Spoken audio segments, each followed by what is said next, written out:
we're gonna try and keep this as short as possible, just because we're running a little late. But welcome back, everybody. Lovely to see all your faces here.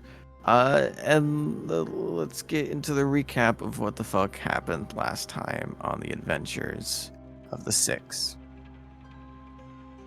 Last time, we had not one, but two different Duradon solo sessions. If you have missed both, you are going to be missing some details tonight because we don't have all that time to go over it. Both were posted inside. One scuffed audio was by myself. The other, thank God, was by our Lord and Savior, Kibley Christ. As Megan got a whole much better audio quality on part 2. But for the essential wrap up is, as the party is in 2 different places at once at the moment, technically 3, the overall encounter that, whether you knew it or not, had signed up for ended. And that was the Monarch of Mischiefs encounter. In the form of Learned Newman, Duradon, and Kipley, all going inside of the Rennell's ship, the Rennell's Dweller, in order to steal a staff or an artifact of power from them, with the goal to help the process of, didn't really say specifically, one way or another you knew it would aid in bringing Maeve back from the dead, in some essence. Now, the first part of your plan went beautifully. You broke an anti-magic device, you made your way through, breaking through guards and doors with no problem. However, on the inside is where you ran into a few issues. First off, you saw that there was quite a few faces, both familiar and unfamiliar, within the vault itself, as it was a trap. Not fully honest in the nature of this trade deal that was made between, which you found out, Percy, both Percy and Kira, and Learned Newman. As Learned Newman, beloved little chaos gremlin that's been aiding the group and also guiding you down certain paths, was also revealed to be, in some essence, the Monarch of Mischief. At least in some capacity. Is still unsure how much of her personality was the Monarch of Mischiefs versus Learned Newman's, if it was a possession or just simply her following her orders. You need to talk to the actual Learned Newman to find out. But this entire mission was to trap both her and the Black Blade of Sin, Clarent, in the same room so that Percy could achieve 2 goals at once. Freeing an old family friend from acting extraordinarily weird and bizarre towards what should be what is like family to them.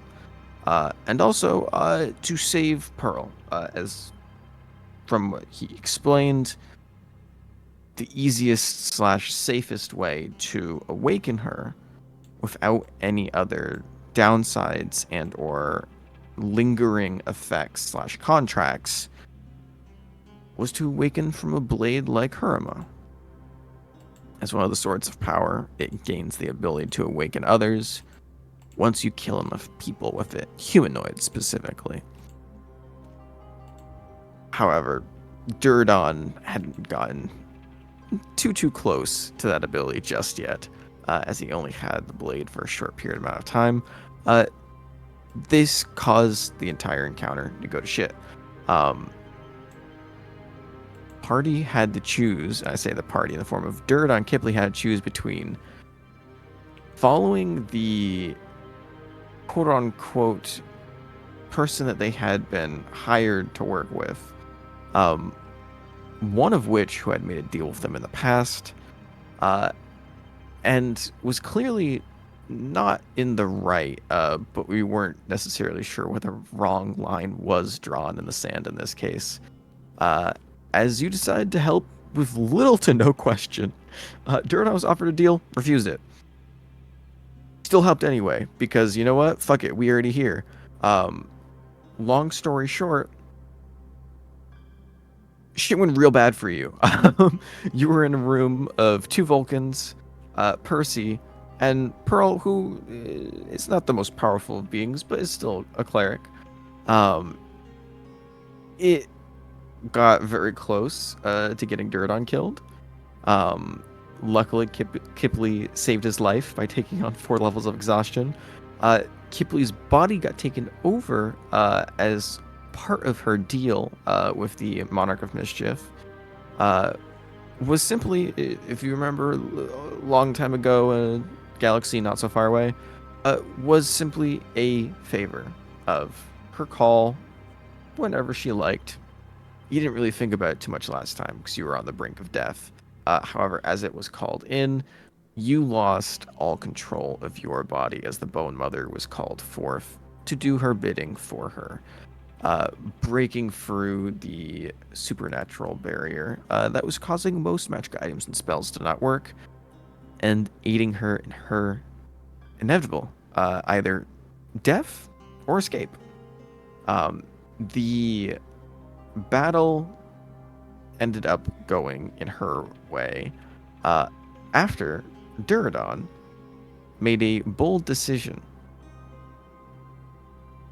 2 new guests that broke into the scene to stir the pot even more were directly out of his past. The druid, in which Mammoth has talked to before, and few others are currently aware of his existence, Antreus, and someone who no one had actually seen in this room except for Duradon, was his father, Durdanzier. Not exact mind and body, pretty damn close. Waltzed in, announced that the group had to move their ship or have it moved for them, and then immediately after, both seemed to go into a state of enraged. Some sort of trigger causing them to break from this icy cold emotionalist state into cutting off Kira Dabala's left hand and mauling to death Duradon Bashala. As the encounter progressed on the other side of the world, Mustang was having the worst day of his life, as described by Mustang himself. You went from going on a acid trip down memory lane, thanks to yours truly, in the form of Amos, to burning your previous partner in the form of Matic, and also having a reunion which was quickly burnt and kindled out because of the fight and nature of it. And you ended up spending some strange moments realizing it's not just the heralds that were after you, but for whatever reason, there was 7 chain collectors after you as well, in which your lovely party friend, who, although he does not fully love you, tolerates you, pulled up to at least aid in this endeavor slightly. As you saw, Captain Ironguard, already injured and not fully giving you a reason as to why yet, essentially told Amos to kick the bucket or he'll call mom, because he was already hurt. And Amos as well recognized a powerful figure in the community / Paradise Peak. Um, Not to the common man, but to those who have information. So he said, "Fuck that! I will call one of my sponsors if you don't leave right now." And which he did, as he was clearly happy with his torment of Mustang. Uh, During your walk to the guild hall after the enemies had been dispatched, you also had another conversation with this strange, mysterious figure called Nubiran Oso. This shadowy assassin-like rogue who had appeared out of literally nowhere, dropping down from the ceiling, uh, and not giving you a proper reason as to why he was here, never answering any questions directly. However, as players, we got to hear that this new character, as lovely as he is, was having direct contact with the raven on his shoulder, essentially guiding him in his answers of how he should respond in conversation, as the socially awkward rogue almost just spilled the exact reason, but ended up holding on to it, um, as there was clearly something outside of just wanting to protect and or slay the revenant. Excuse me, protect Mustang from the revenant and or just slay it. Um, and you never got that full reasoning why, but you did say he would be sticking around to talk later, however, would not be entering the guild hall, which was told to be safe for you since it has more guards than the normal areas at the current moment. You went there. You were patched up by the extraordinarily tired service cleric, excuse me, who the party hasn't really seen too much of before. Um, but it looked like potentially there was something going on between them and Captain Eingard. Unsure? Question mark. But Tess Ornford. Say a word while also trying to burp at the same time. Sound normal. Both of them exchanged some words in healing, and you made your way upstairs to the library, where you are the second person to actually speak with and meet with the librarian, which is just, as far as you know, strange woman with some weird qualities that don't add up. As her head was snapping around, talking to you from different directions. Didn't seem happy that a creature made of ash, pun intended, was there, simply acting as a kind of person of interest for the moment, and tracking around a bunch of dirt. And in order to help with this, what did she give you but Jorb? Jorb the Orb. This mechanical machine, little sphere, aka D&D Roomba, who just kept sucking in all your different little bits of dust, ash, and smoke, and spinning it back out in your direction, keeping the library clean during your residence there. However, clean isn't a good way to describe Mustang's body and or mind after this. Because after Mustang went through this fuck of a morning, we saw Ash give some pretty damn good RP of him just mentally breaking down, sitting in a kind of almost catatonic state, doing 1,000-yard lead paint stare out the window over the snowing city district of the sleeping city, dream city, excuse me. As a sleepy thicket, wrong words.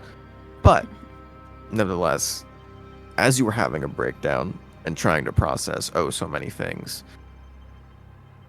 sat there for about 45 minutes to an hour, where you were unsure of what was reality or not, questioning why you have potentially new enemies, and just racking your brain for all the memories that were touched on, and how even though you did have some small success, in the forms of Matic being concerned about you, and only being a few months since you last parted ways. It seemed he was in a state of processing, didn't really care to go into any sort of drama or events because the situation he entered into. Um, Pull up to your ex's house while it's on fire and gunshots are going on. Feelings aren't necessarily the first thing that come to mind. However, you did see small bits of care and concern peep through him as they stood guard outside of the front of the establishment. However, as we ended your part of the session, Matic was not the last face that you saw in the glass as you were staring out, seeing small flickers of faces of old. No. Instead, you saw one that you were not too happy to see, especially since the last time that you saw Belle. Well, there was gunshots fired, and she was still pretty damn upset that you stole, quote unquote, preface, stole her Primonica from her. And as you turned and kind of looked up into the glass, blinking, waiting for the image of her to disappear, it didn't. You got a call from the Monarch of Mischief saying, "Hey, babes, you're in trouble. If you want another favor to stack on, I can help you. If not, good luck on your own." You accept it and said, as long as it's not today, we're Gucci, which is hilarious because this poor man has suffered so much in a span of 24 hours. And what was that little favor? But a little man, in the form of Mammoth, being suited up for combat in a small little Western outfit and given a gun. "What do you have, Mammoth?" "A gun." "No." The child was given a gun and was boom tubed across not too long of a distance, from under the sea to right next to me. The druid got popped up into the library as we ended there. And we briefly went back to Duradon for the part 2 of your session, where the combat ended with Duradon in dire straits, and as I said previously, the party, at least those two, were left with only so many few options, in which Duradon made probably one of the most historic sacrifices in terms of this party so far. Not just in terms of his life, but also the fact that you've been attuned to an item for almost a month straight at this point. A legendary sword. Could be artifact if you had stayed with it long enough. And instead, in order to guarantee the safety of those you had pledged it to, and to save Kira Dambala, as you saw she was getting her ass respectively beat, you threw the blade to Lord de Newman, in which she took it gladly.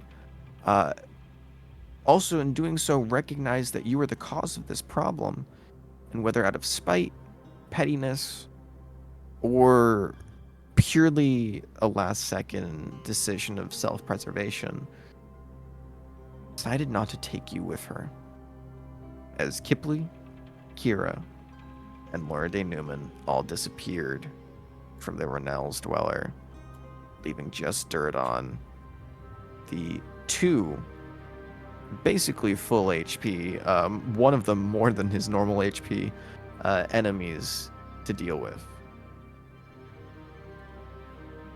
In the short moments after she left, Durda had a brief moment of fading to black. And Duradon, for all sense and purposes, died. Alone, with no friends, no members of the Six, and not many people who would like to resurrect him around him. As not only did he save Lorna Dane Newman, but also ruined Percival Rennell's plan and set free extraordinarily dangerous being back into the world after it had been captured, but also a potential ally. As you lied dying, we saw for the first time two things. We saw Evelyn Kroll's true form, or at least more natural form, as a woman, skin made of almost this flowing golden viscous liquid, and reefed in flame stepped over you. However, you being one of the few people who had made contracts with her on this planet, excuse me, in this realm, uh, you could see past the not illusion, because it is very much real. But you could see past the visage falsehood and see Evelyn Kroll as she handed you your halberd back. Except it wasn't just your halberd back, it was an upgrade, baby. A awakened dragon halberd post stirring. And you weren't dead. You couldn't feel anything. You looked down and you saw that there was a hole in your chest from where Entreus tried to consume your body. Stopped before he could fully do so. However, you are void of a heart at the moment. What that means, we'll find out very soon. But before we ended your solo session, two other important things happened. One, Evelyn Kroll went breaking a hole into the wall and shouting out into the icy, now full blizzard storm outside. Had a conversation with something, and it responded back, not with a direct apology to you, but with 2 words, 5 minutes. In which Duradon Bashala got the smallest bit of closure he could ever be given in his life, as you got to talk to your dead father for 5 minutes. In his normal state of being. However, the process of whatever he has gone through changed his mind. He clearly wasn't able to think and act as he normally would, and in doing so, painfully did not recognize his own son, even though it would have been years since you last saw him in the flesh. He would have been able to know his own blood. But unfortunately, with the way that he spoke and talked to you, you quickly realized his memory was barely intact. But you did have some heart-wrenching conversation. You did learn that even though he never said it in life, he was proud of you and loved you. At the bare minimum, you got to both see your father fight as a man, and your father got to see you fight as a man, even though it wasn't exactly how you wished it back then.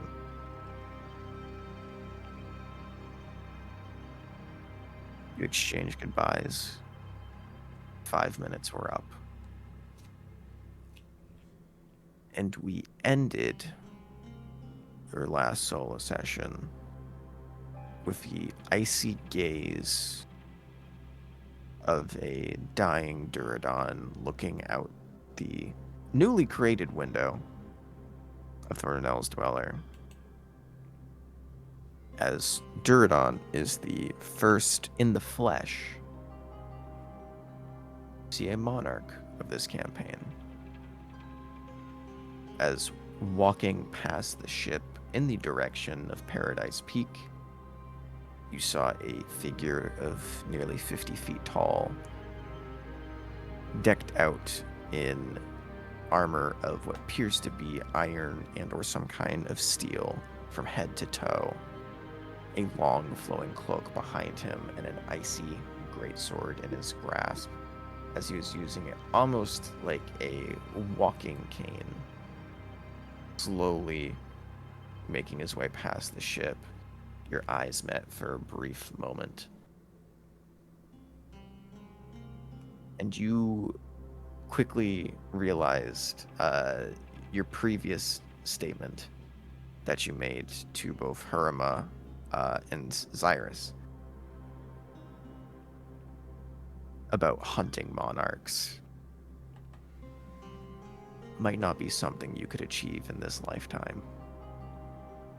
Or at least certainly not anytime soon, as they walked past, and you felt nothing but dread, and then silence as you passed out.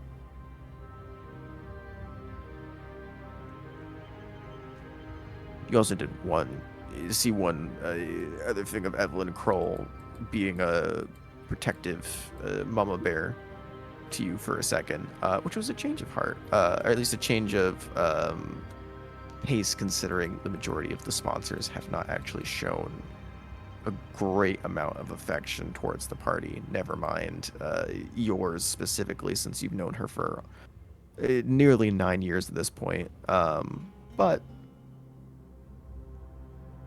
with all of those various things going on at once,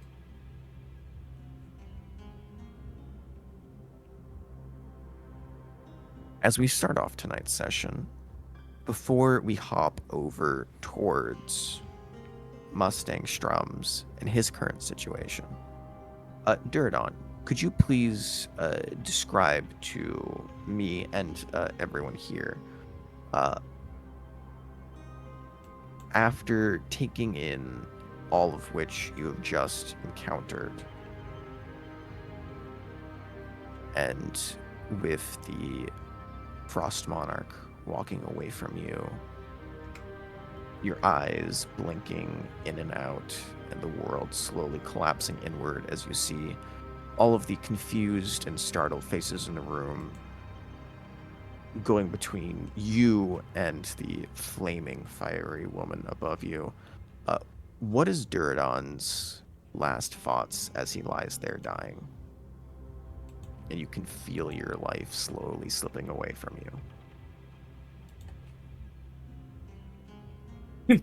Don't can't put that. Um, you. um, I think he really only he's surprised that he stayed kind of this long. Um, but he again finds pride, I think, in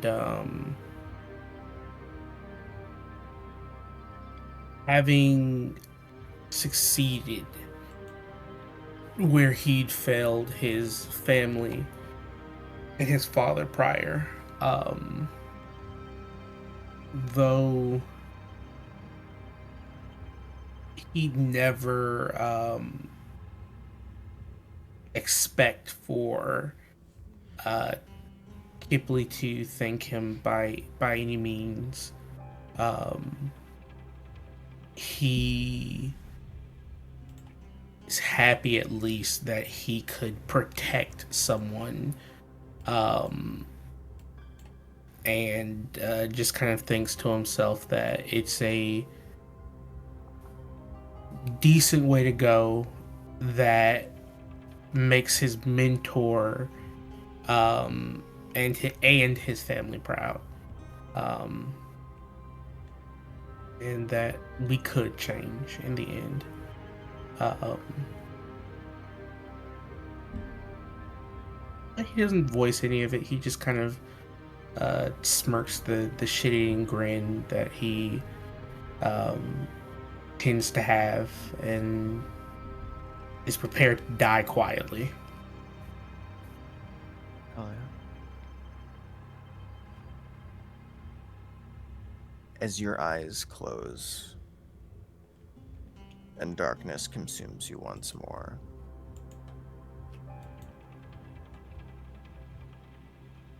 we go to Mammoth. As that brief puff of smoke,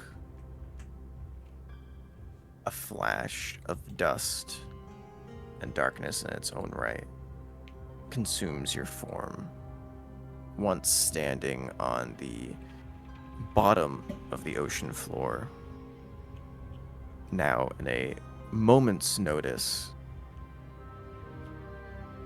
you look around and you, in new little cowboy western outfit, are currently standing next to Mustang Strums.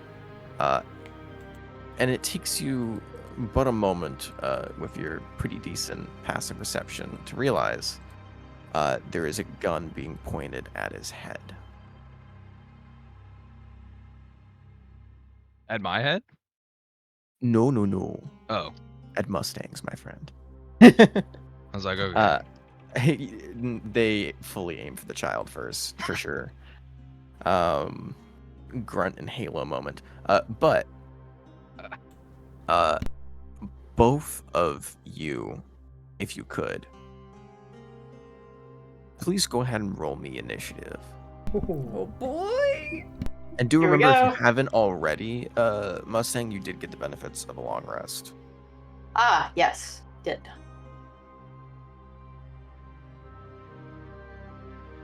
And both of you can go ahead and drag yourselves onto the bottom of the old map right here. Which is funny, because I normally try and get the map so that it doesn't have the name of whatever it's from on the bottom, just 'cause I don't like seeing letters during combat. I just like have a nice clean battle map. But I saw Lost Trails and I was like, that just sounds Western too. So fuck it. It can We'll keep stay. them in there. Shout out to my boy. Both of you can put yourselves on the bottom right over here. As you are looking out the window, previously Mustang looking out in this direction, Mammoth, you spawn in looking this way. As you see at the top of the staircase, a very familiar face staring down at you, with not a pistol, but with a whole rifle, cocked, aimed, and ready to fire. Go ahead. Roll for my girl here as well. Yeehaw, there we go. Let me go erase all previous initiatives. Beep, burp, burp, burp. And let's get right on into this. Mustang. Ooh, 19. Look at you. Some good rolls to start off. That's what we like to see. 14. Very nice. Very nice.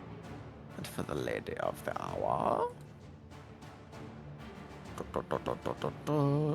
Initiative. +1. I'll let you see this one because since it's a sheet, it doesn't actually pop up. 16. Very nice. So, as we start off tonight, Mustang, leaving your near catatonic state, seeing all of the faces of your past friends and enemies staring up at you in the streets below, processing what has happened, all of the memories that were yours or otherwise, and trying to figure out who is who and what you really are. As you look up in the glass,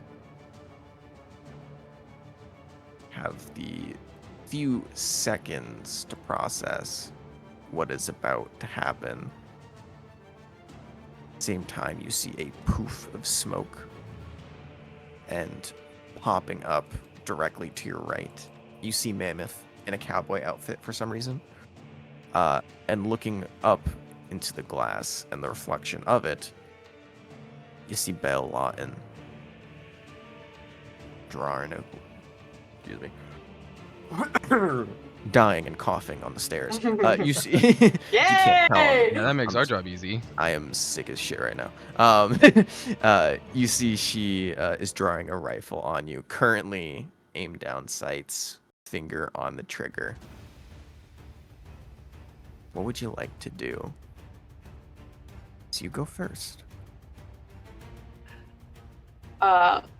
Mustang seeing Mammoth pop up next to him. First, he looks absolutely elated and thrilled, especially because his little man is in a cowboy outfit, but that quickly fades into horror as he realizes the situation that they're in.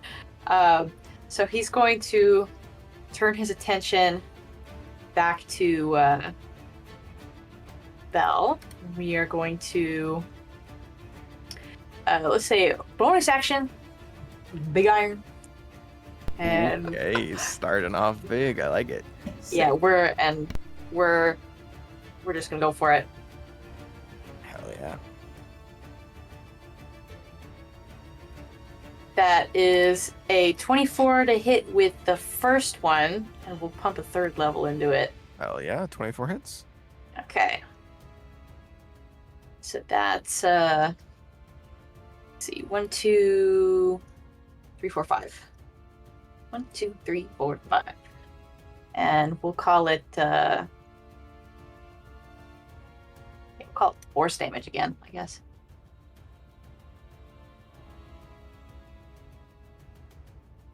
That's gonna be 44 points of damage. Willie. Not too shabby at all. 44 points of damage. Nice. First shot, you just whip around, no words exchanged, and as she is looking down the barrel of her own rifle, you pull out yours in a split second, transforming the Prime Monica into the Big Iron, which is her first time seeing it. So you see for a brief second as you look down the lens, as her eyebrow furrows slightly in confusion, and then the shot rings out, and just this splatter of viscera leaves her body and is just sprayed across the door behind her. Mustang feels not the need to say anything, as the fact that she had the drop on him, but he still fired the first shot, says enough. And kind Reminds you of many encounters that you've had before. this look of sick satisfaction kind of flashes over his fiery eyes as he cocks the gun again, reloads, and gets ready to do it again. Go for it. Ooh, that is a 10. Who was it? Sorry, you cut out last second. Right, here we go. There's another third level in there. What was the attack roll? 5. Ash? Not as great this time. That's going to be 34 points of damage, and we'll call Did it I force cut damage out or again. did she cut out? No, I can hear you, Dom. I guess it was me. Oh, what did I miss? What was the attack roll hit? 24 again. 24 again. Okay, sorry. With I just another didn't third hear level. I didn't hear what you said to hit, and you just started giving me damage. I was like, "Hello." Wait, Sorry, my bad. Pause. Connection. No worries. So it's 34 points of damage this time. For I can't do math. I could not add 44 and 34. Ooh, mama. Got some dirt on damage out here. 78 points of damage in total. Not too shabby. Hell yeah, second shot ringing through. Definitely looks hurt. Definitely looks hurt. Would you like to say or do anything before you end your turn?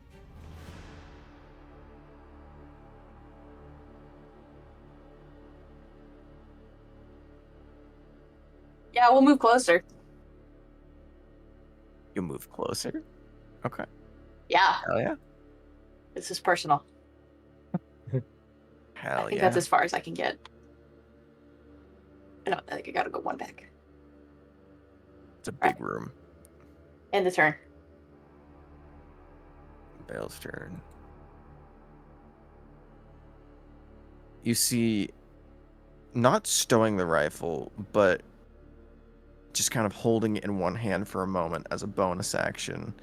You watch as she reaches into her pack and pulls out a hefty looking jug. Oh boy. It looks like it's not what's the word I'm looking for? Not a flask. But is it flagon that I'm thinking of? I forget. But is essentially the size of a wineskin, except it is made of clear glass. So you can see that there is some sort of kind of darkish liquid inside. And you watch as she swirls it around a few times and then just opens up her mouth and begins chugging it down. As she is going to go ahead and consume the old potion of haste. Oh boy. And seeing Oh, boy. the shots fired, and seeing the fact that you also came out swinging, she paused for a moment because she was confused at Mammoth's arrival before she could pull the trigger. But now seeing Big Iron for the first time, and seeing that you're also not exactly in a talking mood, unlike her normal very chatty self, not a word is said, but many bullets are fired towards you. This is going to go ahead and be, at least for this turn, just free attacks on you. There we go. Which, with the rifle, we are looking at yippity doo dah, yippity day. 1, 2, and fray. Ooh, 2 14s and a 22. The 22 hits, but the 14s miss. She is going to go ahead.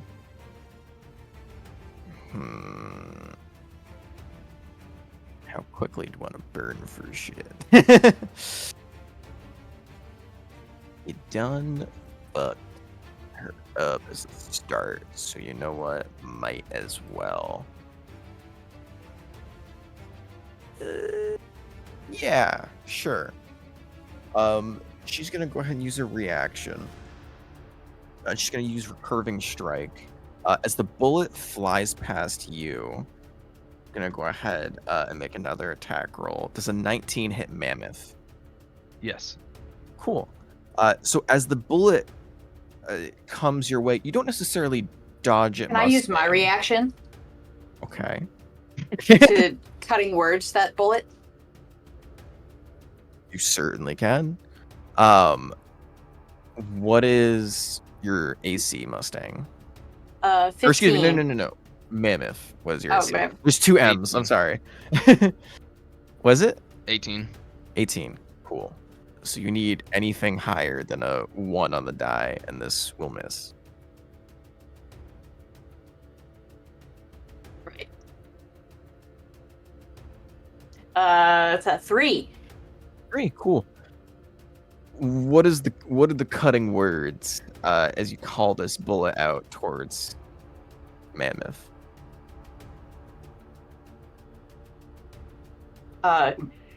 You can't hit a target big as me? What makes you think you can hit that one that little? Unless she doesn't look directly at you. As there's a gunshot wound coming out of your chest. The bullet just swerving enough.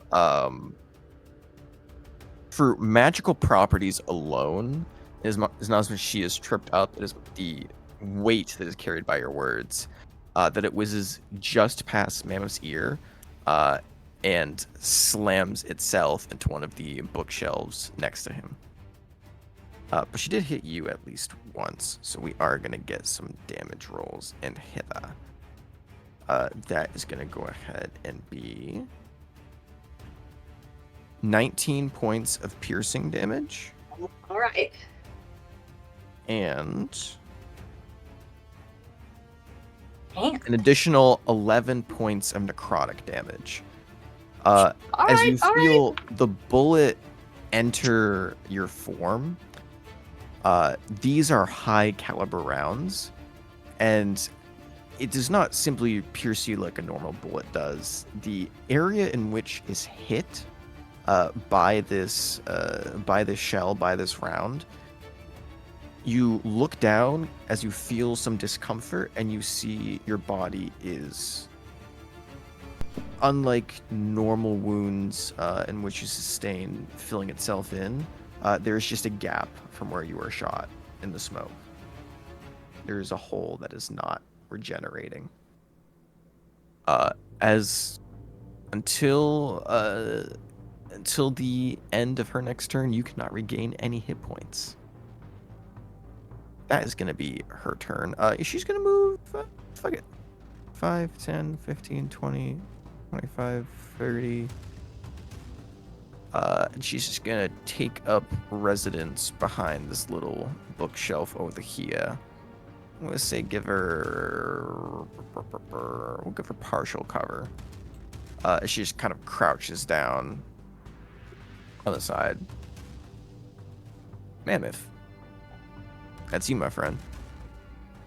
So you have arrived with little to no context. Mustang blaring off big iron at this random woman who you've never seen before. You look down, you see your clothing, and you see you have a gun holstered, not currently drawn. But it is your turn, and you are free to do whatever you like.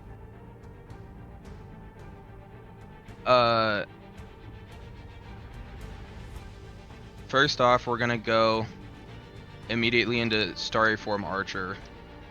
Yeah. Well, first off, we're gonna admire ourselves a little bit and pull out the gun, and then go into Archer. I look good, baby. And then we'll pull out the 9, and just like with an excited, just like, yeah, bang, and then he'll make an attack roll with. You're using the pistol? Yeah, well. Oh God. Oh boy. Yeah, bang! Ping, ping, ping. You hit one of the few pieces of metal in this entire library as you shoot one of the oil lanterns.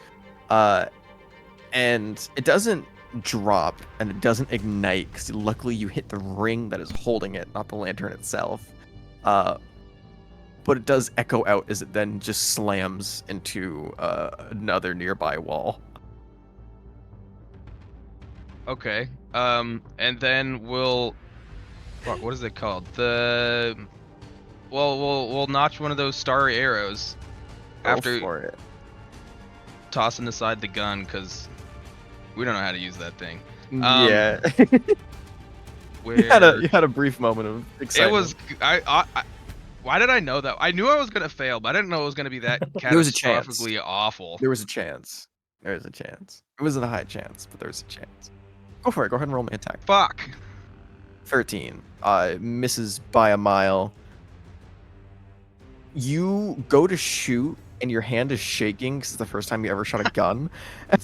So your hand is wobbling while pulling back the string, and as you release, these arrows, luckily, specifically are targeting creatures. So it just kind of and just vanishes into thin air as it slams into the ceiling of the establishment. Luckily, not leaving any trace or mark. But that is your action and bonus action. Do you have any movement? How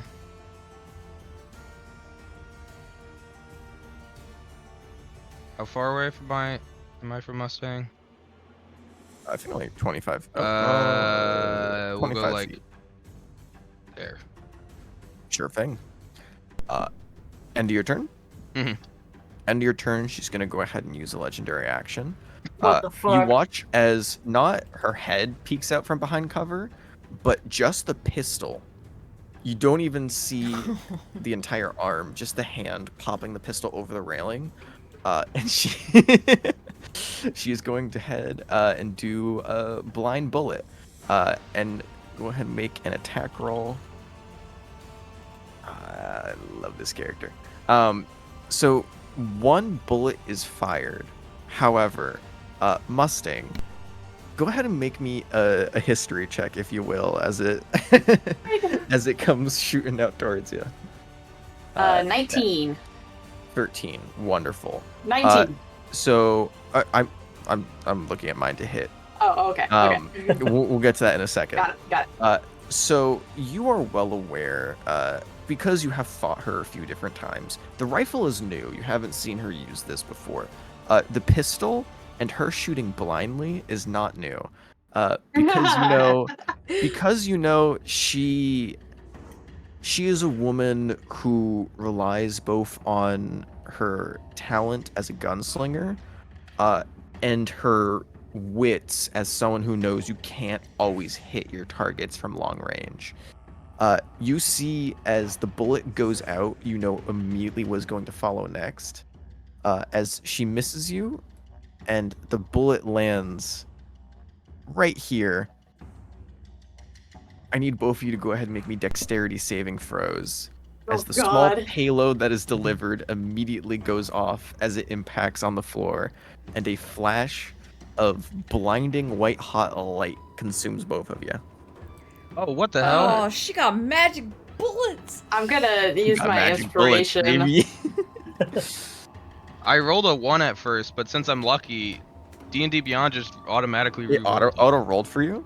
Yeah. That's cool. Yeah, I didn't know it could do that. I didn't know it could do that either. Halflings, baby. 18 and 20? Cool. You both pass. You both take half damage. Is 18 points of fire damage, half down to 9 for Mammoth, and then half down again to 4 for Mustang. Luckily, none of you actually failed it, so you're not set on fire. But Mustang, that is your turn. As you can see, the gun is immediately pulled. Actually, you know what? These are one shot from one guns, so you just see you hear a funk as the gun is tossed from where her position is. Okay. Let's see. These are not made to fire multiple times. Okay. Seeing as she wants to do this little attrition thing that we have going on, Mustang is also going to start making to get into half cover. Go on. Okay, get right there. Am I able to duck behind any chairs over here or table? What is the nature of the position You I'm in here? I can- can't really tell on the map. You can use. I'm gonna be so real. Chair's not going to give you cover. You can That's use kinda what the I thought. table as cover, if you wish. You would have to flip it, which I will require an athletics check from you if you're going to attempt. I won't make it take an action, but I will say it's at least a bonus. It's fine. Yeah, that's fine. Okay, well, we'll make an attempt. Yeah, go for it. Oh shit, that's a 9. Nope. Alright, that's fine. Okay. You think about it and you go to flip it, and this is like a bulky table that is at least like 4 to 5 inches thick. And you have no idea what the material is, but this motherfucker's heavy. So you're like, oh god, just skirt behind it. You will not gain you'll not gain the fullest extent of cover if you stand behind it. But if you crouch, you can gain partial cover. Does it take an action to crouch? No. Oh. Okay. I'll just essentially be going prone. Can I see her? It's not full cover. You can just you can barely see parts of her cloak peeking out from behind the bookshelf. Because it's not a what you call it. It's not one solid piece of wood. There are small openings from where books have been shoved out because of the explosions and actual nature of this gunfight. However, you don't have a clear line of shot, so she does mechanically have half cover right now. Okay. I think this turn Not we half cover, excuse me. 3/4.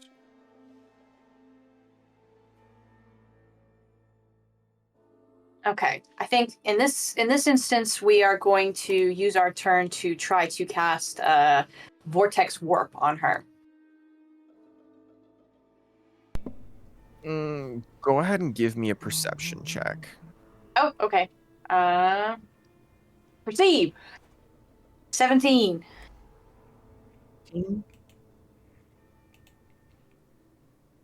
I will allow it. What is the range of Vortex Warp? I think the base is 90 feet, right? 90 feet. Am I outside that range? I should have measured. I think you're just within it. Yeah, you're just barely within. Cool. That is a Constitution save, if I do remember correctly, right? Si, senor. Say, senor. Alrighty, well, let me go ahead. What we Constitution looking like? How? Not bad. Certainly could be better, Oh, but wait. we will see. Hibikua. All right. 21. Okay, that biffs. All right, yeah, we'll spend. That's it. We're crouched. All right. So are you going prone or not? You know what? No, I have a feeling she's gonna like throw a bomb at me or something. End of your turn. Her turn. She regains back her legendary action. And she's gonna go ahead and peek out from cover, posting up the rifle. And looking at the two of you, is going to go ahead and I don't know if you haven't really done anything, buddy. So she's gonna go ahead and lay into Mustang. This is going to be 4 attacks. As free from action and haste, and 1 as a bonus action. This is going to be 1, 2, 3, 4. As a 21, that is a 12, a 16, 26, and a 29. I'll use my reaction to cutting words on the 16. Sure. In which I think you have a AC of 15, right? Yeah, So go ahead and roll me the dice. You just need anything higher than a 1. I got a 2. There you go. Barely. Ooh, barely. But we beat it. That's all it takes. Cool. She is going to once again use her reaction and recurve bullet.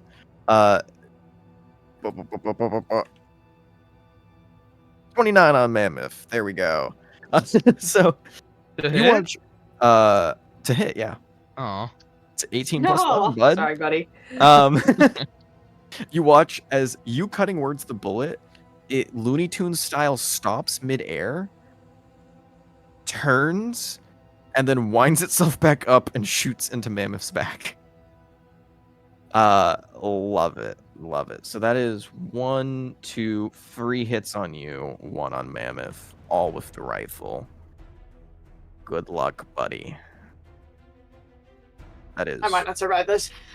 14. Oh, 2 14s. It says 28. And that is 39. Took me a second, I know. And then, as 39 points of piercing damage, she gets top of her turn. Oh, a nice even 40 points of damage. Lovely. As that is an additional 8 points of necrotic damage. And once again, you see as the bullet slams into you, the hole in which it leaves in your smoke and clothing maintains and is not filled in once again. Oh, he's down. So Perfect. Yeah. Mammoth. That is a 19 points of damage, and feature's already been used, so it doesn't work on you. It's just 19 points of piercing on you. And seeing that you dropped after hitting back so hard, she's going to go ahead and zip from hither.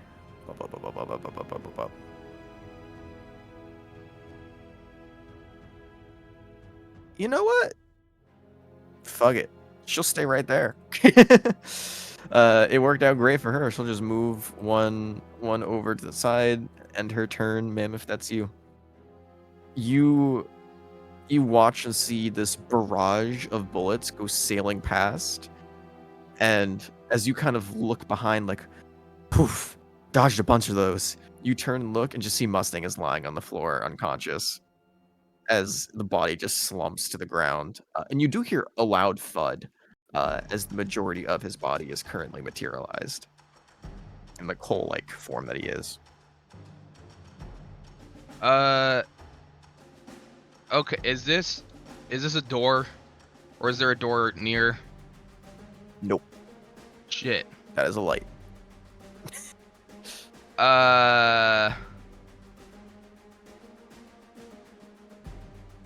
Is there a door? Where's the closest door? or or window?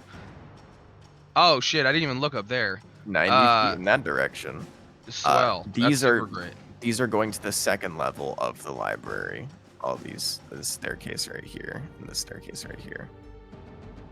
Okay, and can Mustang still not recover any juice?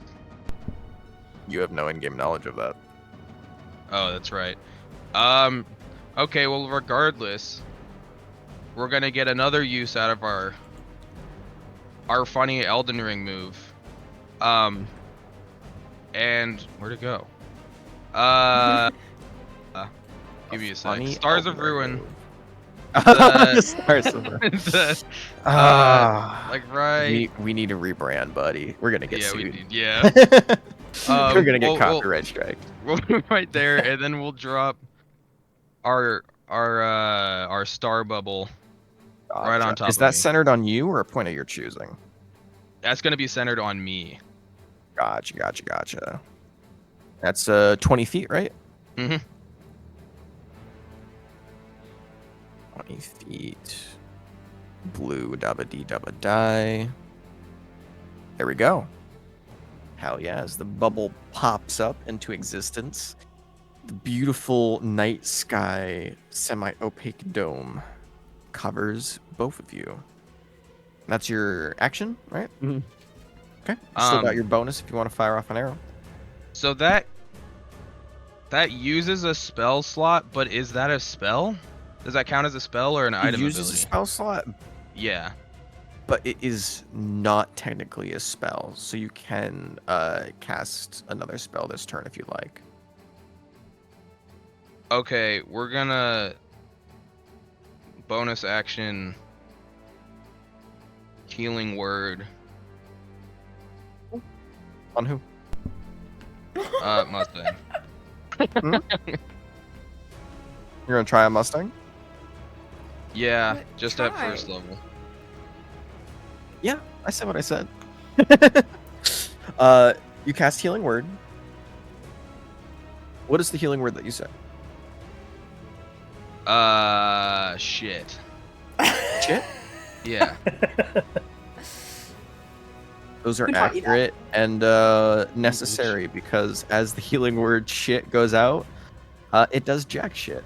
As Mustang, you cannot see any visible wound recovery and or them flicker awake. Well, shit. That's all I got. Fuck, bud. But oh, it's not in challenge. Never mind. I was gonna say if you want to transfer some healing, you are archer right now. Yeah. Cool. End of your turn, Mustang. Can you go ahead and make me a death saving throw? Yes. All right, it's done. Would you mind telling me? Here's a failure. do I get to know? What game are we playing here? Little shit. Leave everybody in suspense. It's Yeah, it's I know. Yeah, a If I failure. just don't say it out loud, it doesn't happen, right? No, I'm creating tension. A little bit of foreplay in the roleplay. 6. Wonderful. That is a fail. Drop it like it's hot. That is Whale's turn. The dome, luckily, is the best move that you could have done. She cannot physically see through it. So you're gonna have to give me 1 second as I go ahead and look to see what she has in the backpack. What do we give? Damn her in her backpack. I'm the map, I'm the map, I'm the back, I'm the pack. What do we get for today? Yo.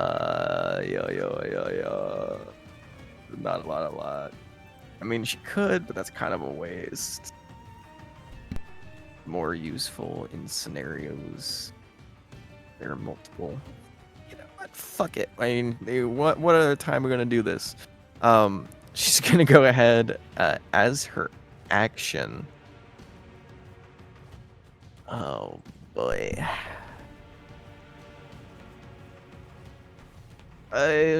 Fuck. Brian, go ahead and roll me a d20. D20. 11 or higher, she's gonna go ahead and cast a spell. On a 10 or lower, she's gonna go ahead. So I started blasting.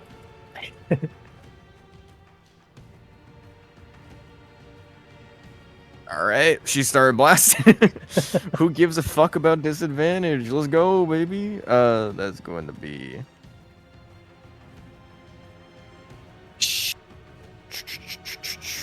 Now I run into a problem of targeting with this. What is your current AC, Mammoth? 18. Plus the 18. chair.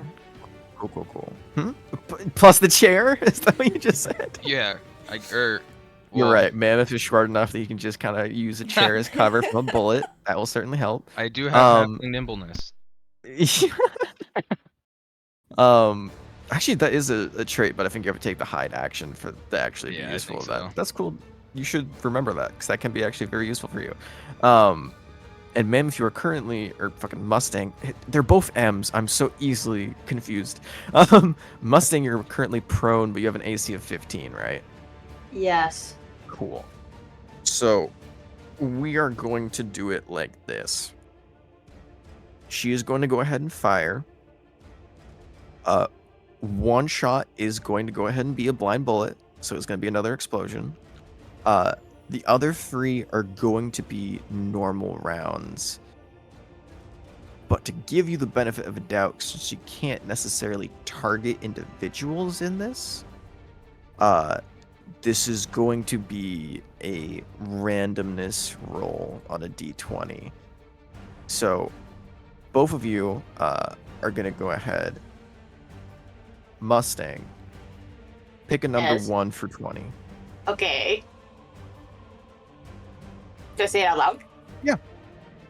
We'll call it 13.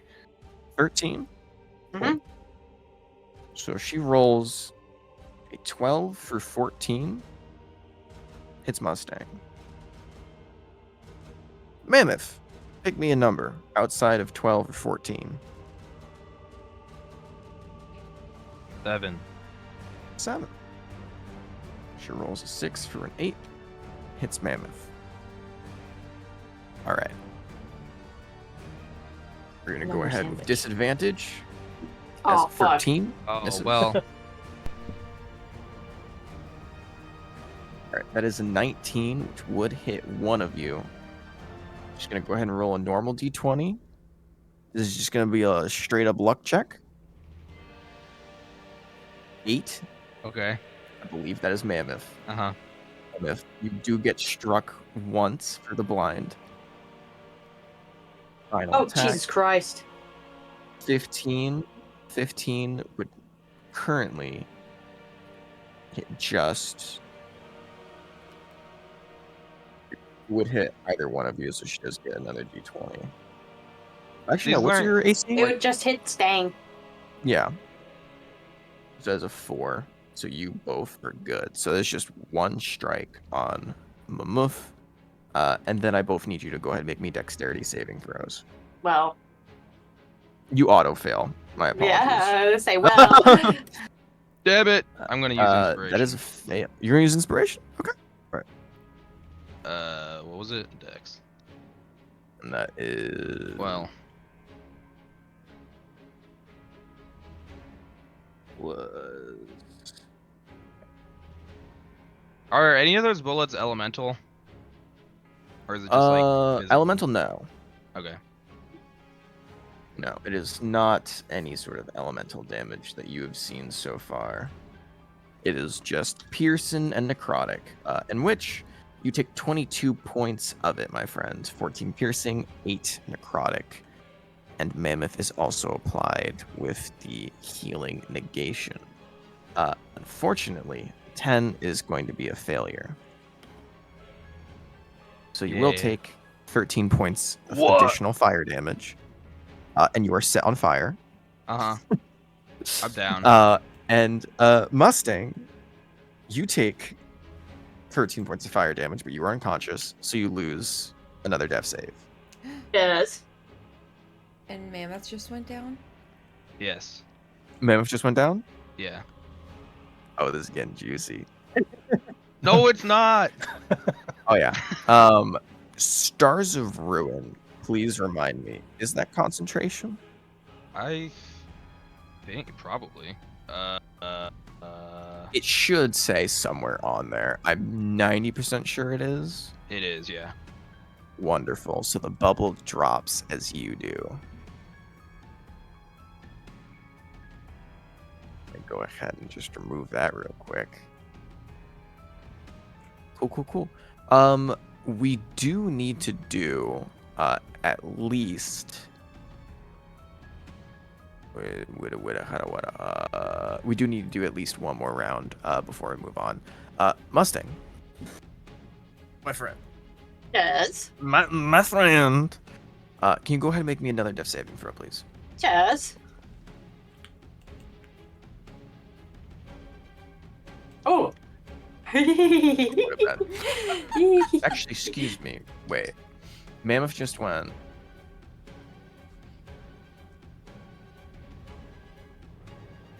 She just went. Pause. Hold on. I need to think of what I just did. She fired off 3 shots.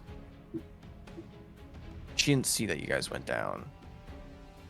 Before it got to Mammoth's turn, you went down as well. Okay, yeah, we're good. Mammoth. Mhm. You go down. Mustang's turn. What we get? Oh. That's certainly a roll, my friend. Cool. Mammoth. Here's the sucky part for you. On the top of your turn, you take 1d6 fire damage. Oh. So you auto lose a death save. Can you please go ahead and roll me a death saving throw on top of that?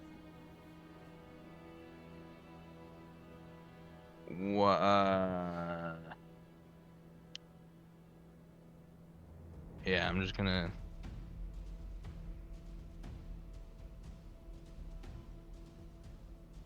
If I, how do you roll a death save in D&D Beyond? It should appear on your sheet once you are completely out of hit points. It should show up as when you click it. It just roll. Oh, did I roll that for you accidentally? Okay, I don't know how There you to go. 16. Awesome. hide Success. Das ist gut, ne, so gut. Cool. So, Whoa. Mammoth, go ahead and just roll me one more of those. that. Okay. Just for the sake of 6. Cool. You're good. This encounter fades to black for a moment as we head over to Duradon. It was also faded to black. Who is also faded to black. So we switch to New, who is also faded to black. So the campaign ends. Thank you all for playing. It's great. Can't believe one. Kipley wins the Game of Yeah. Thrones. Yeah. Fuck that. Congratulations. It's yours. You get a rule. Hate it. Despair?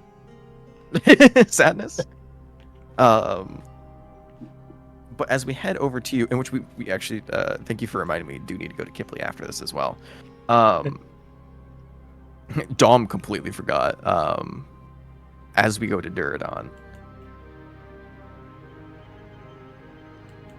Duradon dies. Is dead.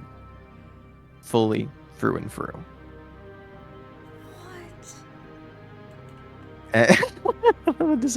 What? Come on, man. As the people in the room around you begin to process what is going on, the things that you don't see is Evelyn Kroll briefly scanning the room to look around, recognizing that she doesn't know what you did here. She didn't see what you did, but recognizing that you are in danger being here, grabs your body, and it would hurt if you were alive, but you're dead. As the sizzling touch of molten metal grasps your arm, she wraps herself around you, and in a burst of flame, both of you turn to dust and disappear from the room as Percy, Finn, Pearl, and Jay are all left in a state of semi-speechless confusion, anger, more confusion. We will get to them shortly. As Duradon's body arrives back on Paradise Peak,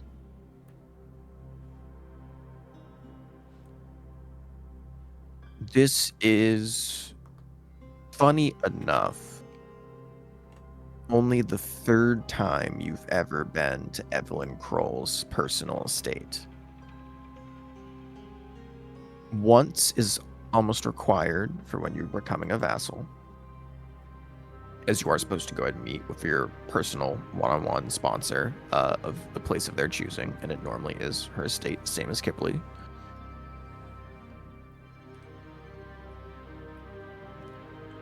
Twice when she initially called you over for this mission.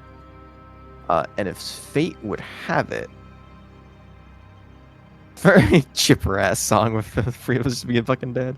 And as fate would have it, the third time is regarding the same mission as she drags your body through the main foyer into the common room, up the stairs to one of the many bedrooms in her estate, which is,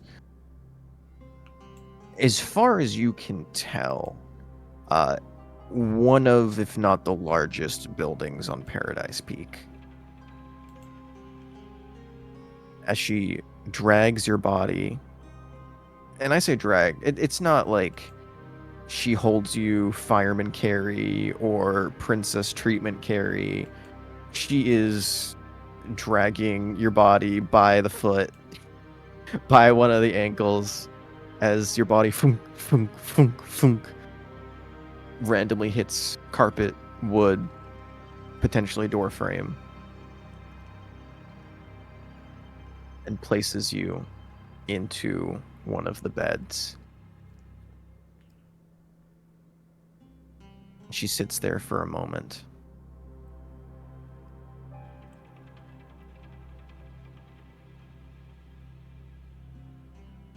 And whether in the afterlife, in the state of death, or in wherever Kalistar souls go when they die, either to another Kalistar, to the great mind that connects them all, that allows their ancestors to speak with them, or beloved, trusted individuals they met in life to become part of them, like Atreus did to you.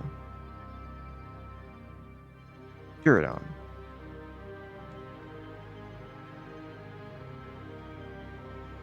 Your mind races with questions as you open your eyes and you are standing on the cold, icy oceans.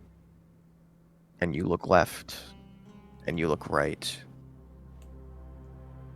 And you see at least 100 other Bashalar members marching almost mechanically, slowly, some of which are covered in frost, others with the glazed over icy cold eyes as before. And you see leading them, slowly walking still, Durdonzier, fully in good health and body, not a scratch to be seen from the previous battle. And the view around that is fully obscured, your normal eagle eye vision not lending any aid in this moment, as the storm covers basically all of what you can see except what is around you. As you open your eyes, you watch as all of their heads turn towards you.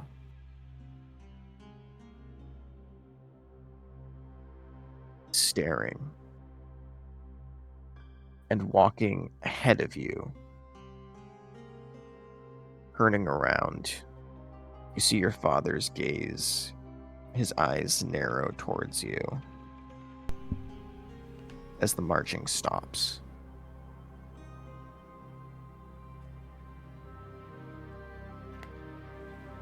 What do you do?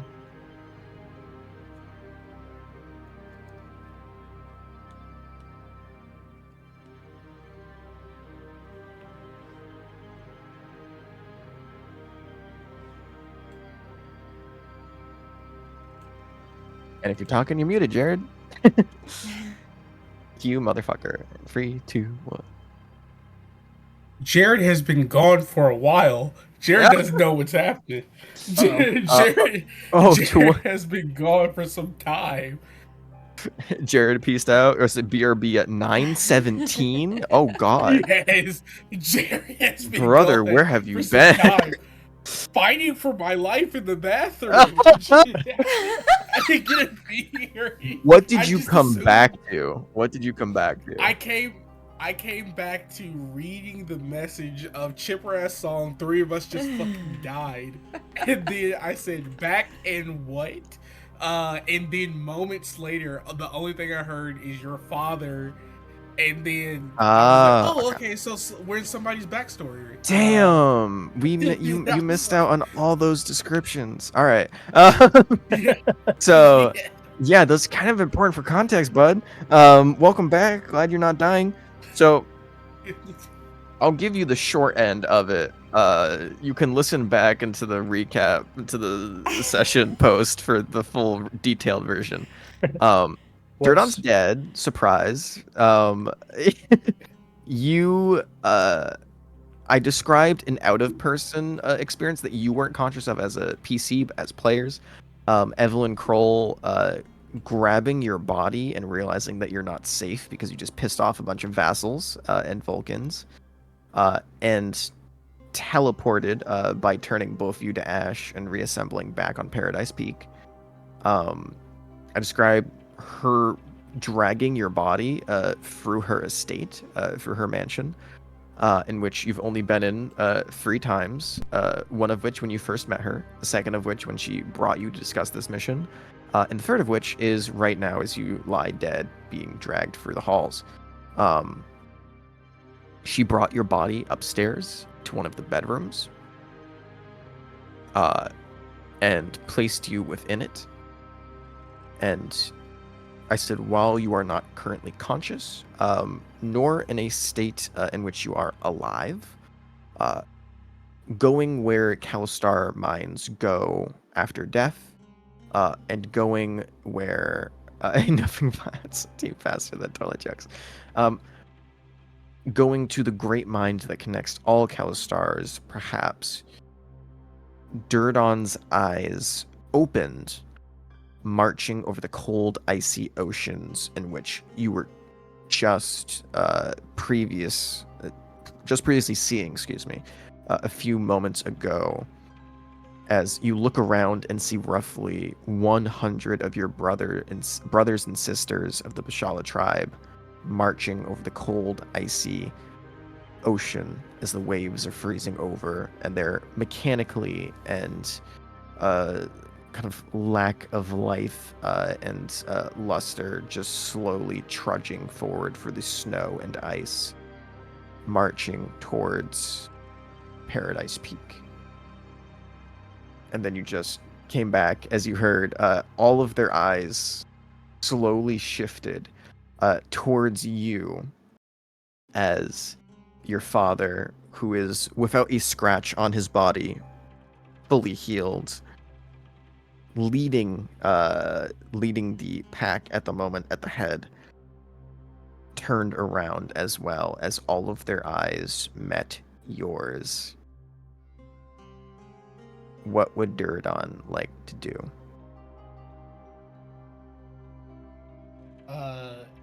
Gordon is gonna look behind him to see if there's anybody else that they'd be looking at. Because of the snowstorm being so consuming, you can barely see around you right now. When I say you see 100 of your brothers and sisters, you see the outlines of them in the snow. You can see your father more clearly because you're closer to the front, but as you look around, you just see the darkened silhouettes of faces and bodies massed behind the snow.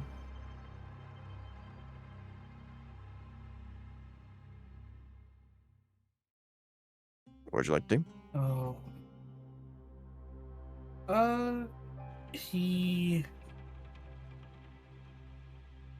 Does he feel cold? You don't feel anything. Feel jack shit.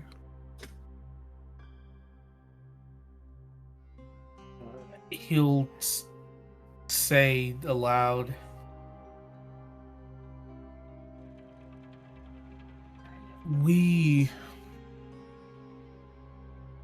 snow wasn't a common occurrence. Is this supposed to be our version of hell? You turn and look as a voice off to your right speaks out in answer. Hell. Hell is a word that I would use to describe this. Yes, Duradon. We're in hell, and you sent us here. You turn, look over, and you see a familiar face, as not quite as bigger as the other individuals around it, and not of immediate recognition. Go ahead and make me a history check with advantage. This is a very low DC. Check with advantage. Oh, fuck me. Alright. It would help if I was in the game. The right server. Bro is physically and mentally away. Yeah. When I tell you there's a fight for my life in there, I wasn't sure I was gonna make it back. Struggle bussin'. Yeah. I felt like Ash that one time. Fighting for our life. Damn. Is it history? Yeah, history check with advantage. What is Friday game doing to all your stomachs? Goddamn. Just turn to shitstorms out here. 16, wonderful. You recognize that it is not exactly his face, but he bears a near undeniable resemblance to your younger brother. As you look and see, not Nota himself, but what looks like could be like a carbon copy of him. And go ahead and make me a just straight intel check. This is gonna be a straight roll. The intelligence? Straight I have intelligence. A +1. Big ol' +1 for a big ol' boy. That's a 6. 6. Yep. Yeah, no, you can make your own inferences. It looks like your younger brother. At least it could be.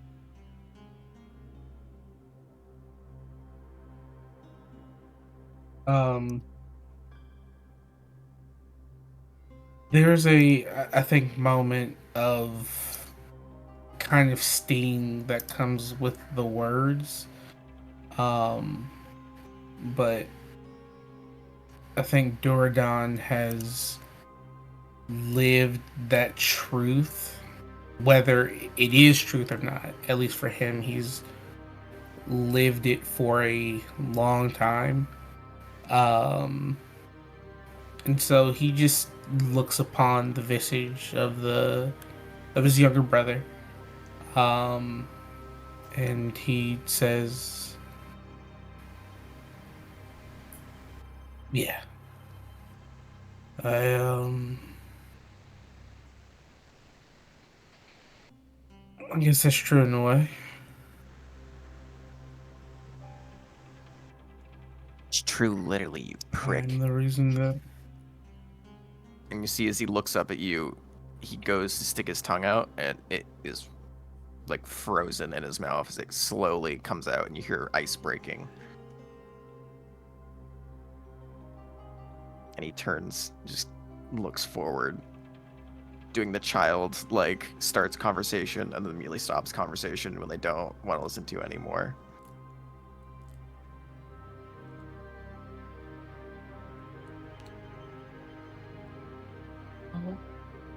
that's, I guess, the way to.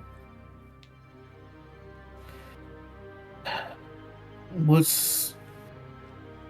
is this place in actuality? It's your hell, but what is it And you really? see your father begins to approach, now recognizing that the group has stopped. You see he looks down towards you.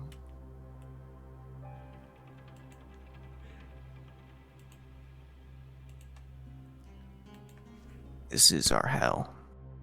This is what you brought upon us. Because of you, Duradon, our rest interrupted.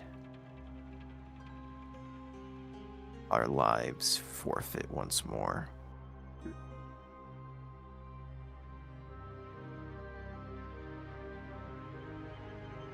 You made us as we are now. And we will forever, in perpetuity, remember the sin you have done against your own family, your own people.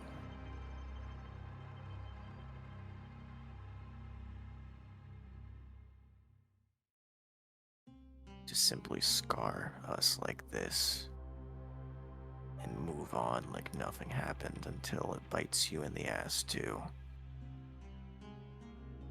It looks like you got what you deserved. Come along, Dur. You see the younger face that he was talking to. Longer face you were talking to, excuse me. Kind of walks up by his side and takes his hand, begins walking away. And you see a different face walk up next to you. one that you don't immediately recognize, but as he looks at you and goes, you know, I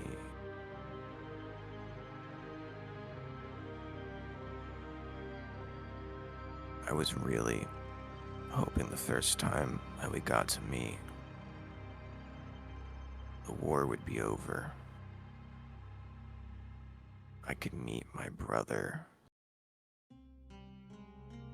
someone I was proud of, someone who fought for me, someone who I respected. And yet here, I don't even recognize myself, never mind you. I only know your name because it's inside of my head. I have to remember it each and every day. I walk endlessly without purpose.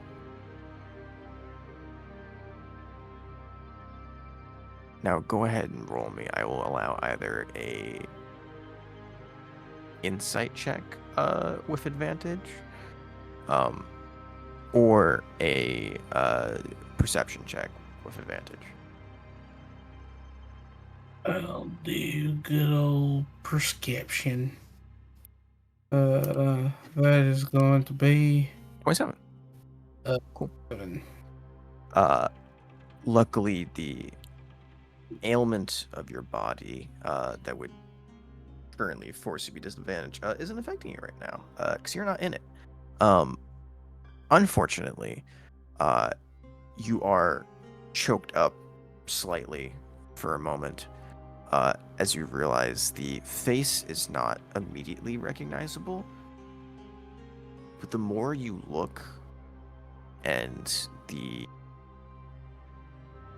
few seconds you take to process what is being said, you quickly realize, putting two and two together, you look ahead at the child that is walking by your father, and you look over towards the man you are speaking to. Although he is aged quite a bit, and you have not seen him since his almost birth, maybe only a year too old when you left for the war front as well. So your brother, grown up, a almost not fully adult form, but at least in his late teenage years, if not mid to late teenage years.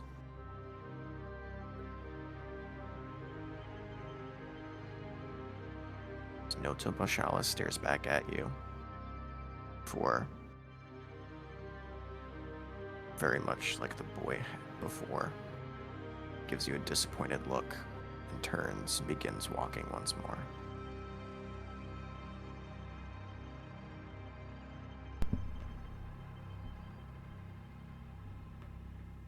Anything Duradon says does.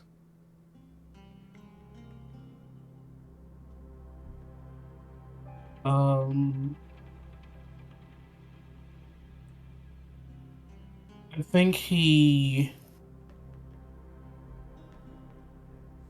watches them leave and sees who he kind of was meant to protect, and I think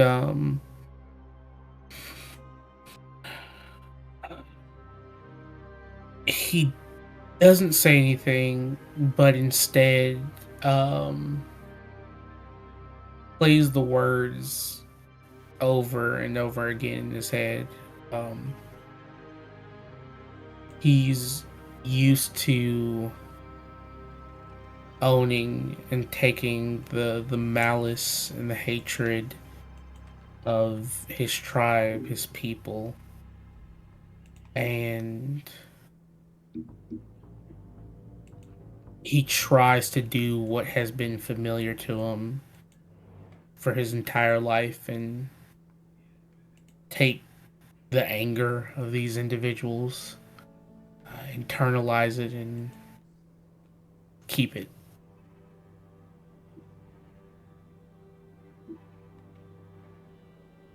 As you begin to process what is happening and all of the various state of frustration, rage, anger, and resentment that is being thrown your way from the very family that you swore to protect, the very family that you fought for, that you ended a war for.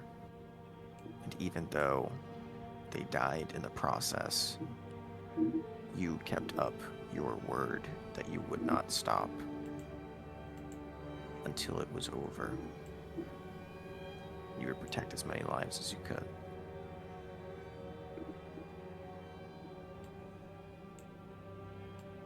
Sitting here and watching as your family members, your friends, all of the faces that you grew accustomed to growing up with,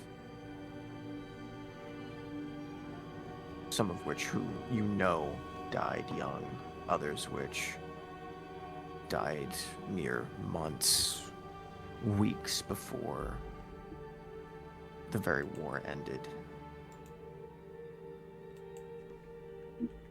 Continue trudging through ice and mist, every now and then staring back at you, and opposed to the memories of old, where they would have smiles and respect on their faces as they look towards yet another young, proud warrior of the Bashala tribe. You now only see glares and hatred, as they have a understanding like no other would, as the message beamed into their heads, now beamed into yours, as you have the deep and true knowledge of what caused this. In this moment, Duradon recognizes for the first time, even though you have already guessed and been given context clues before, the reason why your family is marching past death, the reason why they are all blaming you, simply because you decided to continue pulling cards until the cards chose something for you. The deck of devious things is one of many things. Chaotic, useful, dangerous. The reason most sane people, even adventurers, don't draw from it. Because oftentimes it's cruel.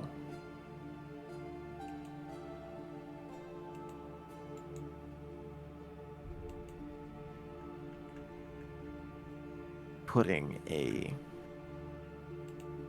fraction of the word into the understanding of what it really means.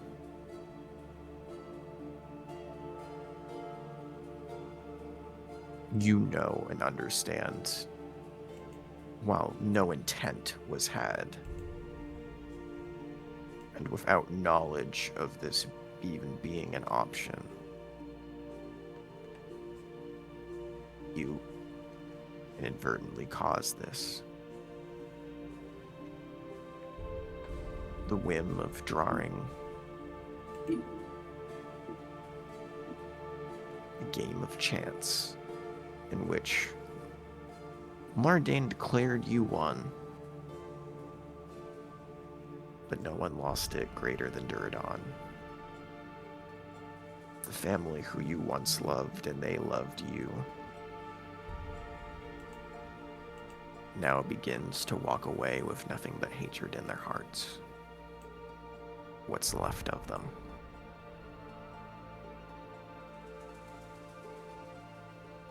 As you look around, you also quickly recognize that you do not have a body right now. You look down, you see no hands, you feel no breath. Your vision is but a projection.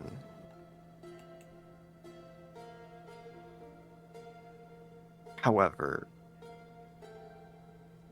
as you close your eyes and you try and internalize the rage, internalize the hate, take it in as you've done before, recognize it, accept it, recognize it, accept it. You have to do it.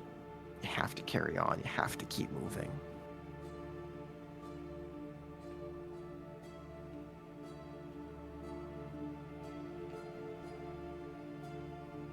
Sometimes, and in this case,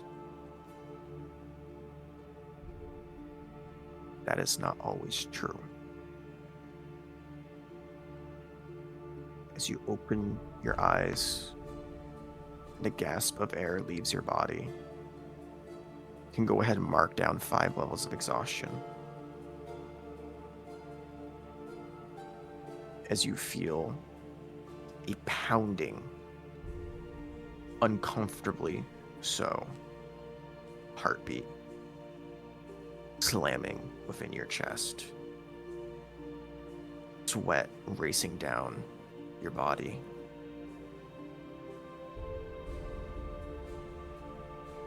You feel shivering cold throughout every single part of you. And in addition, even though you are still fully clothed,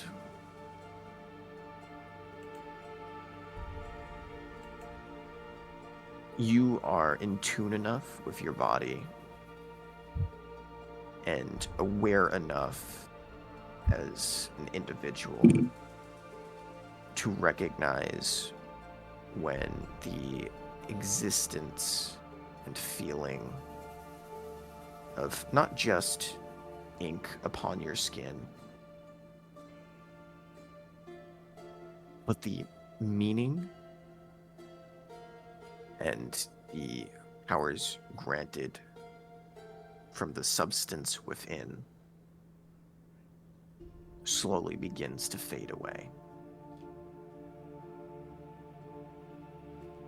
As all of Duradon's tattoos simultaneously begin to slowly seep into his skin, out of sight, and vanish. And as you wake up, not only do the 5 levels of exhaustion keep you bedridden from jumping and inhaling and even having a moment of celebration of being alive,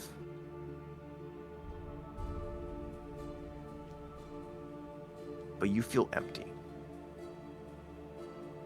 Fully empty. Like something has been taken from you, but you don't know what.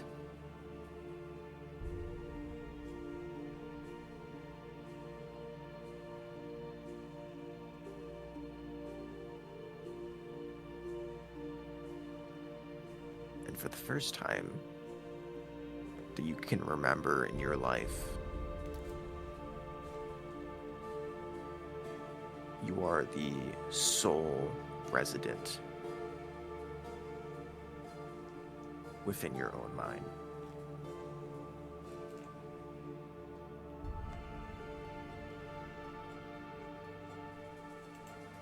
That rage that you were feeling before, trying to internalize the rage of others,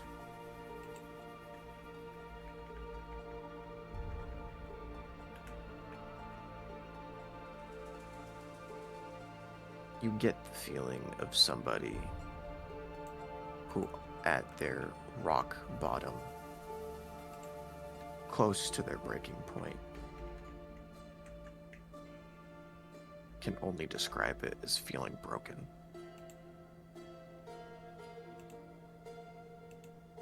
And as Evelyn Kroll, seeing that you are awake, walks over to your bedside, clasping your hand in hers, goes to speak. We cut over to Kipley. Kipley! Kipley Gamorta. The woman who currently has the most question marks on her, even if people aren't fully thinking it at this moment. The last thing that you saw, my friend, was Duradon throw a sword across a room. And while you were conscious of the decisions being made, you were not the one making them. As you watched your body, your hands, your wings fly across the room, pick up the black blade, and throw it to Lorendane Newman. And in a split second, you looked over to see Duradon on the floor, leaning up against the pillar, covered in blood. Looming above him, the roughly 16 to 17 foot tall, looming bear-like form of Antreus bearing down on him, pun fully intended, with a mauling strike. Before a snap, a single second of time goes by, and the same time that you are teleported out of the room is the same time that you drop unconscious. As you wake up, you see you are currently on a unfamiliar shoreline.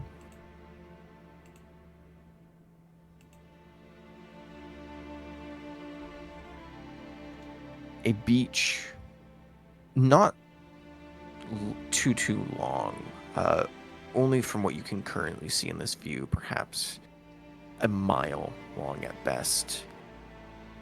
And the jungle fauna and palm trees blossoming behind you as you see small bits of bushes, shrubbery, plants, even some flowers beginning to spread out from the strange bit of land you find yourself upon. And sitting there, rolling in the sand next to you, is Aldwin, as he kind of rolls and comes to a stop from the seemingly momentum of the teleportation. You hear and see this dull roar / grumble as Kira, a dragon that is on fire at the moment, slumps forward and reverts back into a humanoid form where you see she is excessively bleeding out of a missing left hand. And you can see she just tiredly grasps the stump with her right, and a green glow begins to cast over it. And you see the humanoid form of Lorendane Newman, roughly about 15 feet away from you, starfishing in the ocean, bobbing, floating, and giggling while holding a large black staff in her hands. And you see, almost like how a child plays with a toy in the ocean, you see she is twirling it around with one hand while kicking with her feet to keep her afloat as the waves slowly crash in. And as the Bone Mother leaves control of your body, and you come back to your senses and immediately feel the impact of the 4 levels of exhaustion that is currently plaguing your body. What's going on in Kipley's head, and what would you like to do, my friend? Oh, As man. you look around, you don't see Duradon.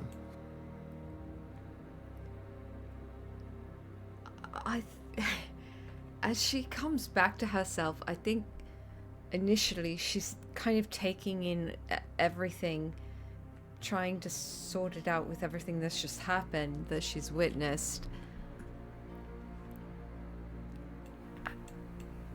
Oh. She doesn't recognize where she is? No, this is unfamiliar scene. Okay. Ugh. I think she'd probably... Fuck. And she would kind of trudge over towards Kira. I think she'd... I don't know, if she's got her bag, she'd find like a strip of cloth. If not, she's just gonna rip it off her own shirt. And Sure.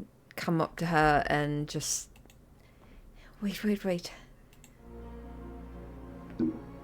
Well, actually, does it look like she's regrowing it? No. Okay, so yeah, she pulls up this. She's curing it. She's stopping the bleeding, but it is still very much a stump. All right, so she would bring up the kind of cloth wrapping and just wait. Let me help you. And she would, if she'll let her, she'll kind of start doing a crisscross wrapping on it. Sure, for the sake of sakes. It would normally be a medicine check, but since nothing is at stake here, you just begin the process of slowly bandaging her arm, or what is left of it. As you wrap the bandages around, you can see the bleeding begins to die down. Cured enough for now that she is not in danger of bleeding out, but Kira doesn't say anything nor protest to you wrapping it, but just kind of lays there with her other hand across her face, looking nearly as exhausted as you are, covered in blood, some of which you know is hers, others of which you're unsure of.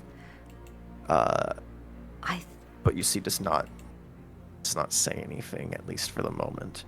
Yeah, I think as she's like kind of wrapping it slowly, like kind of this just crisscross wrapping, I think she kind of just watching what she's doing and just every now and then kind of glancing up at her. I think she would just quietly say, "What are you thinking?"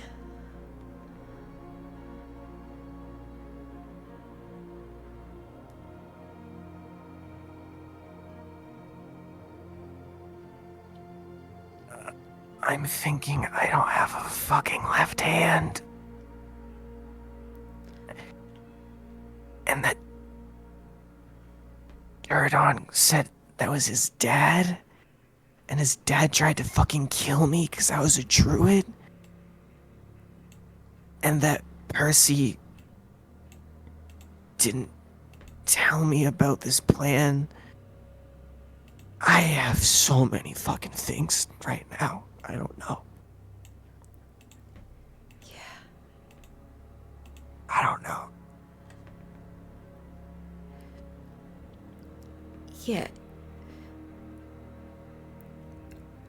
Yeah, I kind of get that. She just kind of continues slowly wrapping.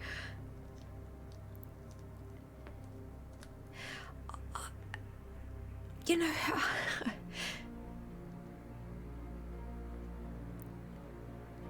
to be perfectly honest, I'm really angry. Like, really, really angry. I'm fucking pissed at Percival and Pearl, the monarchs, the heralds, all of them, all the wealthy, the powerful, that care more about the power they wield than those they fucking wield it over. I'm so angry. This world is just so fucking broken. It's not why I'm angry at him, Kipley. Oh, fine. He lied to me. He said this was to save Maeve. He didn't mention shit about Lorna Dane. I didn't know anything about that until fucking 5 minutes ago. Until I learned that she's not Lorna Dane Newman, she's some random creature. And that the entire plot was to get her and the fucking sword together. He didn't say that. He just said that he would help me get my sister back. And I did shit I would never do.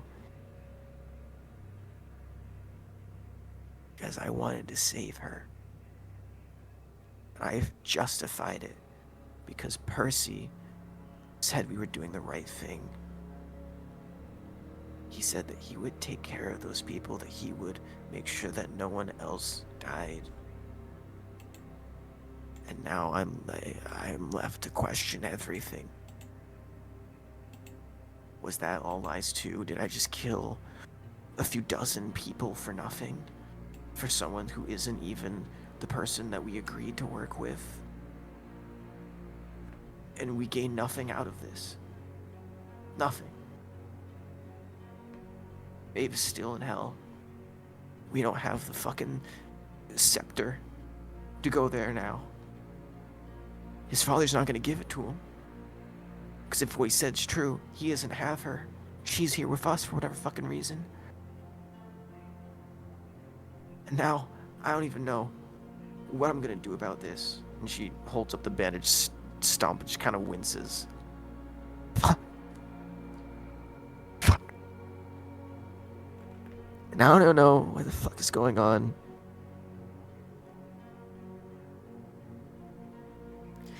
I don't know. And you see she just begins crying. Slow tears begin dripping down her face.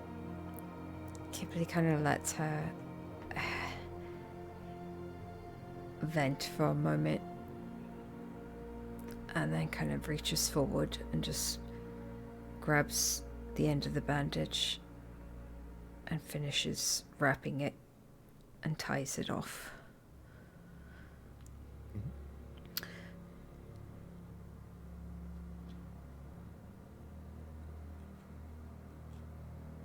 Can you cast any magic?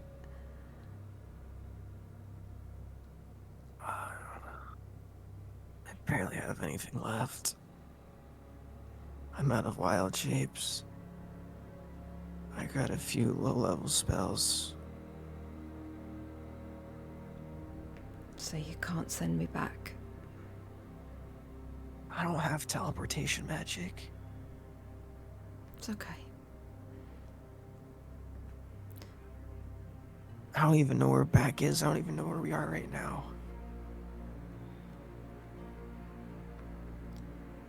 Kipley would stand up. And in the background, you just hear giggling as water continues to splash, and you just hear whoop.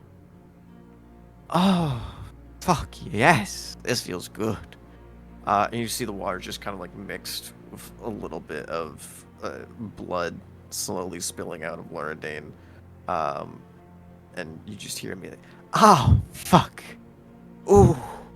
Ooh, if I wasn't so overjoyed, this would be so painful. Oh, salt water and open wound. Aldwin, carry me to shore.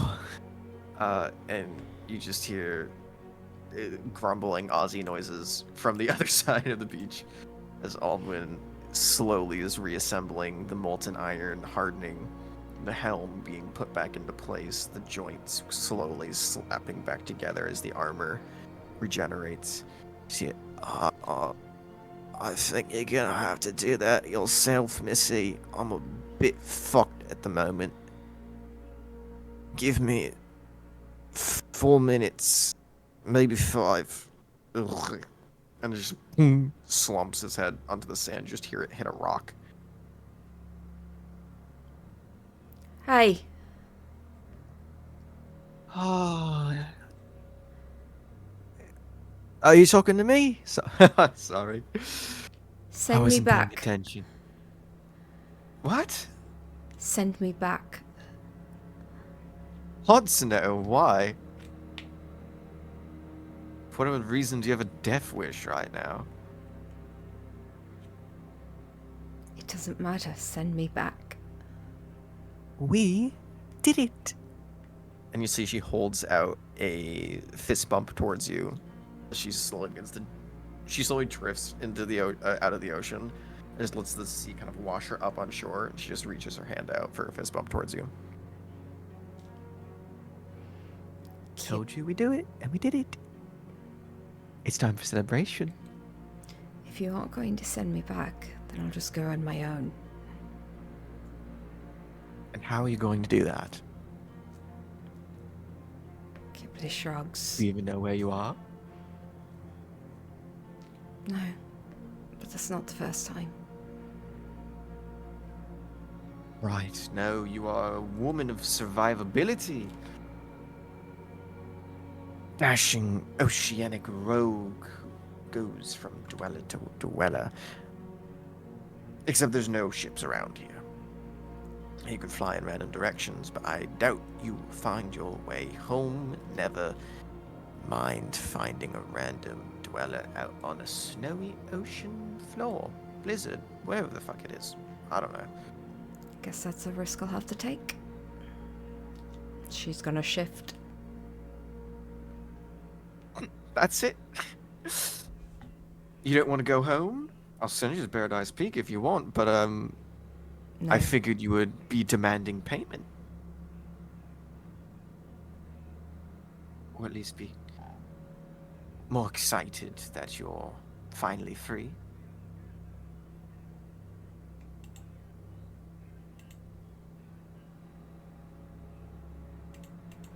Kipling turns You are free, Kipling. and starts walking away.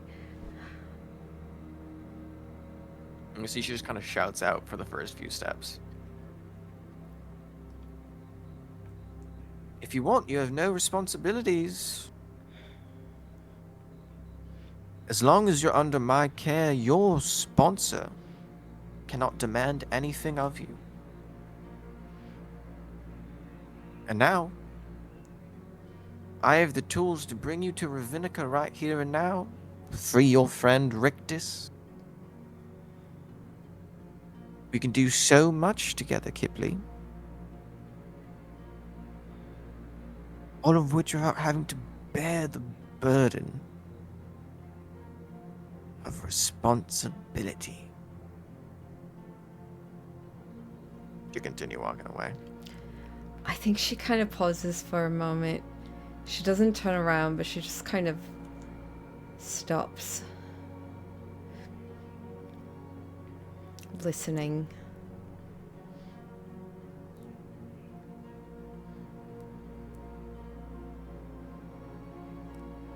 Come now, enjoy yourself. Relax, take a second to calm down. You've just been through a terrible, terrible time. Being on the waves for so long, transforming. I'm sorry for doing that, by the way, but I did need your help as I requested previously. Take a moment to think everything over. Process. I know you're not nearly as enthusiastic as I am, but I have just been set free once more. How A so? nearly witty trap.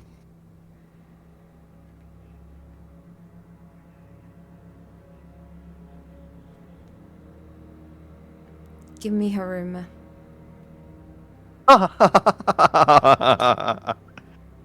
And why would I do that? Because it doesn't belong to you. I think it does. Fine. He does. Well, good luck then. She's gonna turn and fly off. You don't care? All of which you've done for this.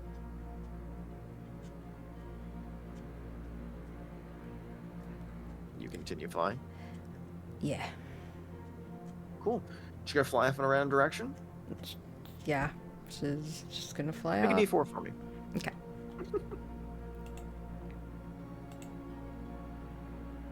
Cool. 1. I will remind you, you have 4 levels of exhaustion. Yep. Your movement speed is halved. Mm-hmm. You have disadvantage on all ability checks. Yep.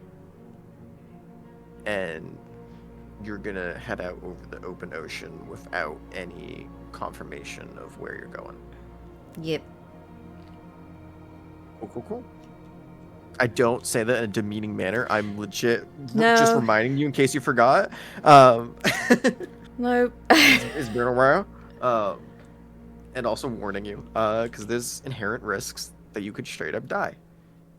Yep. Cool. 1. Cool. How long is Kipley willing to fly for? Because right now it was evening when you left with dirt on. It was around 5 o'clock. After all the events that has transpired, it is currently around 6:30. We're gonna call this like 6:30, 6:45 at night. So it is not fully, but almost completely dark outside. Although one thing that is good is there's no snow where you are right now. There's no blizzard. It is normal weather, which is good and bad. Good because you have a clear line of sight over the ocean as you fly over it. Bad because you have no idea where you are and no way to reliably get back as you lack landmarks. So as you fly north, outwards from the island, how long does Kipley fly for? So remember, you got limited time in shifter as well. She has an hour, so she has 1 shift left after that, so she'll fly 2 hours. You're gonna go the whole distance. Yeah. Okay.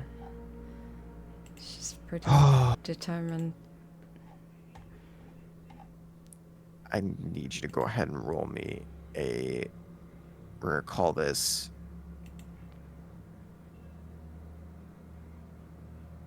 for now, just start off with a D100 for me. Okay.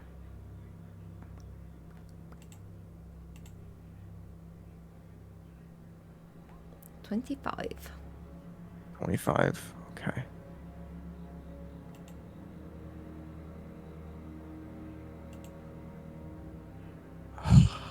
Boy. Okay.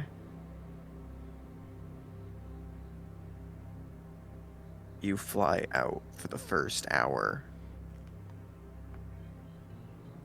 And exhausted, barely covering any ground.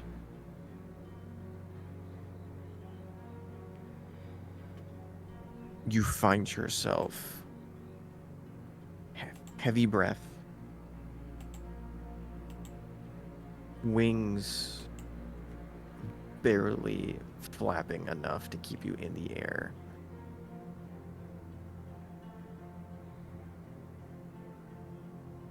But continuing on nonetheless. As you look back, you see the piece of land in which you had appeared on with the rest of the group is not too large. Only about a mile long in total. Barely even a mile wide, if not slightly less. A small little island.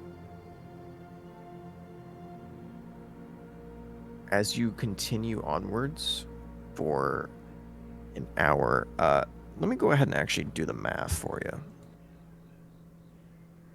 So it's equal to your walking speed, correct? Yes. When you fly? 30 feet. Cool. So About half that. 15. Oh boy. So we are going. Oh boy. In 1 hour. Going at the near maximum speed that you can go. You cover the amazingly long distance of 2 miles of travel. You can still That's barely so pitiful. see. It is really fucking slow. You can still see the island just barely visible in the distance as the sun is setting. 2 miles away from where you currently just were, you see no other land. You don't see any passing ships. You don't see any dwellers. You don't even see any rock formations or any kind of safe place to land. This is after an hour of flight. Do you want to continue? Oh, after 1 hour? This is 1 hour. This is just 1 hour, not 2. So I want to give you at least 2 chances. If you want, you can roll again. You can hope you roll really damn well and find something. Yeah, she's... Otherwise, you know you have just enough flight time to get back to the island. I don't think she could do it again. She keeps going forward. Cool, go ahead and roll me another D100. Okay. I will let you know this. Yeah. Depending on this roll, might be taking a swim. Yep. Oh, buddy. Okay.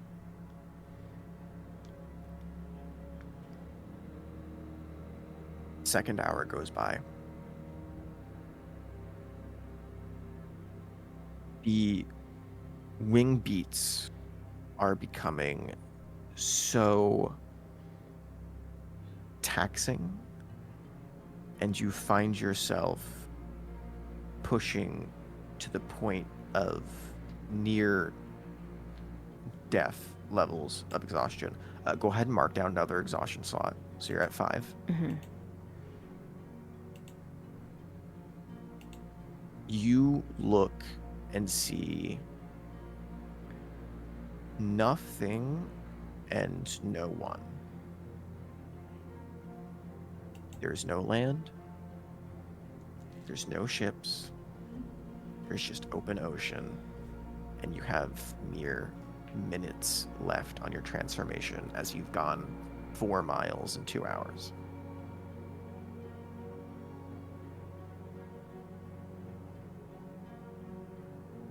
You have no landmarks, no way of navigation.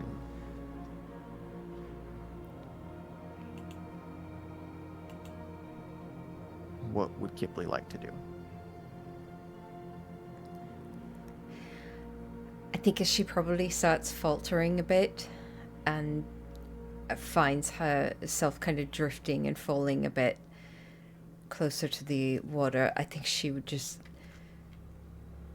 as she gets into the water part, I think she would probably just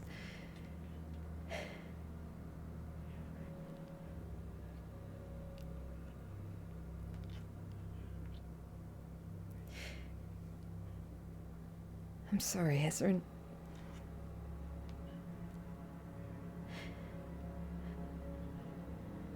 I really thought I could fix it.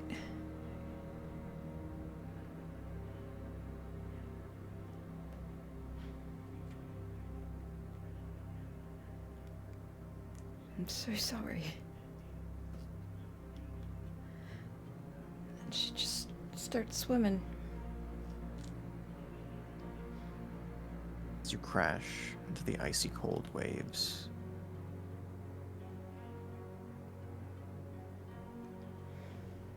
you feel your ability to swim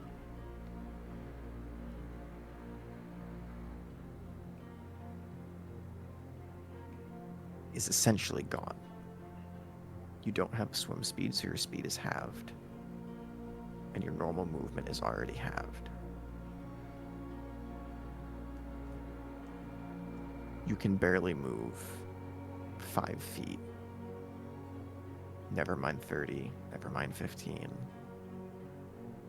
You are essentially treading water.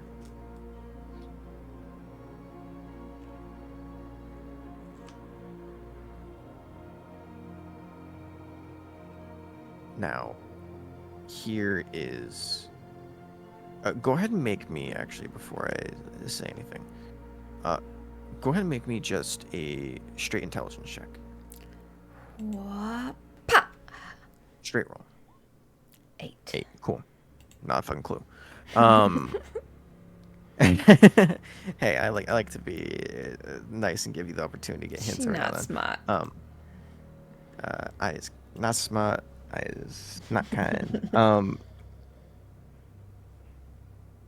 As you are treading water, because this is essentially all you can do. There's no real movement left within you. 5 levels of exhaustion and slowly swimming.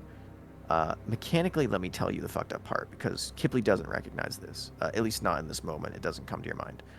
The mechanically fucked up part is Kipley can't drown, because you don't need to breathe. The fucked up part about it is you can't rest while you're in the water.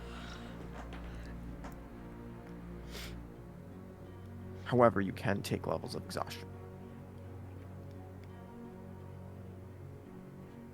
So I'm going to ask for some really fucked up rolls, as essentially you are going to be trying to... You're essentially going to be deciding one of 2 things. One, are you going to continue to try and stay above the surface? Or 2, is there anything within your capability that you would like to try before you go under? So otherwise, we're in straight just con roll territory of seeing how long you can stay up before you drop. I will remind you, this is at disadvantage for all rolls, not just ability checks. This is probably a really stupid question. I may have a really stupid answer. I can't remember if this happened or not. It was a wild night. The motorbike that Vince gave me, did it not go over water? Devil's Ride, yeah. I was wondering if you remembered it. That was the intelligence check, by the way. Oh. Yeah, it goes in water. Okay. Well, if she failed that, then no, she has nothing. Cool. Go ahead and give me a Constitution saving throw of disadvantage. Oops. Hold on. Disadvantage. You just roll twice. 5. Cool. Go ahead and make me a... Are you proficient in history check or no? History checks. Are you proficient in history check? No. No, sir. Okay. Just make me another intelligence check. Whoppa. 13. 13. As you begin to go underwater, as you don't even last a minute treading, your body physically can't handle the stress as you begin to slowly lose consciousness and sink beneath the waves. You get a inkling of a reminder that you were given a gift from Vince, saying if you were ever in trouble and flying didn't work out, the Devil's Ride would help you keep up with your allies and stay both, up to speed with really fast enemies, and also keep you from drowning. And you feel around in your bag, and you do still feel the tiny little orb that he gave you. The summoning item, essentially, that, if used, summons Devil's Ride. She pulls out that little key.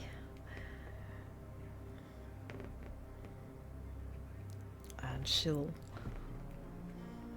use it. Summon it.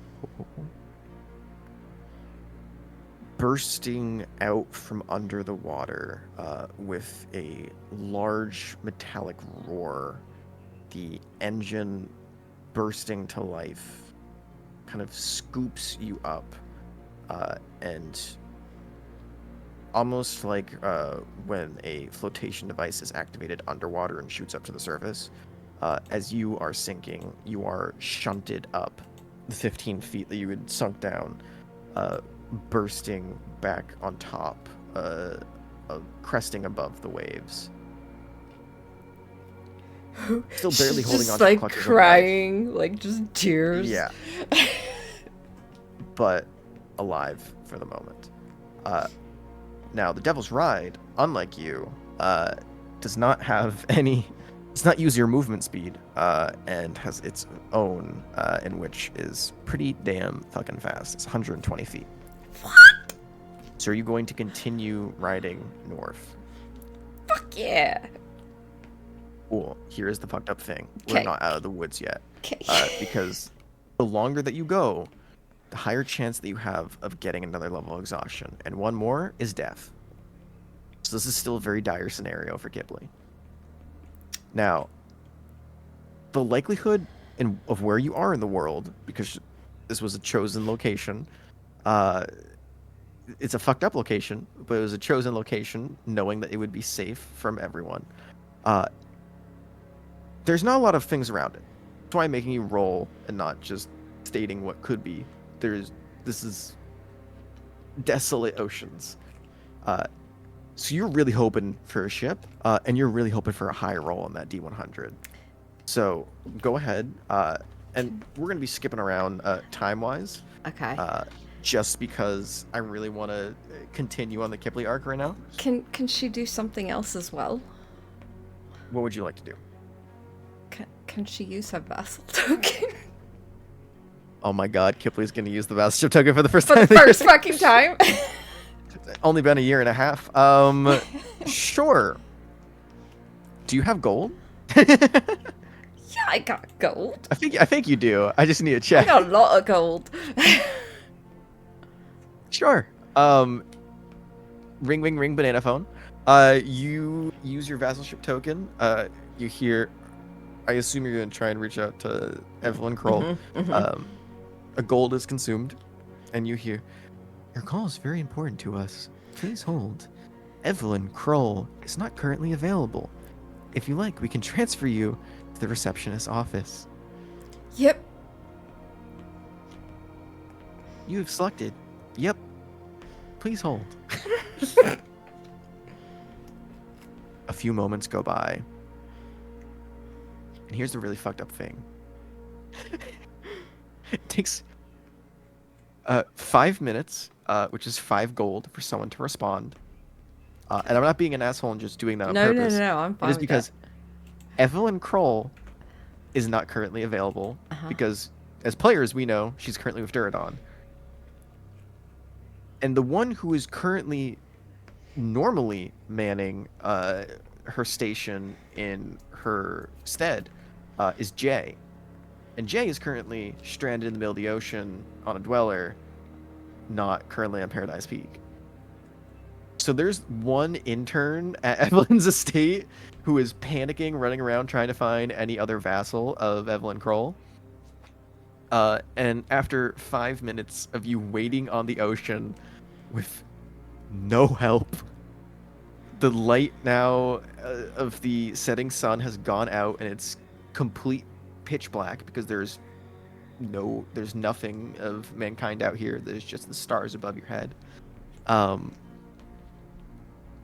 You do hear a voice. Hello? Hello? Are you trying to reach Ephraim Crow's office? Yep. Yep. What can I do for you, dearie? I need to speak to Evelyn Kroll or someone who has fucking teleportation. Right the fuck now.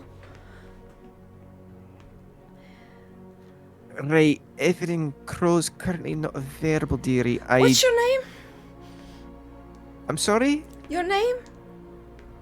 Oh, I have it written down somewhere. Hold on.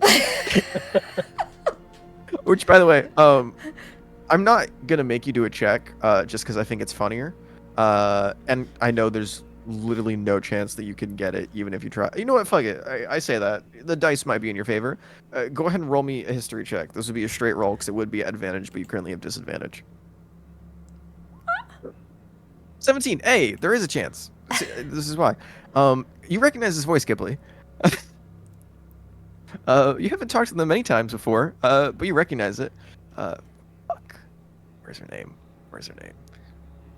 This is so far up. I apologize.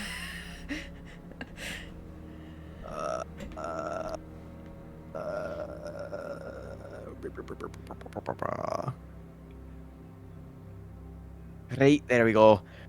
It only took me 2 minutes of in-game scrolling. I apologize. Oh, sorry. My name is Mira, darling. Mira? You recognize this voice? This is the... Even though you are currently deadbeat tired on the ocean, potentially hundreds of miles away from the shores of Paradise Peak, and on the brink of death, you do get a twang of boiling, not hate or resentment, but you do get a little bit of like, oh, you motherfucker. This is the gift shop owner that you talked to at the guild hall, that you got your custom-made stick from. What? And I don't know if Megan remembers. But we're good friends. But yeah, but like 7 months ago of IRL time, when you asked her for advice and she gave you it related to Evelyn Kroll, you were like, wow, that's really specific. And then she just laughed it off. In this moment, Kipley realizes she might have been a plant. Like, meaning Or at least she might be heavily biased. she doesn't like Evelyn? No, like in the fact that you were questioning Evelyn at the time and she talked Oh. wonders about her when you asked a potential random stranger Oh. about her. So yeah, Kipley... Kipley's like, Mira! Hey, yeah, how can I help you? Evelyn's not available at the moment, dear. Yeah, no, I don't- know, because I just came. Oh wait, did I know she was there? No, I didn't. So she's just like, Nope. Mira! I'm listening. Yeah, she just came. I heard you're coming. What do you need? Oh, sorry. God damn it. Alright. Evelyn Crow's currently not available, and I'm be so real of you, Kipley. The island's gone to shit at the moment. I could barely find any vessels around. I am the only person to speak to at the moment, and I'm not a vessel. That's alright. So I You know hope what? I could tell you just how bad things are at the moment. But if I can do anything for you, please let me know. Yeah. I don't know about teleportation. I'm not that high up on the scale of things. Mira, just Yeah, no, I'm listening. I could barely hold on at the moment.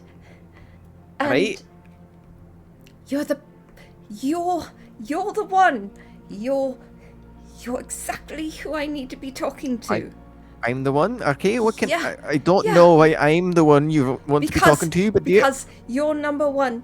You're the one that was chosen to be talked What? to, second to Jay. That makes you the third most No, I'm important really person. not.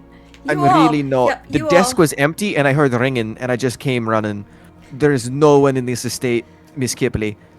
All the vessels are currently not available. They are running to the. Oh, I shouldn't really tell you anything, but the vessels are. There's a call. Is a call made to a bunch of specific sponsors, and a bunch of the vessels are currently going to the shorelines at the moment. There's literally no one at the house, and I just happened to be here delivering a note. And now the vessel ship token was ringing, and I had to pick up because I felt like if I didn't pick up, it'd be really bad. I'm It- really not in line for this. I don't know what I should be doing. But It if you is have bad. anything, It is bad. Yeah, it's bad. right? So What do you want me to do? I'm gonna be very, very honest with you. All right, I'm listening. I'm going to pass out, and I'm going to basically Oh, please don't do drop that. to the bottom of the ocean here in a few minutes. Oh, please don't do that. I really would not appreciate. I don't know the protocol for any of this. Really, I don't. So if you could just stay on the line with me, dear. Focus on breathing. Deep breaths. Actually, wait, no. Deep breaths used to calm you down. Short, quickened breaths. Panic. Panic. If you panic, maybe that. Oh no, you might pass out You from don't have to hyperventilation. panic. You don't have to panic. Look, I will give you all just my breathe. gold if you can either somehow find you're in Evelyn's office. No, I'm in the. She has her own manor and estate, and there's a small building off to the side that we use her vessel ship work. I'm there. But that's Well, that's good. She hasn't been home for the past almost a week. It's, She's been in her would personal. it be bad if you went chambers. into her estate? I haven't gone there before. You have no way of getting in contact with her, right? I am barely a cog in the machine, dear. No, you're not. No, you're not. You're the most important cog in Kipley's machine at the moment. And that I means a understand. lot. Life's on the line. I could knock really vigorously and see if anyone answers. I don't know what results. Or, you could just open that door up and go right on inside. I feel like you have permission. Right. It's just the estate's normally locked and I don't have the key. Yeah. I'm not that high up on the management. You know I just what? have the key to this house. What's the worst and that's going to happen if you kick the door open? She shows up? I'm a gnome, dear. I don't know if I could. I can try. I will try because I know you're in dire circumstances, right? I know. I do. I hear you. You're about to pass out on the ocean. Not good. Okay. I'm going to be All honest right. with you. Oh, please don't. I really- feel like no. I really The don't more think you talk, want this to be Sir, the last thing you do, Mira. For the love of God, is that a please. threat? Please. I really don't want the pressure. No, it's not a threat. It's kind of a promise. Either you It do sounds this, like a threat, dear. or this is going to hang on you for the rest of your life. It's already hanging on me, and I'm not feeling good about any of it. I'm gonna run my wee ass over there, and I'm gonna see if the door is open. Okay, you just stand there. All right, stay on the line, keep talking. I don't care about what, but as long as I know you're awake and alive, it's fine. All right, I'm gonna go. I'm gonna start, and you just hear tick tick tick tick tick tick tick tick tick tick. You just see a These little muscles feet on are the like other end. trembling. Are you driving during this, or are you just Oh, I sitting in assumed she place? was still. I didn't think the motorbike Okay. would sit just over I- the water. It I was actually going will. to say, if you are attempting to drive and talk like this, some check is going to be needed to make God in damn order to it. stay. But if you're just going to be floating in place, you're fine. Will it float? It floats. Oh, well, Yeah. fuck, yeah. Yeah, she'll just float. She won't risk that. Yeah, no, it is. It has its own swimming speed, so it doesn't Okay. necessarily need So to be it can just moving in order to stay great. afloat. Yeah, you look at the wheels, and it is, at least in this instance, because you have seen it go on land. And actually, no, you did see Vince drive it over the water when he brought you out to the island. Mm-hmm. Its wheel changes. Whether it's on land, it turns to like a spiked tire, and on water, it becomes almost like an inflatable. You see it kind of blows up in size, and material changes texture. She's just, as she's like waiting for Mira, she's just trembling and just gasping. She's like, I Yep. fucking love that man. So go ahead and mark down an additional. Take off your sheet in total, in case you haven't already. Just 11 gold.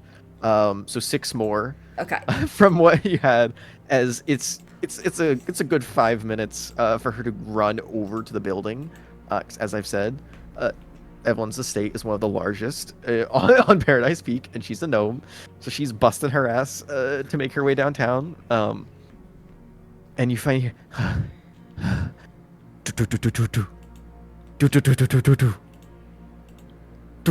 you just hear like little bits of knocking, and you hear her try the door, and it's locked. Right, Miss Skipley, it's locked. I'm gonna try and pick it. I'm not the best at this, but I will try for you, because I know if I didn't make an attempt, this would weigh heavily on my mind, and you're in dire need. So, I would like to use you as a witness. Do I have your, I guess, verbal word? Because I hadn't really get anything written on contract. Do I get your verbal promise that you would vouch for me in any court of law or any meeting with your Mira. sponsor? That if I break into our state, this is for a good cause. Yes, I promise. I promise. Alright. I say do your pinky promise, but this seems like a little past the seriousness for that, so I'm just gonna keep going. Go ahead and just roll me a straight d20. You're gonna be adding +2 to this. This is a DC 15 check. Nope. 8, cool. Go ahead and roll me again. Okay. Natural 20! It only takes her 2 tries! So, I was fully prepared to make you do it until you got it, and that would be how many fucking seconds you'd be on the line. So here, right, no. Oh, fuck. I think I jammed it. Oh, Kipley, I think I jammed the lock. It's okay, Fuck kid. me. You got this. Hold on, I'm gonna put it out, and you hear a little sound as she pulls the lock out. She pulls the lockpick out, excuse me. She hits all of the fumbles on the way out, and the door just opens. I think I found a new calling, Miss Kipley. I think I found a new line of business in case I end up getting fired from my current job. Oh, holy shit. Alright, cool, wonderful. I got in. I'm running around the estate right now. Hello? Anybody home? Anybody home? Help. Dire help. Women on the line. Kipley on the line.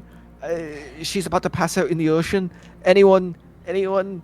Anyone? And you just hear her do this for about an additional 2 minutes. Go ahead and mark down 2 extra gold. Mm-hmm. Mm-hmm. And eventually,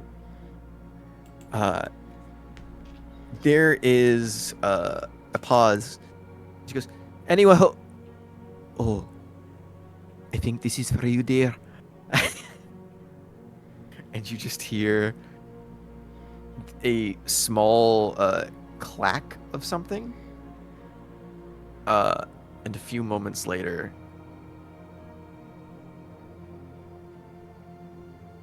hello? Hello. Kipley? Yes. What is it, dear?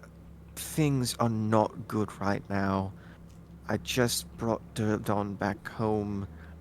Oh, It is hitting the it's fan. Evelyn. Oh dear, okay, calm yourself, hun. What's happening? Are you okay? No. No, Where are you? I don't know. I don't know. Are you by yourself right now? Yes. Okay. Are there any major landmarks that you can tell me about where you are right now? You look around the open ocean. There's the moon. Right, hun. Focus. Something more material. If there is nothing, you can just tell me.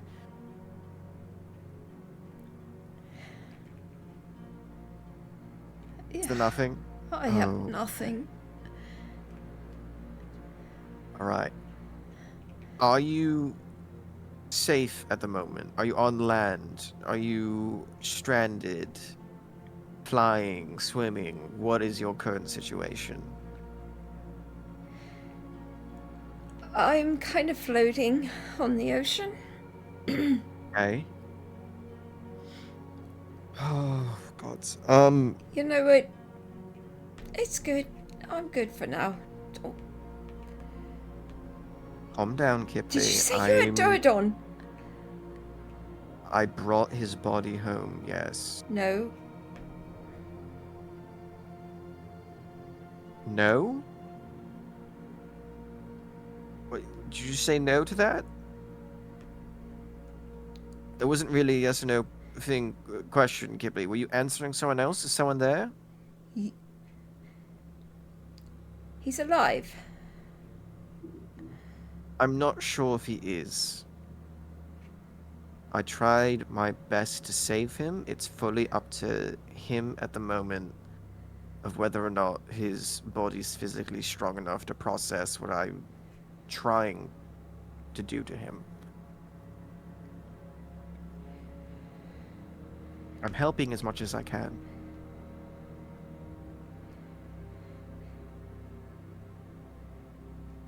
All right.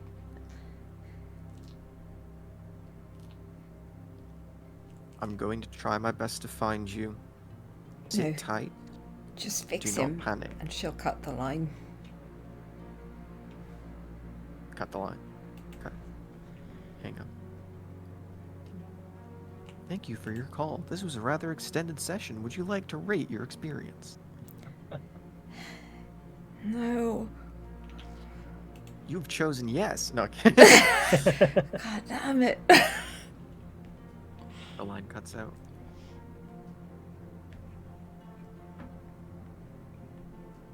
Now, despite you saying no, there is going to be an attempt. So please pause, as I have to go ahead and look. Yada yada yada yada. Certain rule set. Oh, there we go. Okay.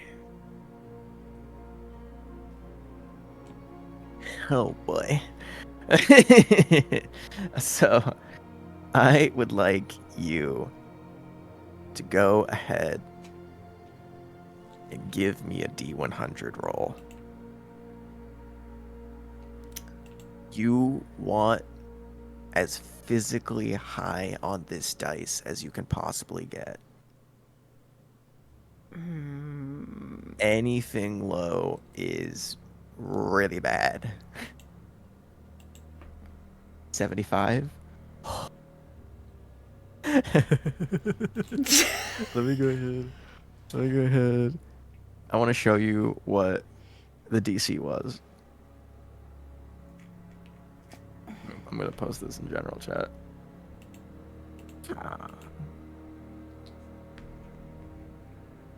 So it was a 74 for 100 required. Literally anything else. The bare minimum. You that's would've- what you would've been Kipley dead. offers to this game. I'm gonna be fully honest with you, would have been dead. You would have been 100% dead. I was fully preparing to ask Megan what was Kipley's final moment. You spent about an additional 5 minutes just floating there. What goes through Kippy's head as you sit there, 5 levels of exhaustion, middle of the ocean, processing everything that you've just gone through in the past few hours? Oh man, I think she's like half draped over the handlebars, her forehead just like resting on her crossed arms. Mm-hmm. And I think she'd probably slip her hand into her bag at one point and just kind of brush her fingers across her stone. And I think her thoughts probably just drift anywhere between Ezran, Vince, Reese, Mustang, Rictus, Mammoth, like just everyone, Duradon, Maeve. And just everyone that really matters to Kipley's world. And I think she just cries. Oh. Just kind of like sits there holding on and just looking out at the nothingness of this world.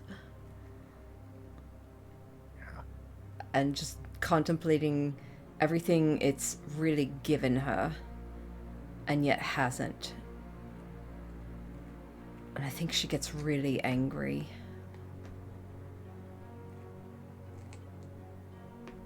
And as that anger kind of settles in and you're questioning the very essence of life itself about why are we here just to suffer, you have had, this isn't the first time these feelings have come up, never mind while you were stranded on the ocean. It's just normally you're on a ship in the ocean instead of on a motorbike, 5-level exhaustion, about to pass out and die. As you're kind of losing hope and care in the world, a small bit of bubbles begin to rise to the surface, roughly about, oh god, yeah, you don't see it. You don't see it until it becomes noticeably visible. About 500 feet away from you, a section of the water begins to boil as a runic pattern is drawn on the surface of it. And the only part of you that recognizes it, because it is so far out of your dark vision and it is completely pitch black out here, is the small, brief column of flame that bursts out of the water for a moment as the fiery form of Evelyn Kroll steps out of it and begins walking over to you. Not walking, more like not in a full run, because she is in a dress, but in the, like, have you seen, like, power walkers? How, like, the hustle bustle, like, the arms are moving so fast, but, like, the body is, yeah, she's full on, like, power walking Pam towards you. That's my girl. And you see, as she walks on the water's surface, you just see wherever her heel lands just liquefies, or excuse me, doesn't liquefy, it freezes over, but not into ice. It just leaves little golden footprints that just then sink afterwards, after she leaves them.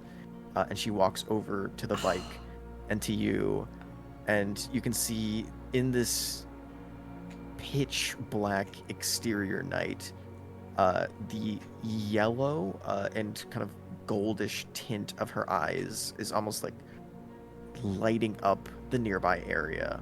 It almost looks like she's a fucking predatory animal as she approaches you, as you see the two yellow eyes walking towards you in the night. Something you haven't seen since the slumbering thicket. But as she approaches, she goes, "Oh, thank fuck. Are you alright? Are you... Oh, you are not alright. You are not okay. Wonderful. Cool. Come here." And she walks over to you and goes, "Is this a motorcycle on... She doesn't say motorcycle. Is this a construct on... We'll question that later. Is this something you're willing to leave behind, or can you bring it in somewhere, or... Like, her hand, like, numbly reaches for the key and, like, just turns it and grasps the key. And it The motorcycle just collapses in upon itself, and kind of almost like a vortex warping in on itself, just collapses into the small sphere in the form of the key that it normally takes. And you begin to fall towards the water as she reaches down and catches you, and kind of pulls you up. And again, it's not like a carrying, like pick you up, like a cradle.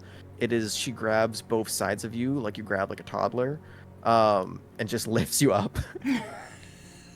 And she just holds you for a second while staring at you, holding you up to eye level so she doesn't have to look down.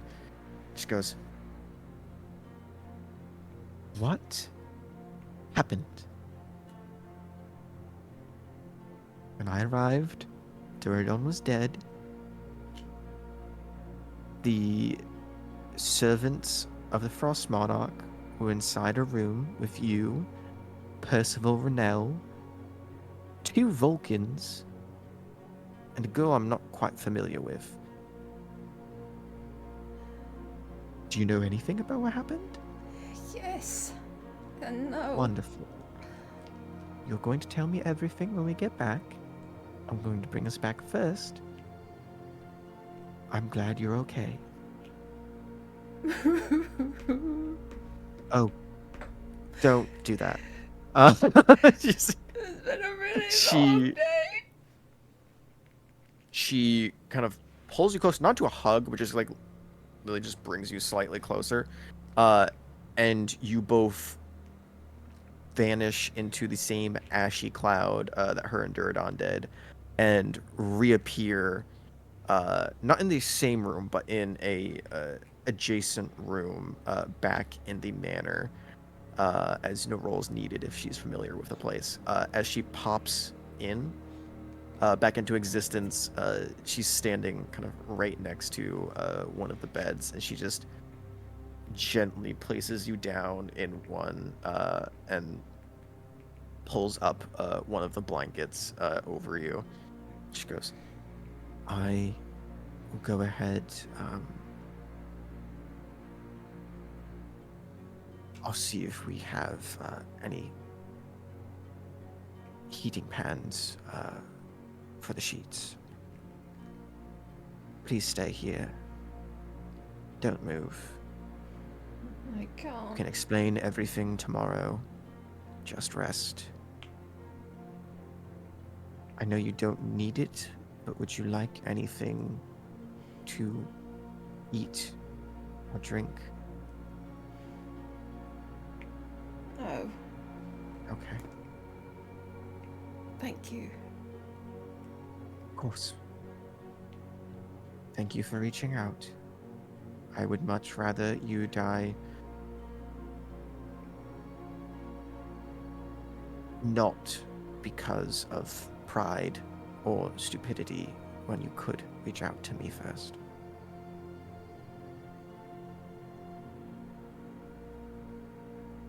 It's been one hell of a day.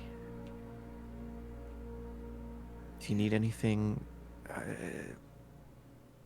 I'll have Mira waiting by your rooms in case Duradon wakes up.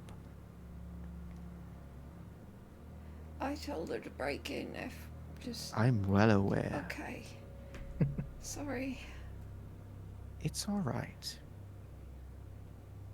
Don't worry. She will receive just reward for informing me of this.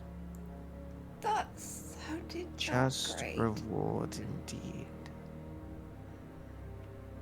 She slinks out of the room before looking back at you once more. And you see a attempt at a smile,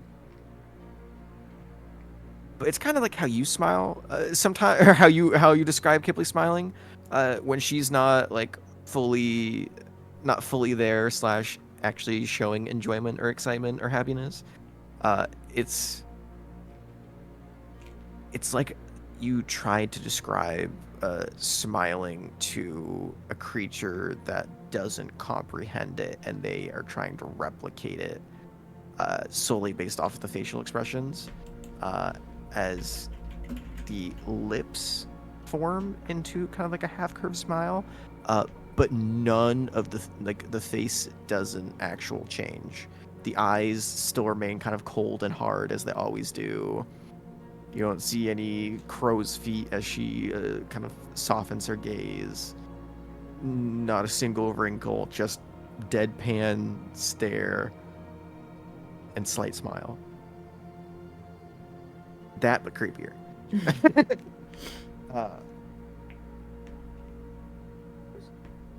Are you sure you don't need anything else? Just fixed her, don't. That's up to him, dear. But I'm trying. She closes the door behind her.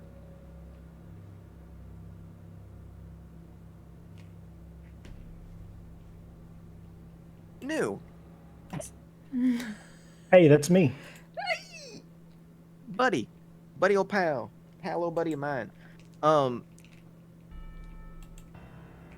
Let me ask you a question, because that's going to greatly define what I describe next. Uh-oh.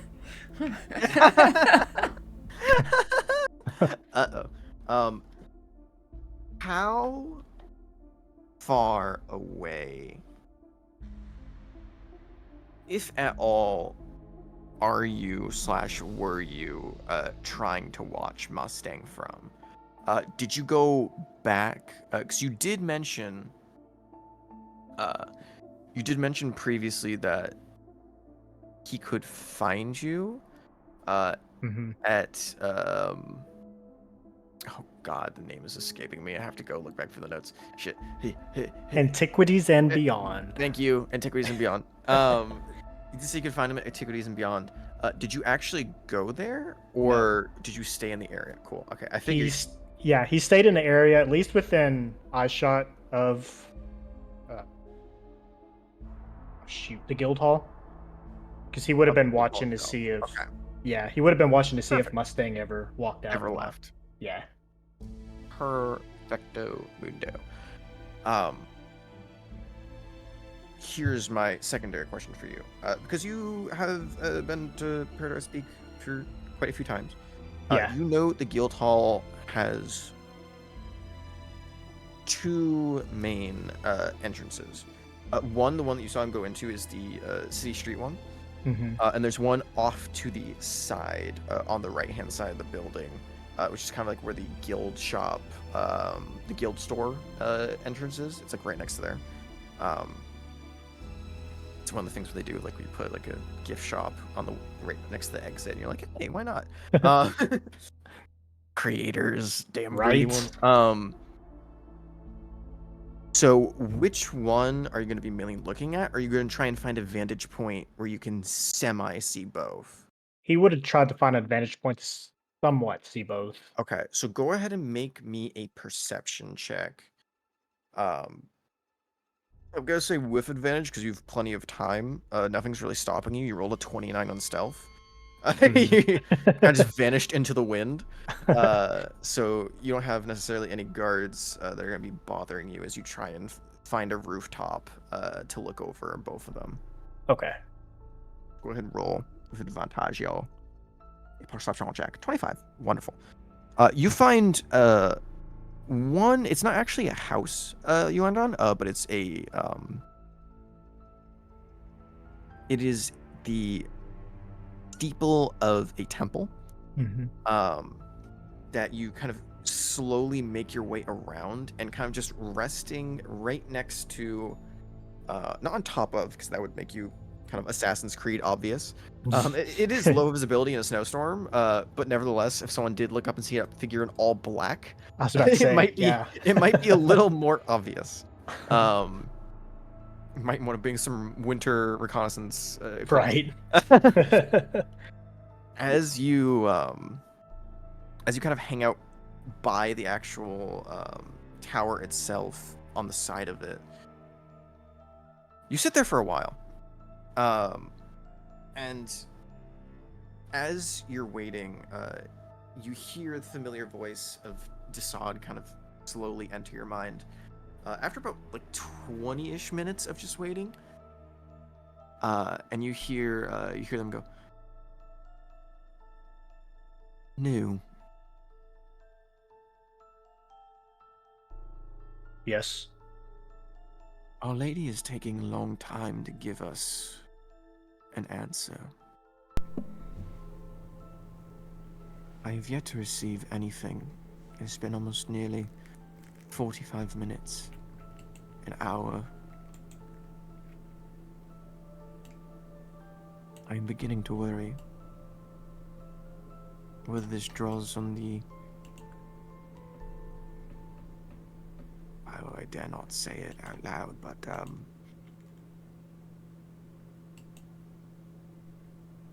if she is conflicted because of personal reasons, or if this is her ruling whether or not she has the right over this dominion to claim. You know.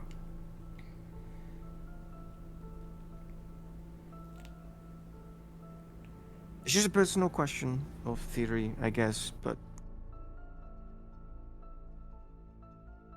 something just doesn't feel right about this. She normally answers immediately. What do you think? I've had that feeling from the get-go. Well, there's a difference. She doesn't always answer you because you're not always in her gaze. I am her gaze. So when she doesn't answer me, I am concerned. Go back. Go to her if you have to. I'll stay here. Oh, no, I can't do that. She told me to stay with you. If I did and everything is fine, then she's just going to send me back. But with... You don't even want to know. It won't be just words. I'll show up empty-handed, questioning her. Then the only thing I can do is just keep watch. Keep him close. Yes, I'm Befriend aware. him until we get an answer and we know what to move on to from here. It didn't seem like it's the most friendly. I'm well aware of what it sounded like. the Z part really turned into a YS. Her Majesty loves her gaze the most. She is a queen. Oh. She is a queen. She is a queen is a great line. Very well. It's just also confusing. Normally it's straight cut and dry, collect, send back. Going between realms and experiencing this is so daunting. I fear if this becomes the new normal, I would rather just death. Servitude like this is... Oh, never mind. You and I both know she will not let you go that easily. Oh, I'm well aware. It's not the first time I've muttered these words and not been met with any grace and/or... And you see she pauses as she's about to say something, and then immediately stops herself, just on the slightest chance that you know who is listening. We will leave this conversation there. But you know how I feel. I do.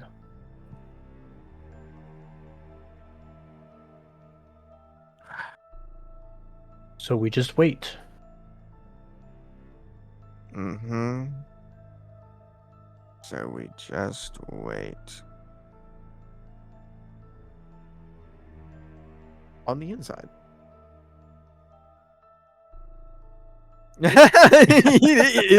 It is very much like... It was so serious before, but it just sounds like a French slice of life. Like, we're on that rooftop talking to my ravens. Of course, as soon as we switch to me, You Yeah, get I the know. slight little. Woe is me, as I am doomed to my duty. The queen loves the gays. Anyway, going on the inside of things, it's funny because neither player will be able to experience this, but I must narrate it anyways. Otherwise, I lose the opportunity to do so, and I'll be damned. As both of you lie unconscious, Mammoth, you are stabilized. Oh, And you are also chained, manacled. okay. The same of which would be to Mustang. However, Mustang. Hold on, let me go back to the library. Let me go ahead. Isn't there a manacled one? Wipe off my chains. Fuck it, we'll use a net. Close enough. You are not conscious, but you are stable. Word. Mustang is dead. As you lie there, unable to gain hit points, and with a crit fail death saving throw, you're gone, bud. The Smoky Slinger lies completely unconscious on the floor, and I will ask you now, Mustang, as you fade away into non-existence, what is and or are, I guess, your final thoughts, if any? Because obviously you don't really got final words in this case, as you weren't exactly the talking position to be in.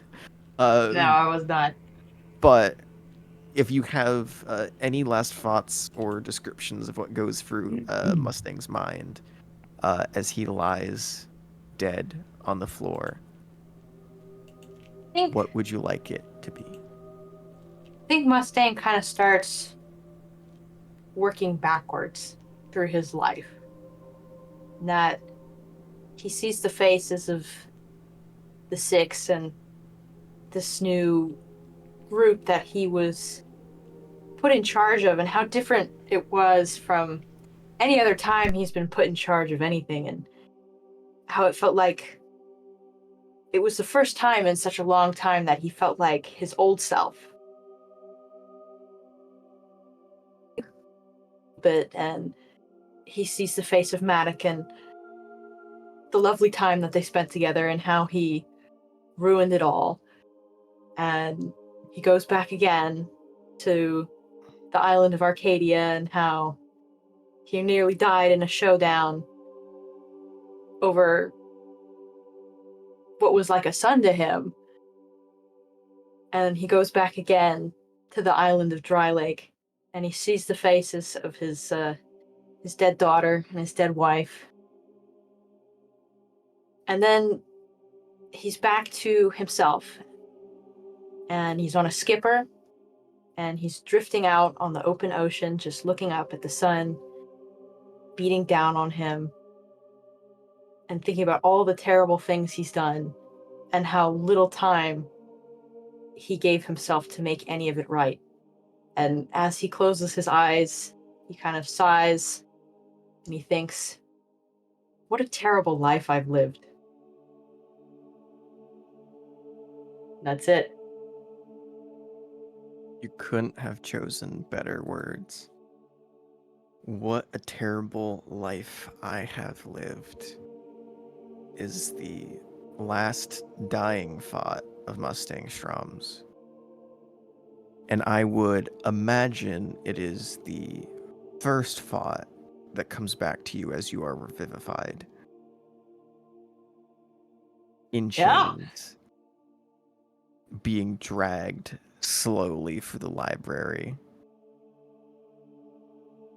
As you are conscious and awake, restrained, the oh so familiar problem of the majority of your life, you are used to dealing with people who don't know you or what you are, and you can just easily escape / outmaneuver. However, since you come to Paradise Peak, you have been frequently humbled by manacles that can chain your body, and reminded that magic exists and is a bitch. And you are once again reminded, as you are in a state of solidarity. I almost said solidarity. You're in a state of solidarity at the moment, bud, which is also true. Lie. But you are also solid, as your body is being dragged across the carpet. You see Belle notices you're awake and goes, "So you're finally awake." Man. You know. Oh yeah. Oh yeah, motherfuckers. You know, I came prepared for a shootout. But boy, was I pleasantly surprised to see just how rusty you've been.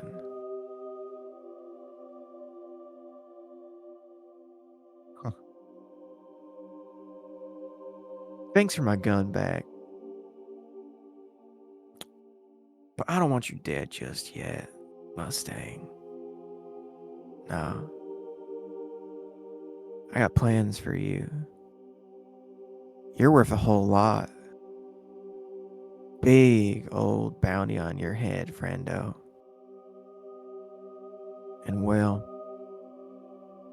between medical bills, the equipment, just about every other grievance you've caused me,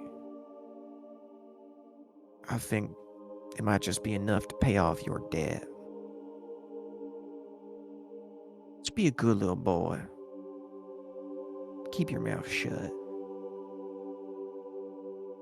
And you see she takes a gag and ties it around your mouth, which is semi-effective, because you are solid, so you can't move where your mouth is. But it just feels silly to you because you're used to it not. Realistically, this wouldn't work. But because you are handcuffed, this is one of the few times where you actually would be gagged. And she starts dragging you towards the stairs, going, I have to admit, I am slightly disappointed.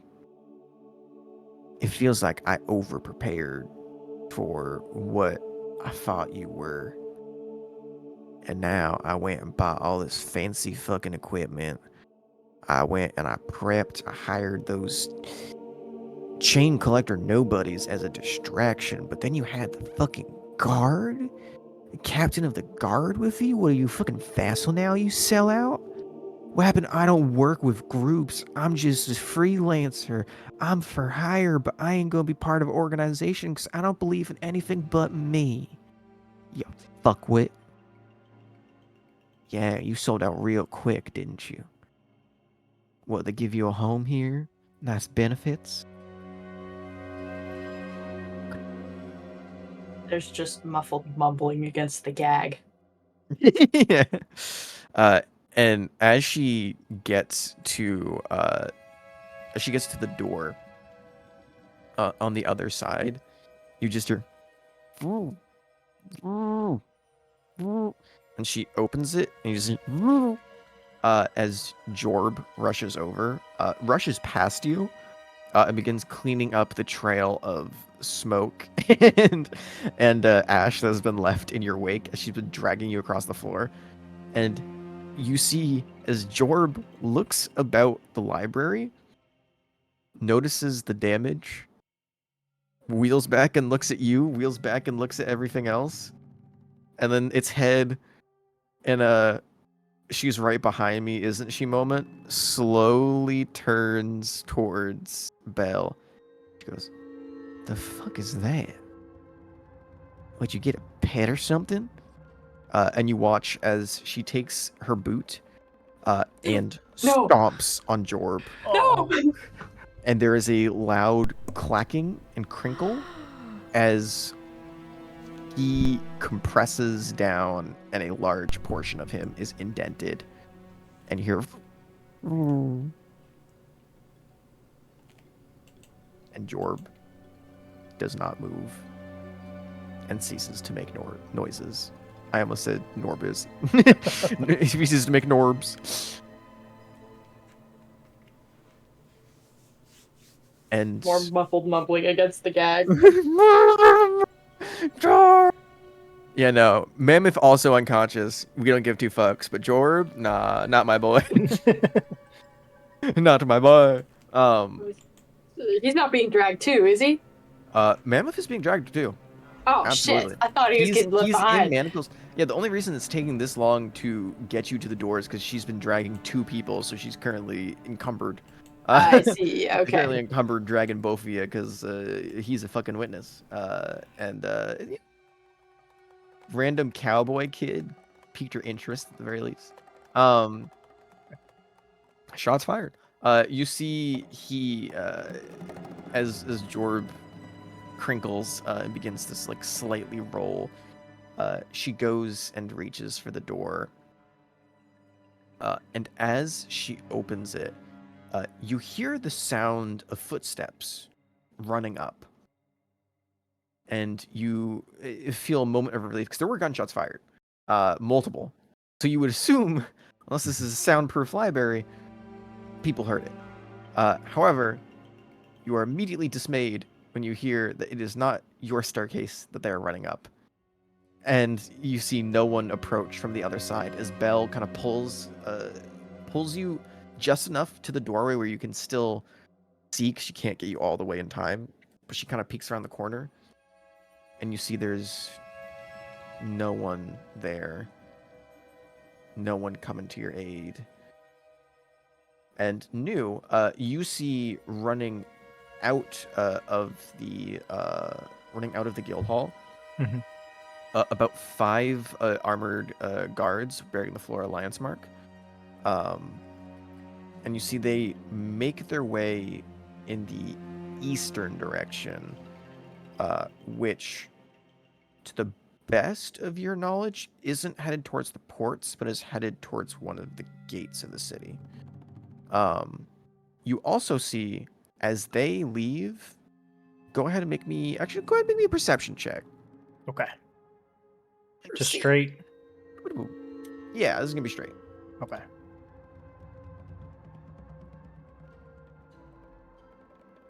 What we looking like? 24. New. Damn. Heck yeah. Give him anything but a revenant, and this man will roll insane. Hell yeah. Exactly. Good. Out of combat, shit. let's roll high. Yeah, out of combat, roll high. In combat, we roll the bare minimum and below. 24. So you do, as described, you see exactly that. And you notice as the 5 guards leave the main entrance out the front, going in the right side entrance right next to the guild shop, you see 3 individuals. It is far away, and you have the best line of sight, because unlike the guards that were coming towards you, Mhm. These guys are walking away from you. Can't exactly see crests and emblems as well, but you do recognize as almost the exact moment that those guards leave the front, these 3 individuals enter the back. And you also don't hear any gunshots, because you at this point are roughly about 150 feet away. This is probably the safest that you can get, where you can still somewhat see the building, but also not be seen yourself. However, with a 24 perception, but a glimpse, my friend, but a glimpse, you see on the second floor, there's large windows that open up into the library. And you can catch a glimpse every now and then of what's going on inside. You can't really see individuals because it is so far away and because of the snowy conditions. However, what you can see are the flashes of light that come from the gun barrels when the explosions go off and the bullets are fired. Now, go ahead with advantage and roll me an intelligence check. Say intelligence or insight.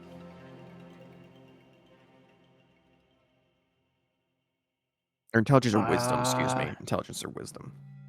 Not insight.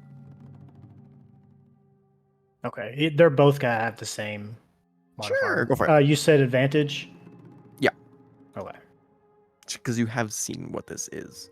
12. Cool. It's not exactly confirmed, especially since you didn't hear the sound, and guns are normally pretty loud, or firearms are pretty loud, excuse me. Mhm.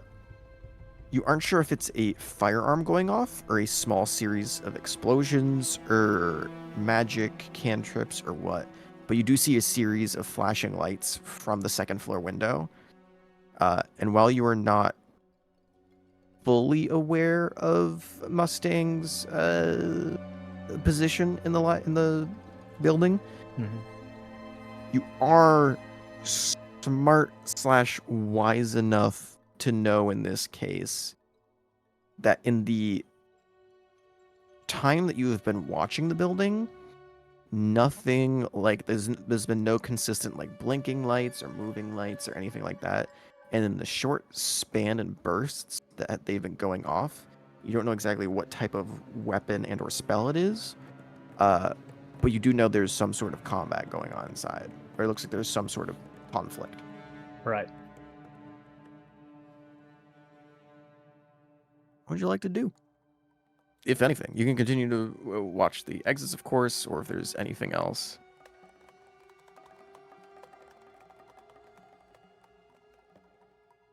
Sod, I see it as well. can you go get a closer look? Let's hope that that glass is strong. And they immediately take flight, the wings flapping. And so it's pretty big for a raven. However, Mhm. in the snowy conditions, slightly masked by the winds that are causing blankets of snow to kind of cover both the air and ground, rushes off, taking flight towards the window. Go ahead and roll me a, because I think, let me actually look up the stat block that I have posted in my notes, because there is. I was gonna say I don't have one for him. I do. I don't think they have advantage, but they do have a modifier tied to them. I just forget what that modifier is. A +3. Go ahead and roll me a go ahead and roll me a perception check with +3. It's just a d20 +3. Okay. Not good. 6. They swoop around, and you can see the wind kind of picks up, and they're blown to the side. And you can see from your viewpoint, Uh-huh. all of the lights stop.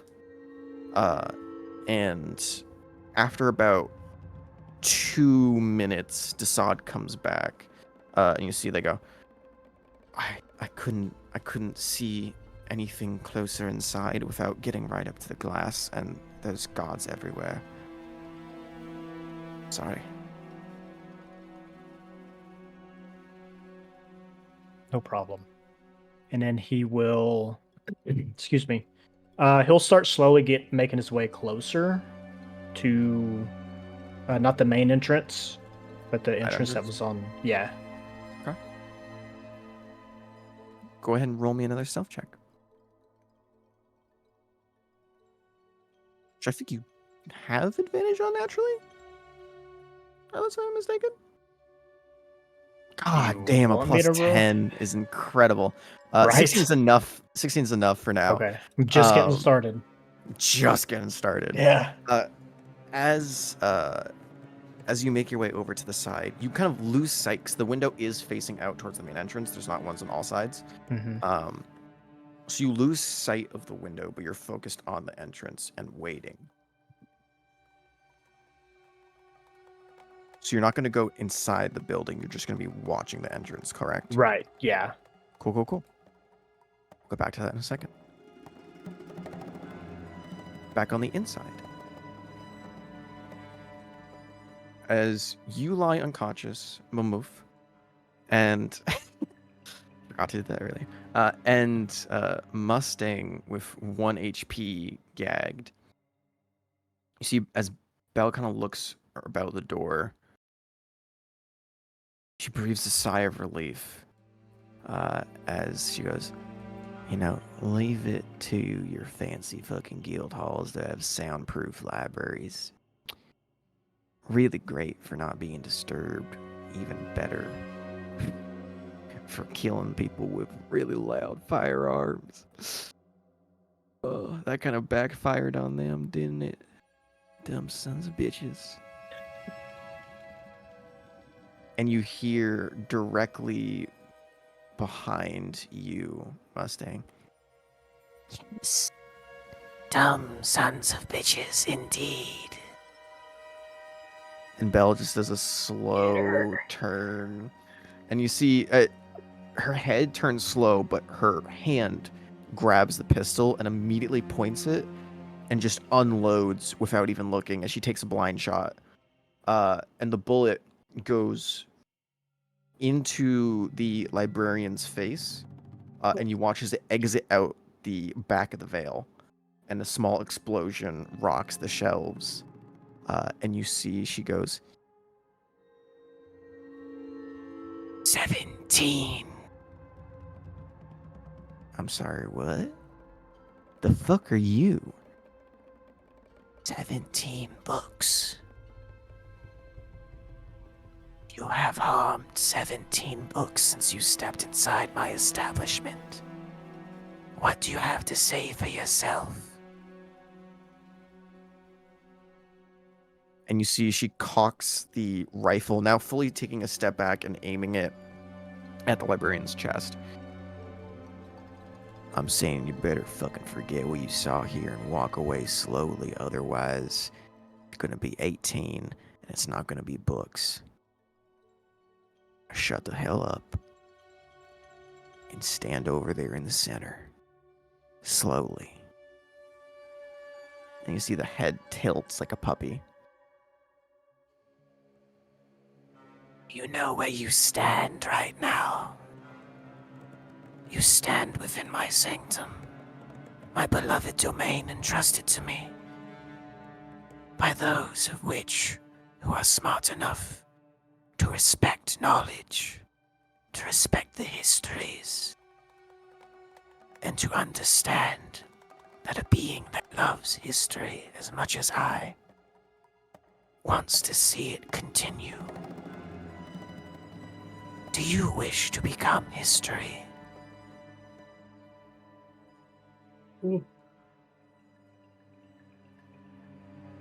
See Belle's brow furrows. Listen, I don't know what your fucking deal is, but I'm real sick and tired of ghosts. I already have one chained up. If you want to join the collection, I can make that too.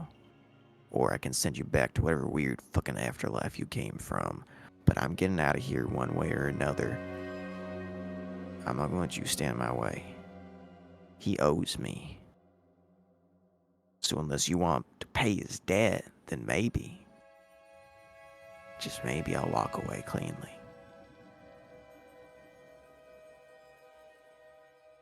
You see as the librarian walks through her and kind of crouches down at eye level with you, Mustang.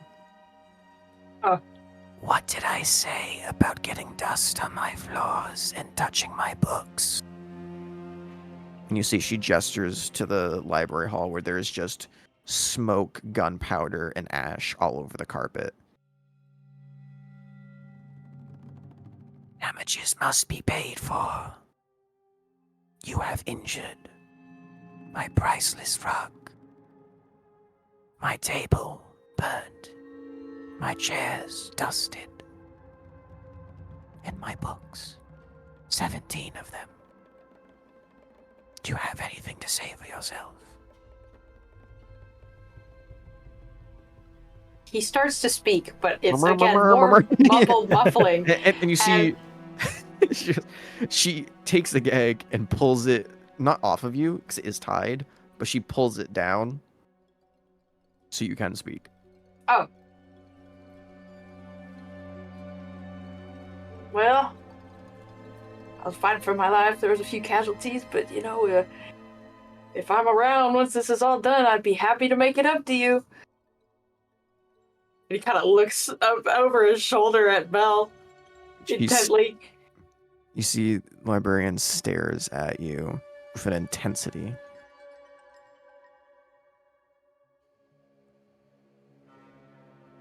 Maybe we can. And she turns and looks.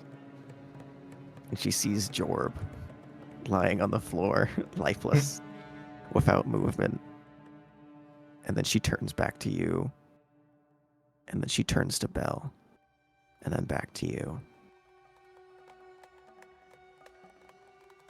Did she do this? Mustang nods furiously. Did you kill my companion?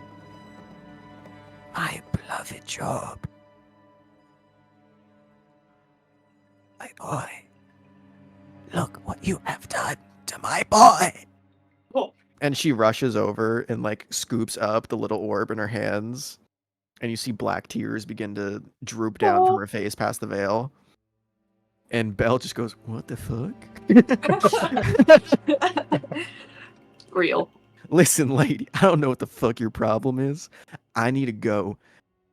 So unless you're stopping me, I'm fucking out. And she starts to walk away. And you see the librarian snaps her head back. Like the body is still facing Jorb, but the head snaps back looking towards her. And goes, "Who said you could leave?" And the doors slam shut. Oh. And you hear a lock. And Belle just turns around again with a grimace on her face. Listen, I'm sorry if your orb got in the way. I'll get you a new one, alright? Let's not get hasty. Both ends have made wrongs. We can come to an understanding.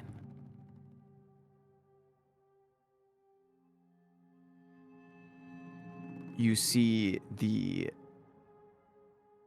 librarian's body snaps to meet the direction that she's facing. And she pauses before gently placing Jorb down onto the rug floor and looking up, tears no longer streaming from her face. An understanding. An understanding. The only thing you shall understand is pain, my dear. Be gone from my sight, you fuck. And you watch as the space that envelops the... almost like a bubble peering around Belle.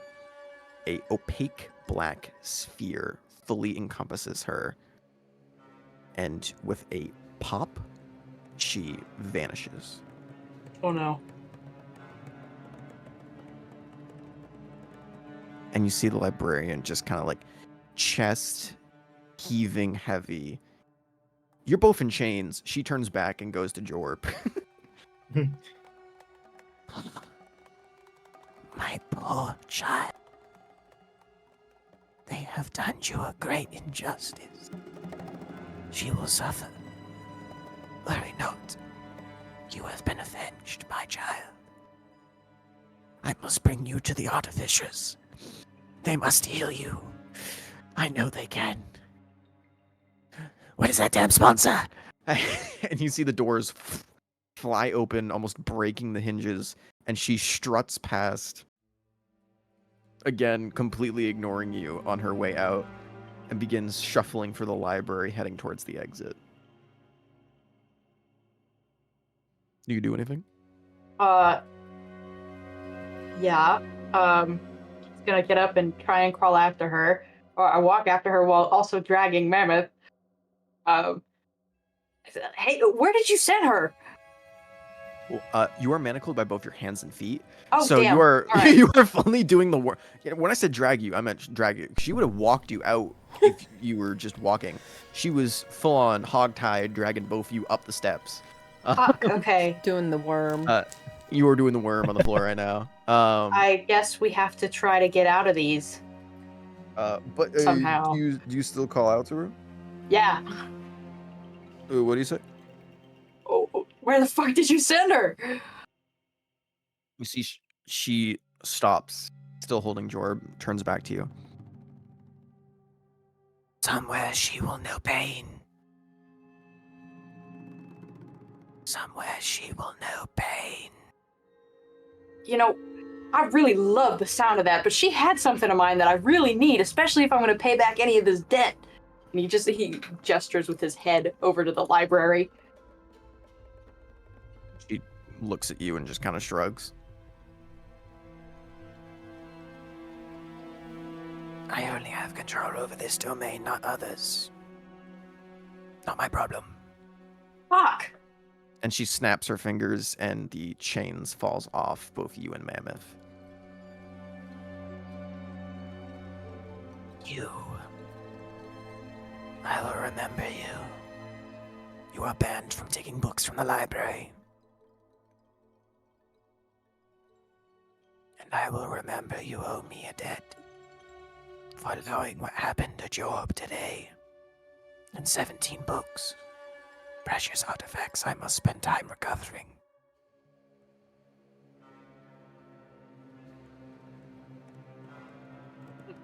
I'll come back later. And perhaps I will tell you where she is. And you see she rushes off, still holding Jorb, like a injured child cradled in her arms as she rushes down the stairs. And you see New, mere moments after you've kind of like honed in and locked on the side entrance, your attention is quickly grabbed as a veiled librarian with a void for her face, wearing a blue dress and holding a crumpled metallic orb in her hands, comes sprinting out the front of the guild hall and begins sprinting down, I believe, west. West towards the what you assume to be just a western direction.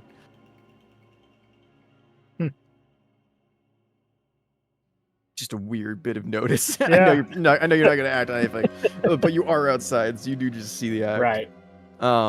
Just a You see random thing. the Shaw does give you a look, like, dude, what the fuck? It doesn't say anything. We're just all right. On the inside, you see after a few moments, Mustang, one, you check Mammoth is breathing. He is just unconscious. Your wounds, Mammoth, now. You typing that bit out. It's not a matter of hit points. It's just a matter of coming back to consciousness for the moment. Ah, okay. You go ahead and make me a history check with advantage. Okay. 7. With advantage? Sir, yes, sir. Buddy. Ew. That sucks. Tell me about it.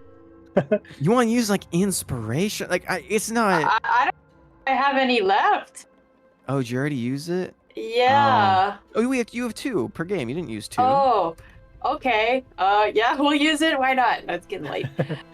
Yeah, I was gonna say there's not much else you're gonna need to be rolling for here. What? 20.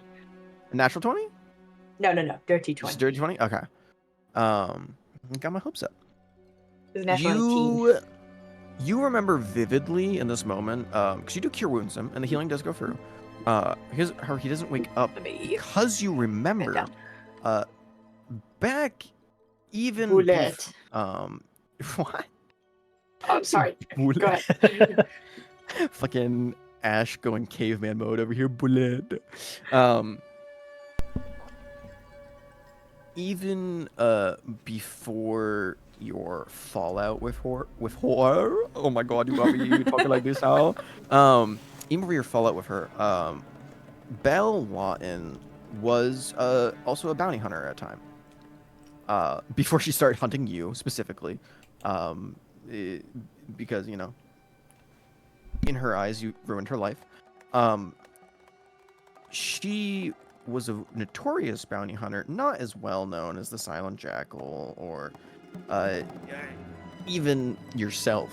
But you know, she made up for the fact that she was physically weak by carrying numerous amounts of toxins that she would coat certain bullets with. And not just bullets, but knives, all different sorts of instruments and tools that are meant to both physically injure people with poison damage and paralyze them and poison them. However, one of which she loved using to keep stronger beings than her captured was a poison slash neurotoxin that put people to sleep. That would knock them out for a good number of hours. So if you have anything like, I don't know if you even have it prepared and or have it on your list. Never mind. No, probably not. It's mostly fire. Nope. Other than that, you do know anything like a lesser restoration, or if there is a paladin nearby, lay on hands, would be able to cure this pretty easily. But without it, shaking awake or healing awake is not going to work. Damn. Okay. Well. How many times can someone get fucked in a day? He murmurs to himself as he picks up Mammoth. It's like 1, 2, 5, 10. And he's holding Mammoth's body. He's walking down the stairs, back downstairs to see if there's any help that he can find. Maybe that Tessa individual. You see all of the guards that were stationed at the entrance are currently peeked around the corner, Looney Tune style.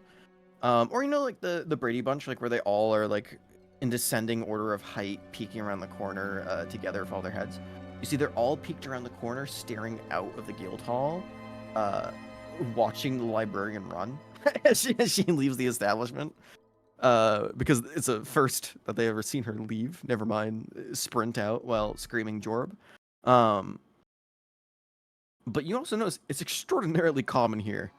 There's not like a single person who looks concerned or in your way at all.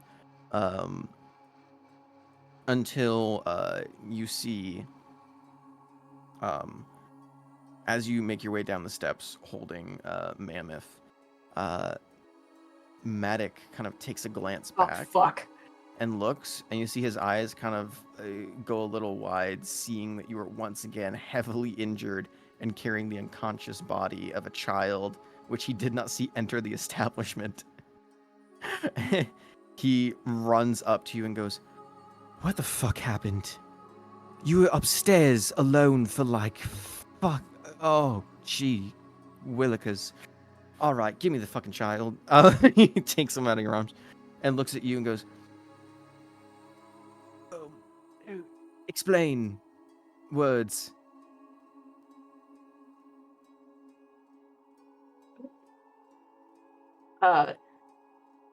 Mustang, he's looking at Matic, and he looks at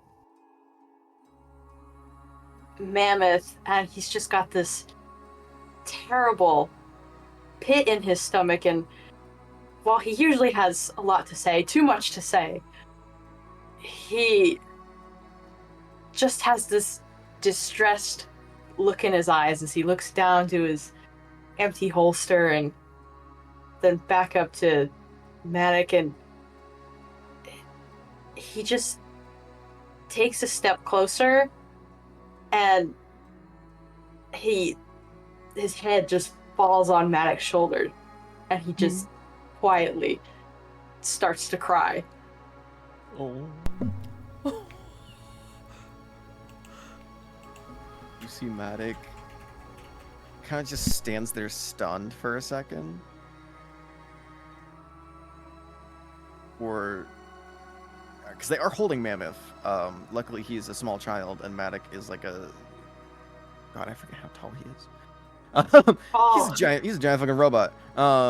He just holds Mammoth in one hand and kind of like one arm cradling him, and then with the other just kind of slowly pats your back. It's just waits until you stop. He doesn't say anything, but he just kind of just slowly pats his back while he gestures with his head for another guard to take Mammoth.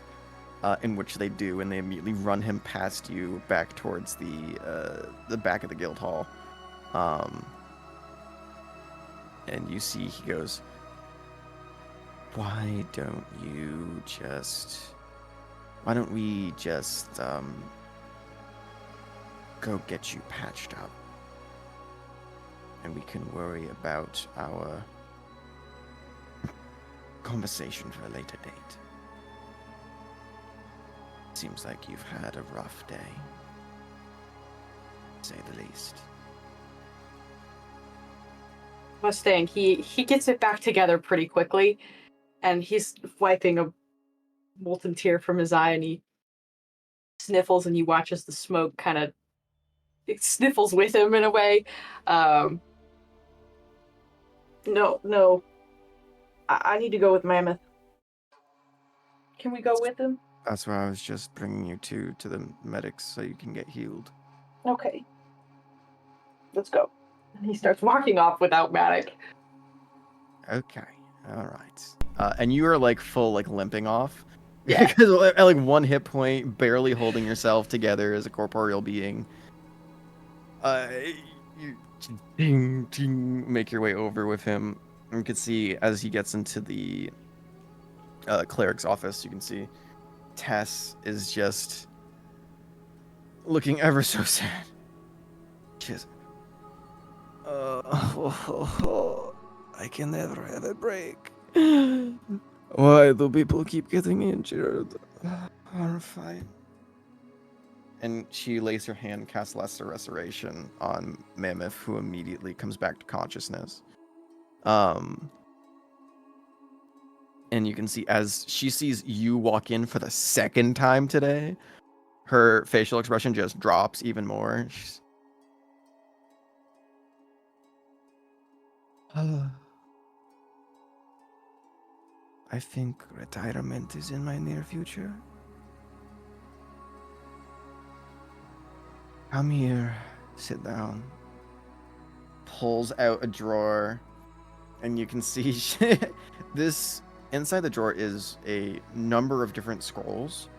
However, also there is what appears to be this little like container of a powdery substance. Almost kind of looks like glitter. And you see as she takes a handful of it and just I love I designed this character.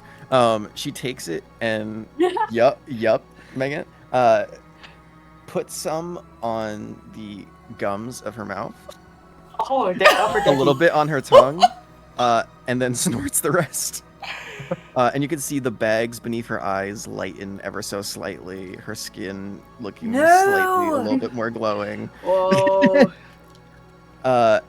And her tired demeanor is still standing, but her body looking slightly less exhausted. We'll go ahead and cast Cure Wounds on you again. This is 5 plus at the level. God, I love building healers. Does she just snort Sectrum? Not Spectrum. Oh, Oh, Oh, so literally 37 cocaine. points of healing. Not a drug that Mustang is surprisingly familiar with. shocking. Powders are I know, fine. right? Yeah.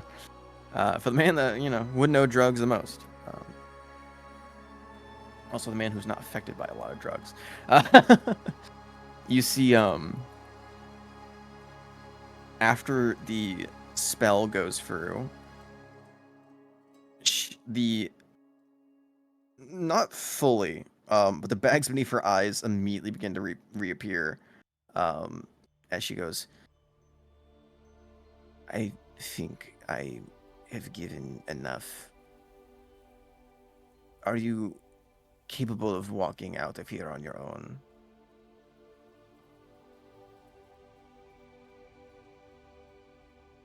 Addressing Mustang. Okay.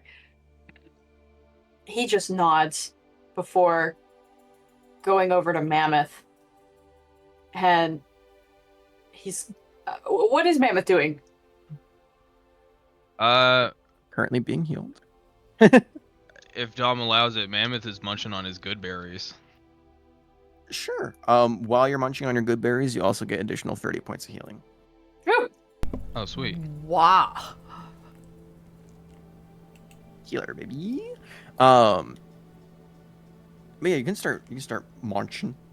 The more you eat, the more you do feel not sick, but just stuffed. But you can continue to munch on them to fill up the rest of your HP if you'd like. As she finishes healing Mammoth, and you goes. All right, I don't think I have anything left within me for today. So if you could kindly please, if you need any more healing, go to a shop, buy healing potions, use vesselship discount. I'm sure they'd be willing to supply you at the discounted price, even more. So if you are direly injured and are in danger, which I am assuming that you are, because it's been within a span of an hour, 2 times that I've had to heal you. Small child, I don't know where you came from, but I am. And she stops. Because, man, if you've been in here before, or you haven't been in here, but you've passed here, when you went to jail previously. And she has a moment of realization as you have a moment of realization. She goes, I don't remember your name, but we have met before, right? Berry? I'll hold out a berry. Sure. She takes a good berry and kind of hesitantly looks at you, looks down at it, and then just pops it in her mouth. Tasteless and nutritious. Druids. Thank you. Not for Mama. What was that? But What'd you say? I don't know. Just ignore it. I swear. Never mind. What Sounds like takes? something completely worse. Tissues. So unless there is something of dire importance that you need my help with, please go home. Or if you don't have a home, go find a place to stay that is safe or under the guild's protection.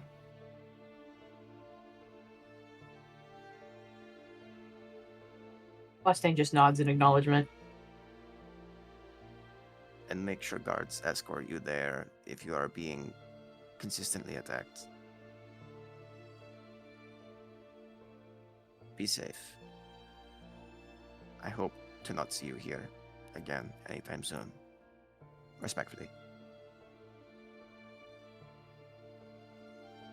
And that is a good Yeah. thing, because you only see me after you've been injured. So if I don't see you, that is good. Now please get out. As you Okay, see, lady. two, not Floor Alliance guard, but Common Guard, are just kind of slowly shifting on their heels at the doorway, kind of like hands behind their backs. Just you see one of them has a arrow lodged in his shoulder, and the other has a piercing hole in his armor that would indicate a bullet wound.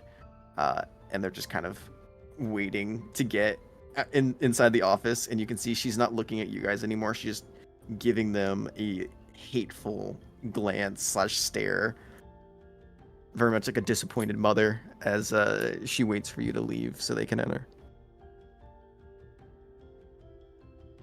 Can you walk, Mammoth? Yeah, I'm good. Okay. And he holds his hands out to help you, but he hesitates. What?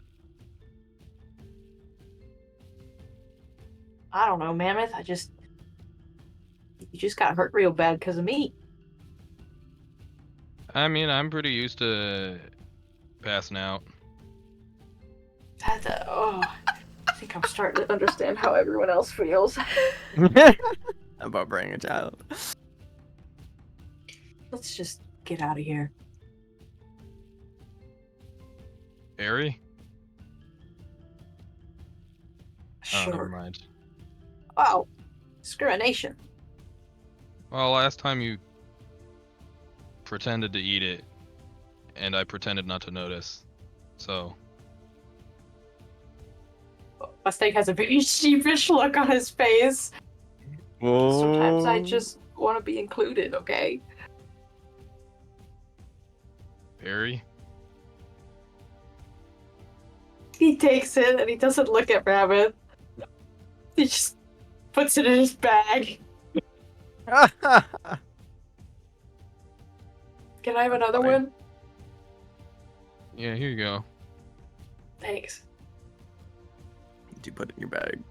No, he's gonna hold on to it this time. Okay. And now he is going to kind of offer his hand in a more confident way to Mammoth. Mammoth will take it. Mustang will hold his hand, and he's going to walk over to Maddox and be like, Mammoth, this is Maddox. He's a friend of mine. A good Maddox friend is of mine. fully waiting for you to introduce that.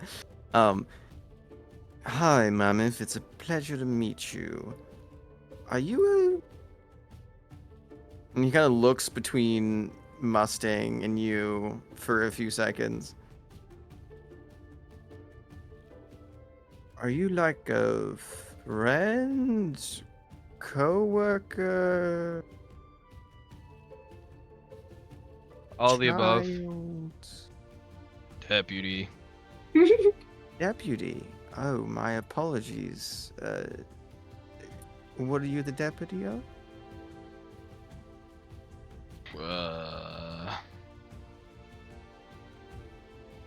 I'm not allowed to tell you. Confidential deputy. Mm-hmm. Well, I will keep your secret safe, and it is a pleasure to meet you, sir. And he holds out his hand towards you for a handshake. Actually, he holds out a finger towards you because his hand is the size of your face. I'll shake his finger. He very gently shakes back. Well, are you two going to be staying here, or am I going to be rallying up some guards to escort you somewhere?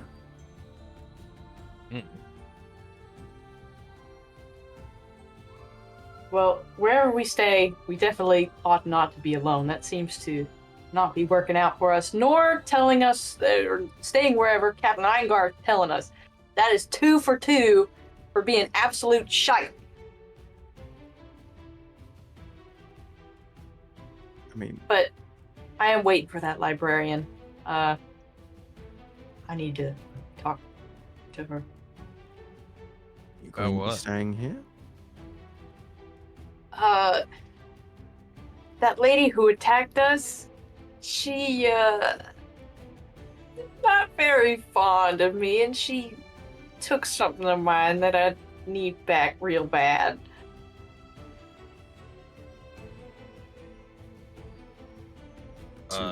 We're okay.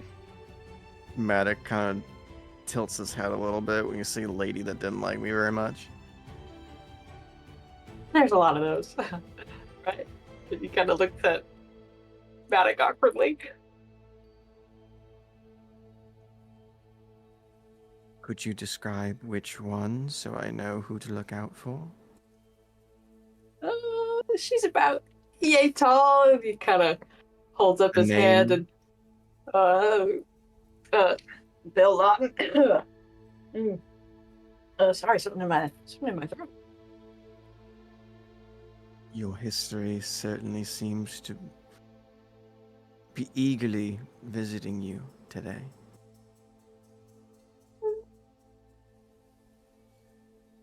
The ghost of relationships past.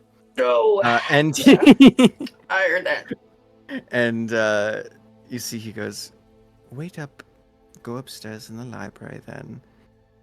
I will find someone to sit up there with you.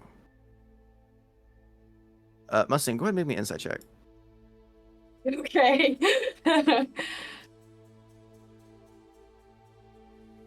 Ooh, 13. 13? Cool. It was a low enough DC. Okay, you great. you know very well, Matic was just about to offer to go up there with you to be a personal guard. And then you mentioned it was Belle.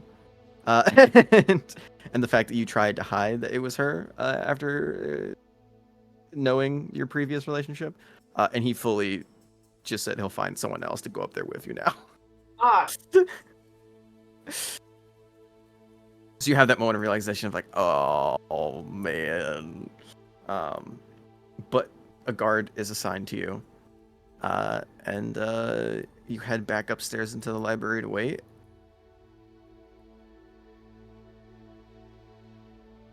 Yay? Nay?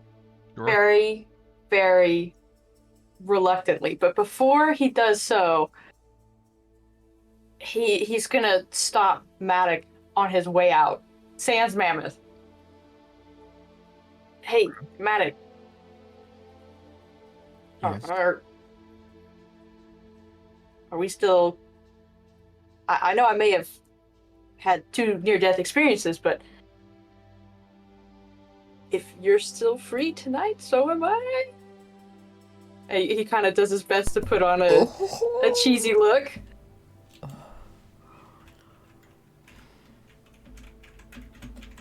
Go ahead. Not a persuasion. Just make me a charisma check. Oh. Oh, man. Oh, not very good. At 11. Maybe the DC's really low. Nope. Damn it. You see, he goes, why don't you just get some rest? I'm stationed on the island for 5 days. We will have plenty of time to talk.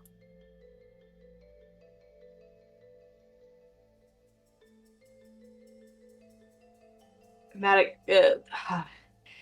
he takes a deep breath and he sighs. You just tell me when and where, and no matter what, I'll be there. You have a good night. And he'll tip his hat and Stay safe, Mustang.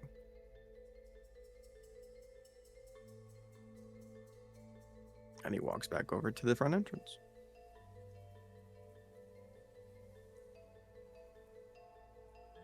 Cool.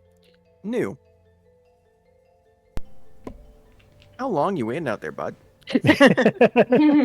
All night. No. He. I mean, he would stick around long enough until everything just seemed quieter. Like there's no more flashes in the Mhm. windows. There's no strange people running out of the building. So I'd say probably till about 1 or 2 in the morning. Okay. Go ahead and just give me a Constitution saving throw.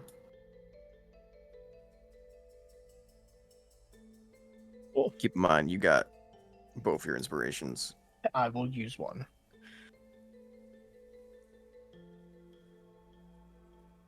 It was worse. Brother. Oh So- You aren't used to the cold. It is a new experience for you. As home isn't necessarily like hot, right? Right. But blizzards are new. As you've never experienced one before. You've seen snow. You've seen Mhm. snow. You've never stayed in it too long because you've seen it like pass by in the form of a storm. But sitting in the cold for roughly 6 to 7 hours, standing pretty damn close to still, you catch yourself. Go ahead and give me a dexterity saving throw. I'll remind you have inspiration as well. Okay, you're good. That should be good there. Yeah, hopefully that's good. Fail. You barely catch yourself as you nod off, and kind of get pretty close to succumbing to the cold itself. You almost fall asleep and fall off the roof. But luckily, Desaad and your just natural instincts keep you sharp enough to grab on to one of the shingles in time before you do so. Ooh. And you have the choice of making another one or going inside somewhere. Because the temple, go ahead and actually make me a history check. Make me a history or a religion check. Or you have Yeah. another inspiration if you want. I was gonna say my religion's the same, so it wouldn't matter. Yeah, I'll go ahead and use it one more time. This is a low Oh DC. my gosh. Brother.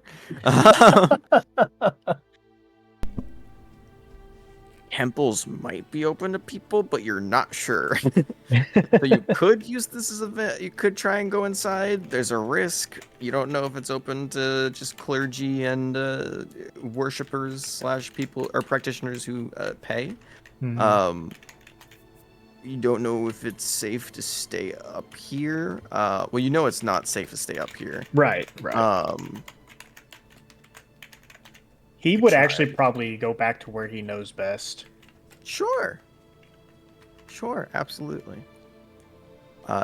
So as you leave the guild hall behind, and as we will end tonight's session, two things. One of which, Brian, go ahead and level up your character to level 6. Ooh.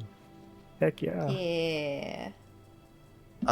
And Jared, Duradon. You don't have to do anything, but I just want to say it. Go ahead and temporarily, remove all of your class items, abilities, and levels as Duradon wakes up, but not the same as before. Curious. Whoa. Can't believe we gotta That's good. wait another week. Find out what the hell's going on. I No. would like to go later, but Dom, for a rarity, is sick enough where I want to sleep. You're good. That's You're tea. good. And that is a rare enough occurrence that I will allow my body this one opportunity. because I do have to wake up at 9 o'clock tomorrow, which isn't like too early, but I normally sleep in on weekends, so it's early enough for me to not go to 2 a.m. Fair. Very But fair. Yeah. A self-care holy sleigh. shit, I so thought that Kipley was gonna die. I Me did too. too. I was like, oh my I god. when Megan was like, I just fly. I was like, in a random direction. She's like, yeah. It's like, because I'm looking at the map, right? Because I haven't given you guys a world map yet, because you haven't gotten to a point where it makes sense to have one. I as a DM must have one so I can plot out where things are. And I'm looking at where you are and north, and I'm just kind of the meme of the guy with his hands on his hips, looking mildly disappointed in the stands.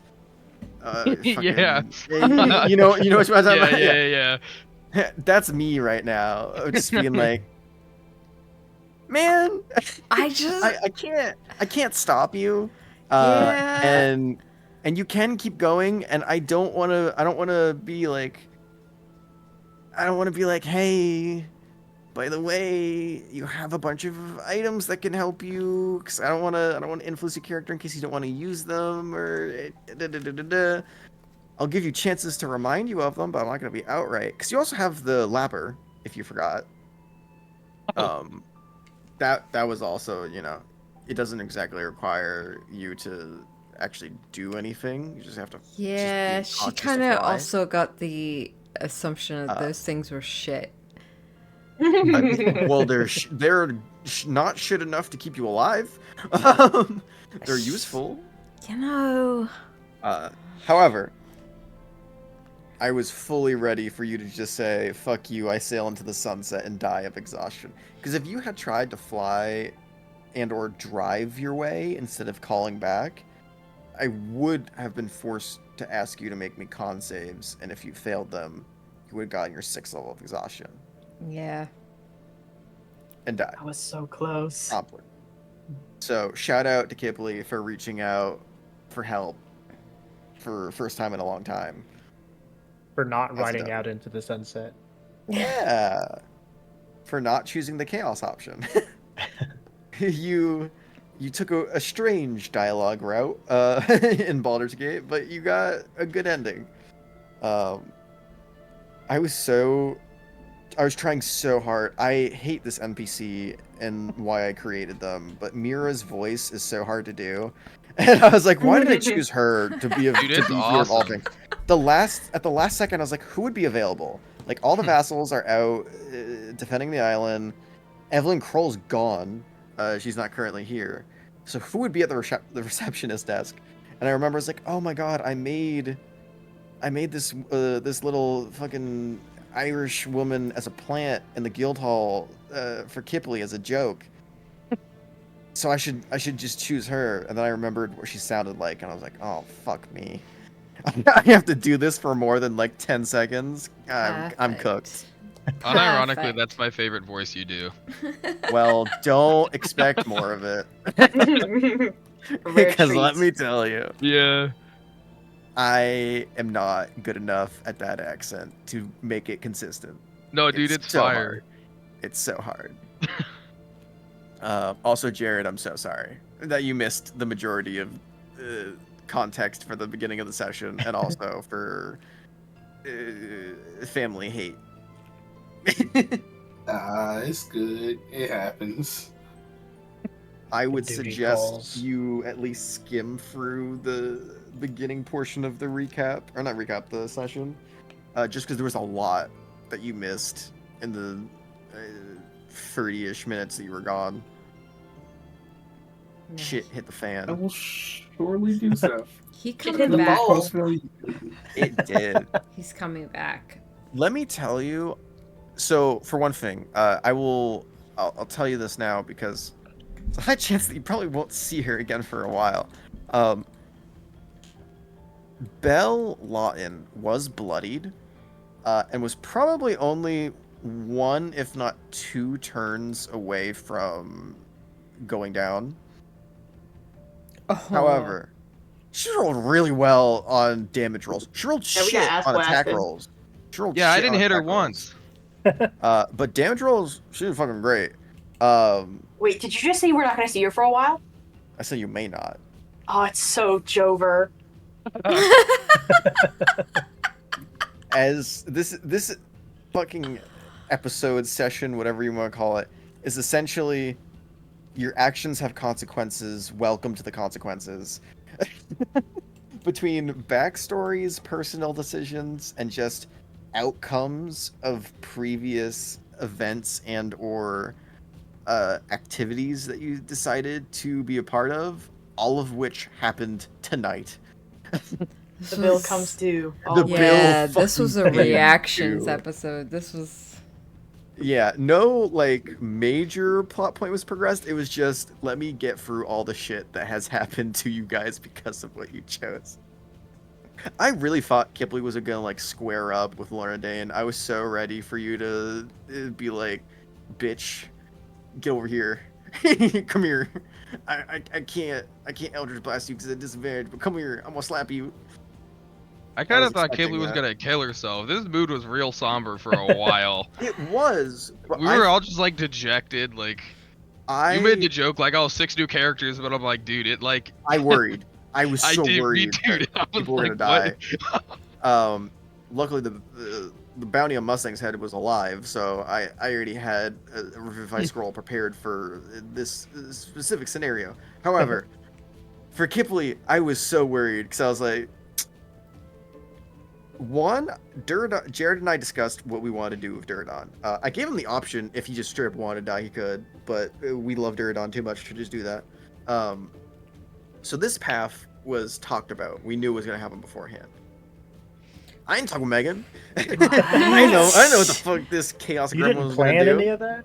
No. So I was just like, when I did the scene with Kira when she was crying and you're like, send me back, and she's like, fuck, I can't, like I can't do shit. I fully expected you to just be like, you have done Kira dirty, Durdon dirty, and me dirty. Either give me all the shit you promised right now, and then I'm gonna fucking like send me back somewhere, or fuck all that shit. I'm gonna ask Mom to kill you and ask like the Bone Mother for help, or like I thought you were gonna ask Evelyn for help to kill her or some shit. Like summon fucking patron to fight patron or some shit. But I was not expecting to just run away. That's what she does? No, Oh. it was great. It was a canon event. You fucking said I can't deal with this shit right now. I'm going home. I want to go home. Like, she's not willing to. Oh man, yeah, there's. Here's my question for you, Fuck. Megan. Here's my question for you, as the person who controls Kipley. Well, okay. What do you think's gonna happen to all the rewards you were promised when she asked if you wanted them and you walked away?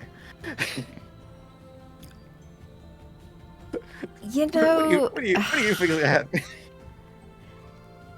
'Cause I got choices, and That's You know? that's the thing with Kipley. Like, rewards are something to strive for, but if she's gonna lose everything she has in the process, that's not really something to be gained. I will say this: I fully had an encounter planned, and or / a description in case we didn't have time for said encounter, of the party and Lorna Dane storming into a Herald base to save Rictus. But after you walked away, if you don't ask, You know, I mean, Dom, if she doesn't have to do it, why you gotta put that shit on me? I'm not putting it on you. I'm just saying she called out asking if you still wanted the deal, and you said nothing. So if a powerful being is like, "Oh, so you just don't want your favor?" Bet. she got net gain. I mean, she didn't say no. You didn't say yes. She just Silence is didn't not answer. exactly it. She didn't get the answer she wanted, so she went after what she did want. Oh, let me tell you. You make Dom very happy, Jared, by giving up this sword.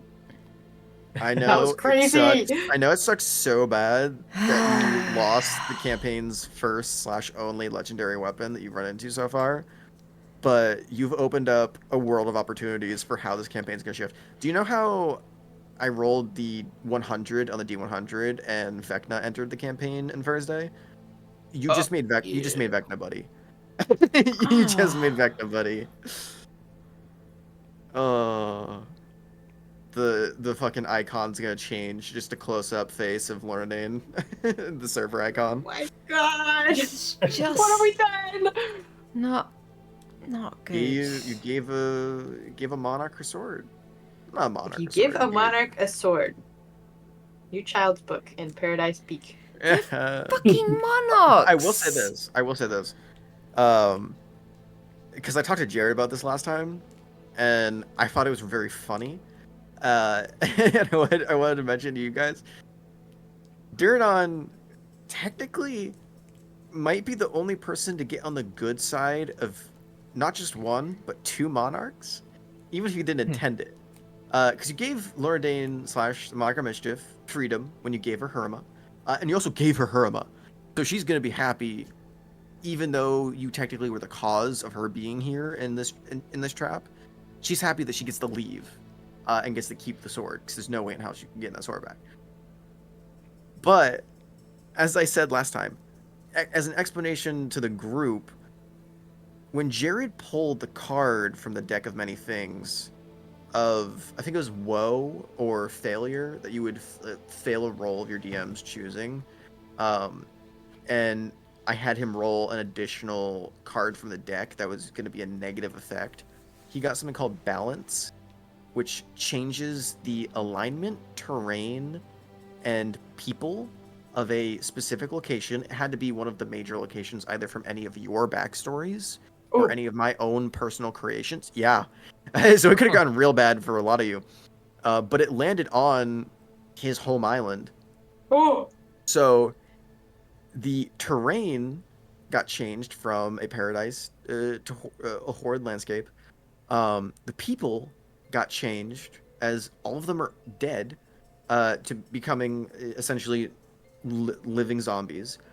However, I wanted to respect Mammoth's role, because Ryan, about 3 months ago, rolled the Frost Monarch encounter. Me? Yeah. When? You rolled it when it started snowing. Way back when it started snowing. Oh. You I didn't- rolled. Oh, brother. You rolled. It hasn't happened yet, but you rolled for him to essentially come into the story at this point. So I was like, he's already coming this way from this direction. The island is only slightly off course, and there is an army of barbarians that are as strong as Duradon, if not stronger, just waiting to be taken into his undead army. Like, this is a hand-wrapped gift. So the 100-mile radius that I said the card would be known, and known by his name, all of his family members, even That's in crazy. death, unfortunately know that he is the cause of this, and the Frost Monarch knows that he is the cause of this. So inadvertently, the Frost Monarch knows not how, but just the fact that Duradon is the reason of why the terrain is shifted, the Bashalas are undead and now under his control, and is now just this big question mark of like, is he a necromancer, or is he just like, what the fuck's going on here? What, bud? You don't seem like that type of guy. All your family members are barbarians and like shamans, but you are one of these things that's not like the others. That's So I made a why. joke to him like, hey man, you have at least the grounds to potentially make an ally. Also, he's the only one that's gotten an apology from a monarch. The 5 minutes This of is conversation with your dad. That's so It's the closest cute. you're gonna get to an actual apology. I'm gonna be very real with you, I'm but you gonna got have it. to kill my family again. It was so nice I had to do it twice. Oh my God. Just out of curiosity, where's everyone's hit points? 38. I'm at 40. 40 minus however many berries I gave away. Dirdon's at 1. Yeah. Okay. I'm at commoner stats. Excuse me, Oh 4. yeah, Okay. You're at 4. little baby man. No, you are at 1 because you just came back from the dead. That's right. You little baby man. Little baby. Oh my god. Let me tell you, I'm so excited to see where this progresses from here. Because if you haven't already gleamed what is coming, I was trying to end major decisions the party made. One of which was helping Lorna Dane, of course. One of which inadvertently was Portcliff when Mustang debuted as the Smoky Slinger. And oops. There is no way you could have known that. But an underground fighting arena when you have a lot of underground enemies. Not the best idea. However, a whole lot of very important decisions were made, and I wanted to respect that and give you the ending to this little arc that you deserved, and which I think we got it. Oh, freak it out. We got it. But after this, there is going to be, I hope that you will allow it, at least 5 in-game days of where you are not obliged to do anything, because Oh my 2 God. of your party members have 5 levels of exhaustion. So you get downtime to talk, catch up, decide on what you want to do next. And from here, you got a lot of different options of where you would like to go. If for whatever reason you still want to reach out to Lady Mischief and be like, excuse me, ma'am, my favors, please, thank you. You can obviously do the Rictus encounter. You can go straight to Ravinica if you want. If she allows it, there's probably going to be a check involved. There is personal routes that you can go down. One of which, helping Mustang get his gun back. One of which, helping Dirdon get his mojo back, if he can. One of which, finding out who New is as a group.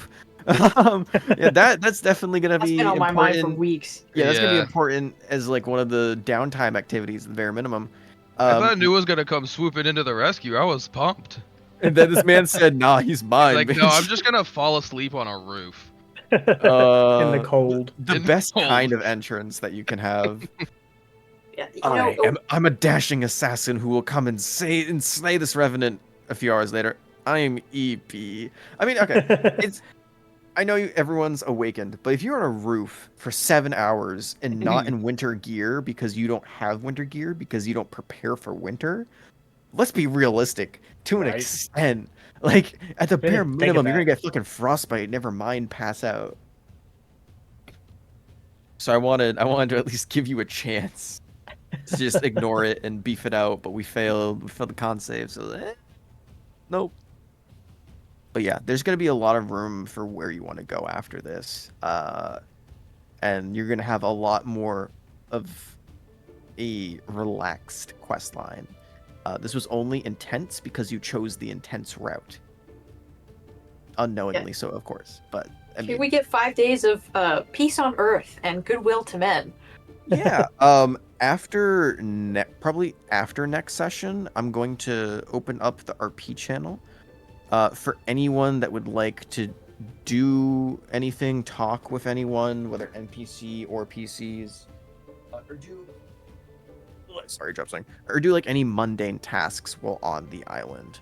Because we're not surprised unless you have rigorous RP that was gonna take hours on hours on hours on end. We're not gonna take all 5 days for 5 sessions. Most likely just going to be 1 at most, if any. Otherwise, we're just going to skip through them. I'm going to offer you the same thing. If any of you want to work on any spells, items, any sort of crafting, and or just not negotiating, excuse me. networking with other vassals, checking up on quests and information like that, you absolutely can. But outside of that, after the 5 days, the floor is going to be yours on what you want to do next. I got so many directions you can go in. It's just up to you where you want to go. Because as oh well, we'll wait to reveal that part. But you have progressed quest lines, NPC quest lines, doing this as well.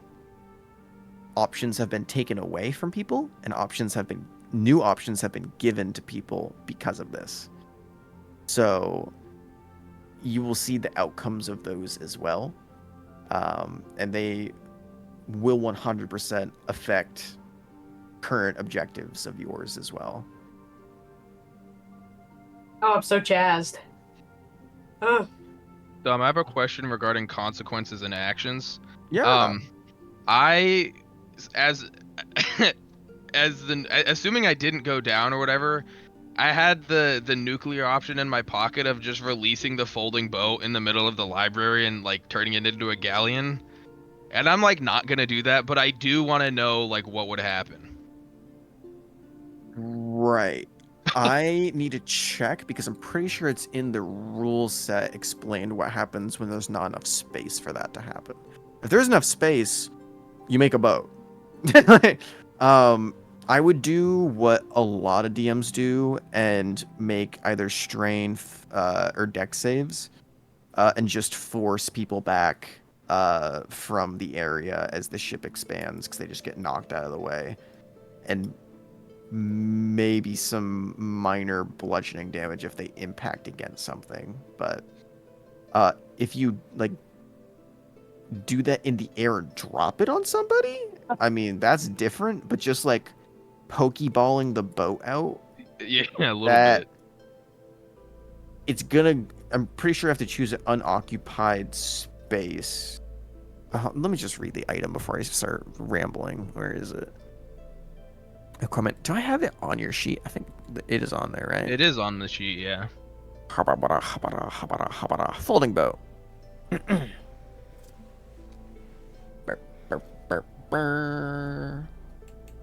Command word. It just makes an anchor. That's hilarious. Link boat. Creatures are aboard. Let me see. Oh, does it not say?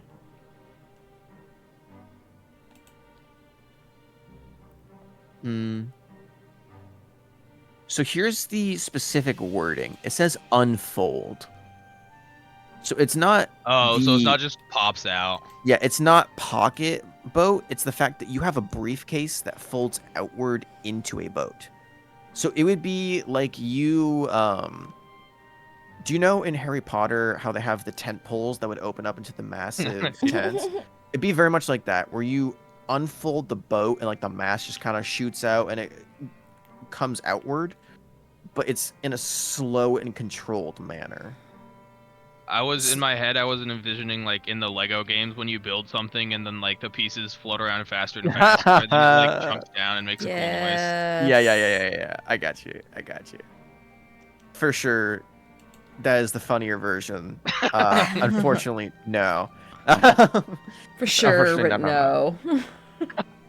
For sure, buddy, but no. Don't you know, dear bud?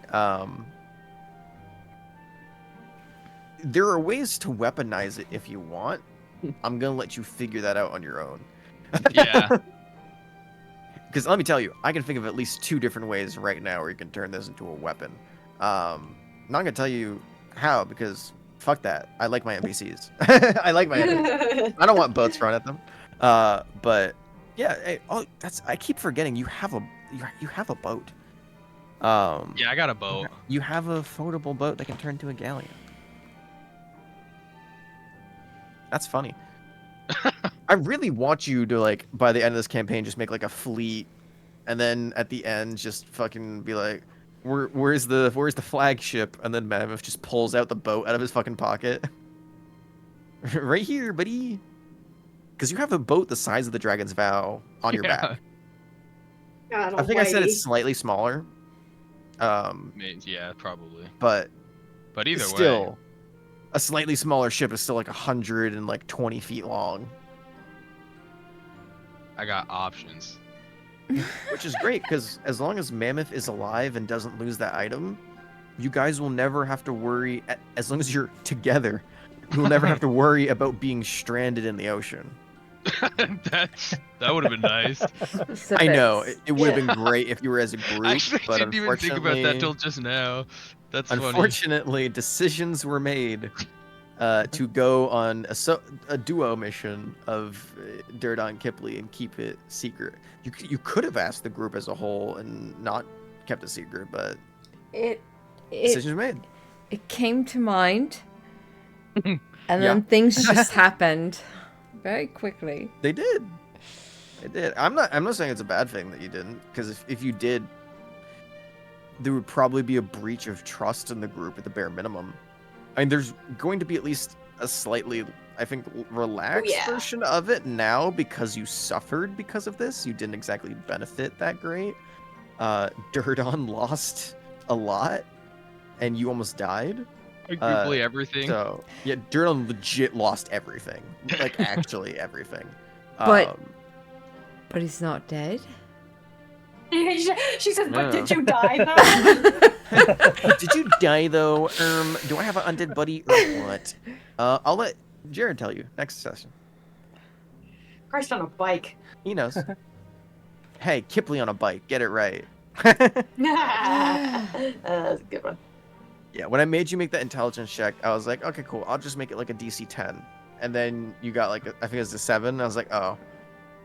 Well, I'll let you roll again. You rolled an 8. I was like, oh. Yeah, that's Kipley. She's gonna roll shit. That's my life. Yep. You roll just the bare minimum. And you roll on the teleport, because here's the thing.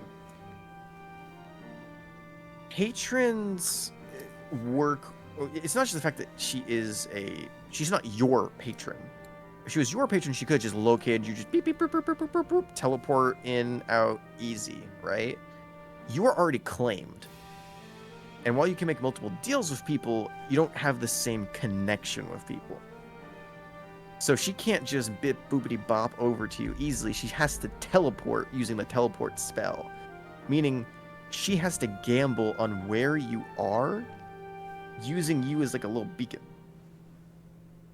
So I was very generous and just gave her the highest difficulty of the teleport spell, which is 74 to 100, instead of making it like a 90 to 100 percentile. Because I was like, you are at least connected by a pact, not necessarily the most important pact of your character, but still a pact, so I'll make it as like a familiar location. And you roll a 75, and I was like, oh, thank fuck. If you didn't, I was fully prepared to be like, well, you sink to the bottom of the ocean, and will eventually die down there, because... That's fair. Yep. 100% So fair. bad. If you weren't so high in exhaustion levels, you would have been stuck at the bottom of the ocean. You would have just spent like 3 days slowly suffering because Yeah. you couldn't swim up, but also like you don't drown, so that would have been terrible. Yeah, man, she couldn't do it again. Oh. Well, I'm happy with how this turned out. I can sleep well. I think we avoided some pretty damn close deaths. Yeah. I will say, if What Mammoth cost? died, Oh my god. thank your dice, Ryan. She probably wouldn't have revivified you. That's Really? okay. I got rid I mean, of yeah, mine. I guess that Wait, makes I was, sense, I yeah. was locked up. Never mind. She has a bounty on Mustang's head and personal Yeah. beef with him. She doesn't know who you are. She wouldn't let a child die, right? She would have iced that child. He would She so did ice let a that child die, bro. What about the librarian? No, Bitch. for the minute, right? Yeah. It's a minute, yeah. Mm. I will tell you, the librarian does not have the capabilities to bring people back from the dead. Oh yeah, that makes sense. she herself is an eldritch entity. That is obvious. But she is not any that has any sort of healing capabilities. She is a stat block, not class levels. So she couldn't even use a scroll if she was given it. But she has interesting spells and fun abilities. I loved when I had Belle step on Jorb. All of your reactions were just instant. In like other campaigns, I've done NPCs that like the party has cared about deeply and have known for like really long, and had the same reaction as you guys did when a random metallic orb got stomped on. It's just no. Fuck around with the orbs, dude. Fucking Ash sounded devastated. You sounded more devastated than when fucking Mustang died. When Mustang died, you're like, well, it's the end of a really bad day. And then Jorb died, you're like, no, not Jorb, take me instead. There's lines you don't cross. Yeah. I'm a Jorb, villain, man. but I'm not a monster. Yeah. I may be a bad guy, but I'm not a bad guy. Yeah. Love that to death. Even in his schizophrenic haze, he had the self-restraint to not kill Jorb. He knew better. Jorb was innocent and pure in this world that is so awful, in the words of Ghibli. That's great. Made Jorb live on.